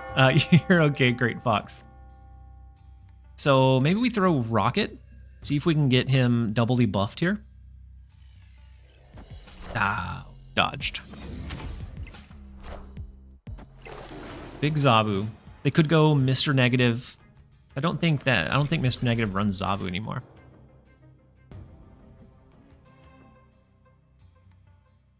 All right, let's go ahead and bite the bullet. We go White Widow mid. We can Falcon pull in Rocket next turn. Maybe we even go like Viper to fully cap them in Kamartage. I wouldn't TLT be Exodia? Living Tribunal? I don't know. Because with Exodia, if you assemble the pieces, then you just win the game. And so maybe the Living Tribunal, since like if you get your Onslaught, your Iron Man, you get them stacked, you win? Maybe. Maybe I could see it. So they go Symbiote Spider-Man. If it is a Galactus build, unfortunate for them. We can go Hood Viper. You could also go Hood Viper. Just go with the single move, just in case they're trying to go any kind of cheeky Galactus. We're just going to completely take that off the railings. So big Sage coming in at the 2 power. And then a big Scarlet Spider for him as well. Pulls into our Shadow King, so their Sage is no longer the big 2 power Sage. It is the 0 power Sage. Let's go Falcon into the right lane. We pull in Rocket. We pull in Nico. I'm going to go ahead and play the Demon. I think we're okay with that. They should have made Scarlet 3-5. I think at 3-5, he gets really crazy with Surfer. The KGB agent. There's a guy on YouTube that looks exactly like you. He sounds like a swell guy. I'd like to meet him someday. Agent. I would like to meet him for sure. And so they keep a space in mid because of the Symbiote Spider-Man. Ironheart trigger. Hopefully it dodges Scarlet Spider. It does. Oof. Into the Psylocke. We have priority. This gives them +6. But the big Rocket Raccoon I think is nice.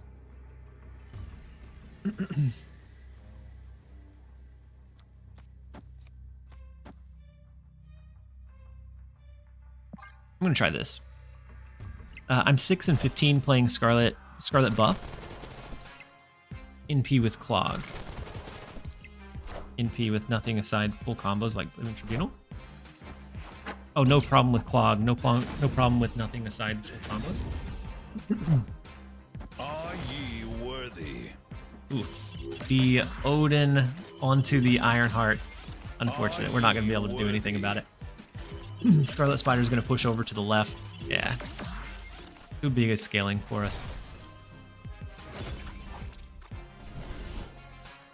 Only a 9 power Scarlet Spider.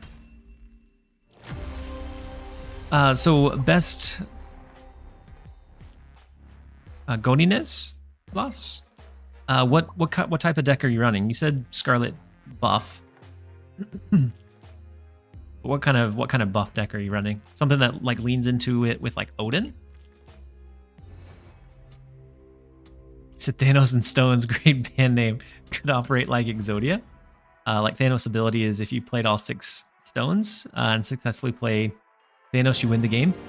It could, but that's such a dangerous like lever to put into the game. You'd have to do something like remove the card draw elements from it or something. Because it can start snowballing so incredibly quickly. Still a 418 total?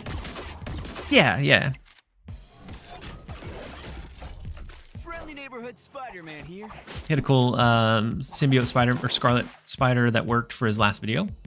Yeah, the 418 is, I mean, it's fine. It's not awful.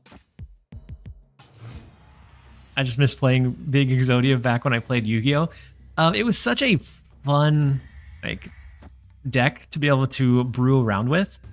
I personally, I was a little bit younger whenever it came out, or whenever it was Exodia was like in the game before like expansions kind of pushed out into obscurity.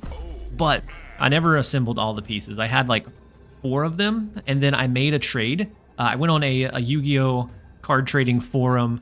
I made a trade with somebody for like a big chunk of my collection, a lot of my like ultra rares, in exchange for like the last missing piece of Exodia. I had wanted like Barrel Dragon as well because I thought he was kind of cool. And I sent my cards because I didn't have rep on the site and never got anything in return. And that is when I quit Yu-Gi-Oh! Was when I sent most of my collection to be able to complete like a deck that I was really excited about and got scammed.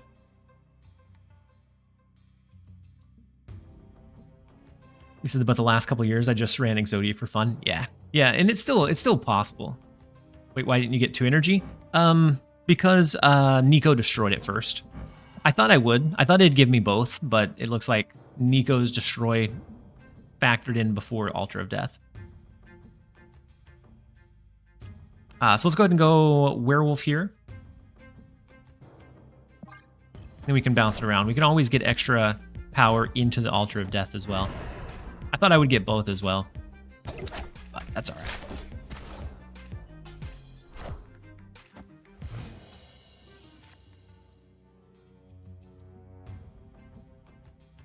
Yeah, I know it happens before the location, but some locations like the one that switches your card to the other side, it'll switch and then Nico will destroy it.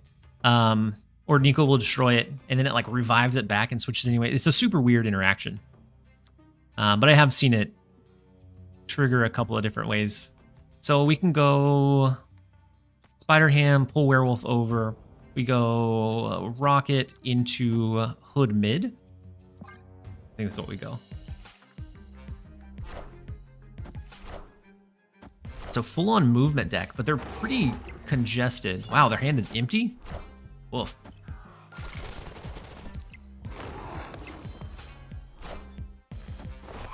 So we're probably going to end up doing like Viper in Strange Academy to try to get them fully capped out in a couple of lanes. Of course, they can always move with Aranya.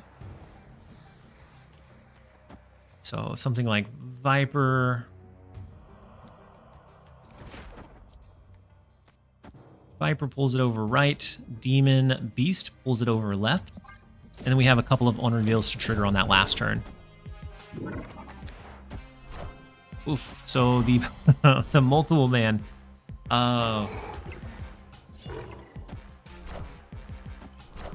Kraven's going to be big in mid. But if it gets big enough, we can just throw a Shang-Chi their way.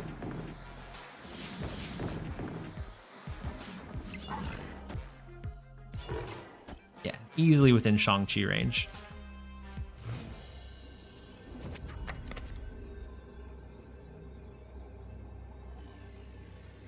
Victory. But we will take the 2 cubes and the retreat. Feels good to grab a win. I think we were in the need for a win. Don't we just ignore mid? We could. We could. It's either that or we leave our werewolf there at the end of the game. Since they have it completely capped out, Shang-Chi would swing it and leave them at a +3. I think we'd be able to manage it. Will you be playing any Pokemon trading card game Pocket when it lands? I will.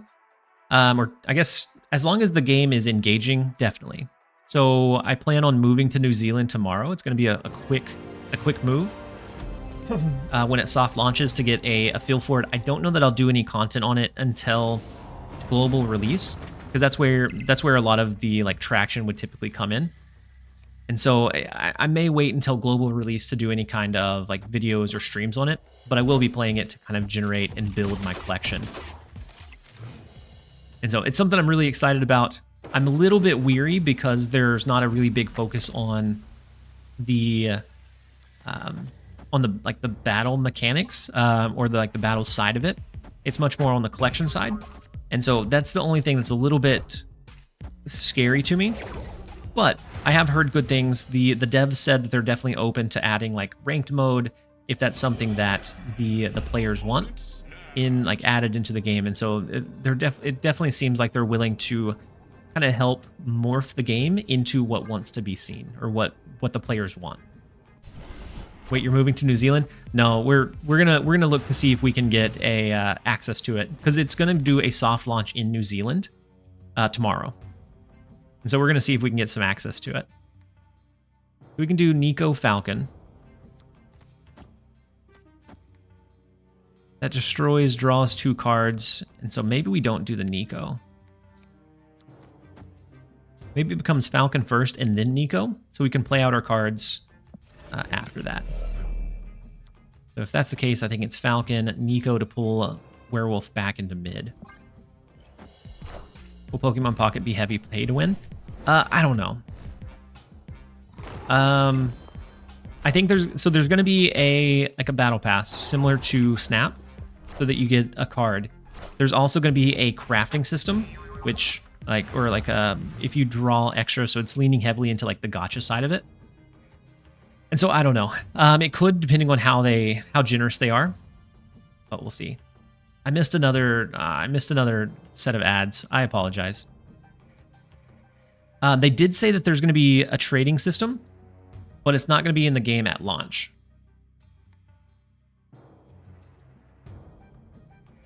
And then once we get back, I'll expand further.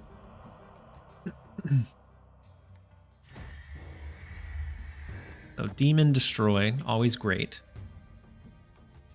Pulls Werewolf. Actually, it doesn't pull Werewolf because it gets destroyed, right? Sable. I think it becomes Sable, Spider Ham. Go ahead and do Vibranium. So we're almost back from the ads. I apologize, you guys.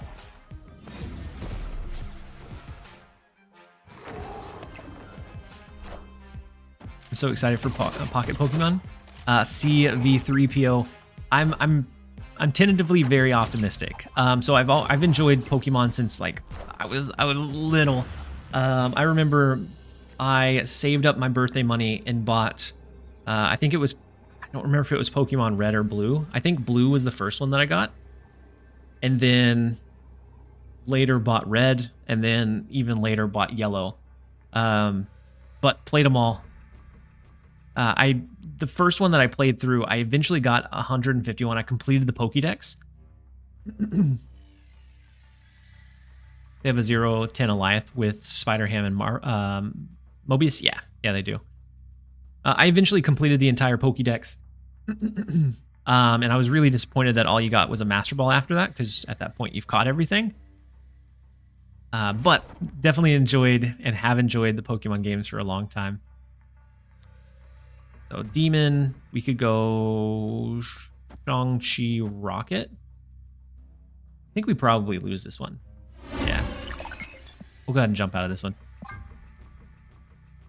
And then Sergeant, it looks like you just reached Division 9 on Mech Arena. I appreciate you checking it out. Hopefully you're enjoying it. We're actually going to have to switch over here in just a minute. We'll go ahead and do that. Did I miss this during the ad? What's your favorite Pokemon? So that one actually hadn't been asked. I haven't put a lot of thought into like my favorite Pokemon. I know my favorite like Pokemon to catch for a run for like Silver and Gold was always, I think it's Ralts. I think it's the smallest version of him.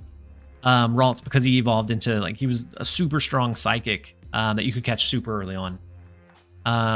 Other than that, once I learned the formula of just start with the fire Pokemon and just use him and you can beat the entire game, I was a little disappointed. So I haven't enjoyed any of them as much as I did originally, but I've played just about all of them that there are out there. Rolf. But for Pokemon Pocket, you have 2 packs that you can open every day for the trading cards. So just by logging in, you can kind of start building your collection, which I think is nice. And then if you want to build it faster, of course, there's going to be paid methods to be able to do that.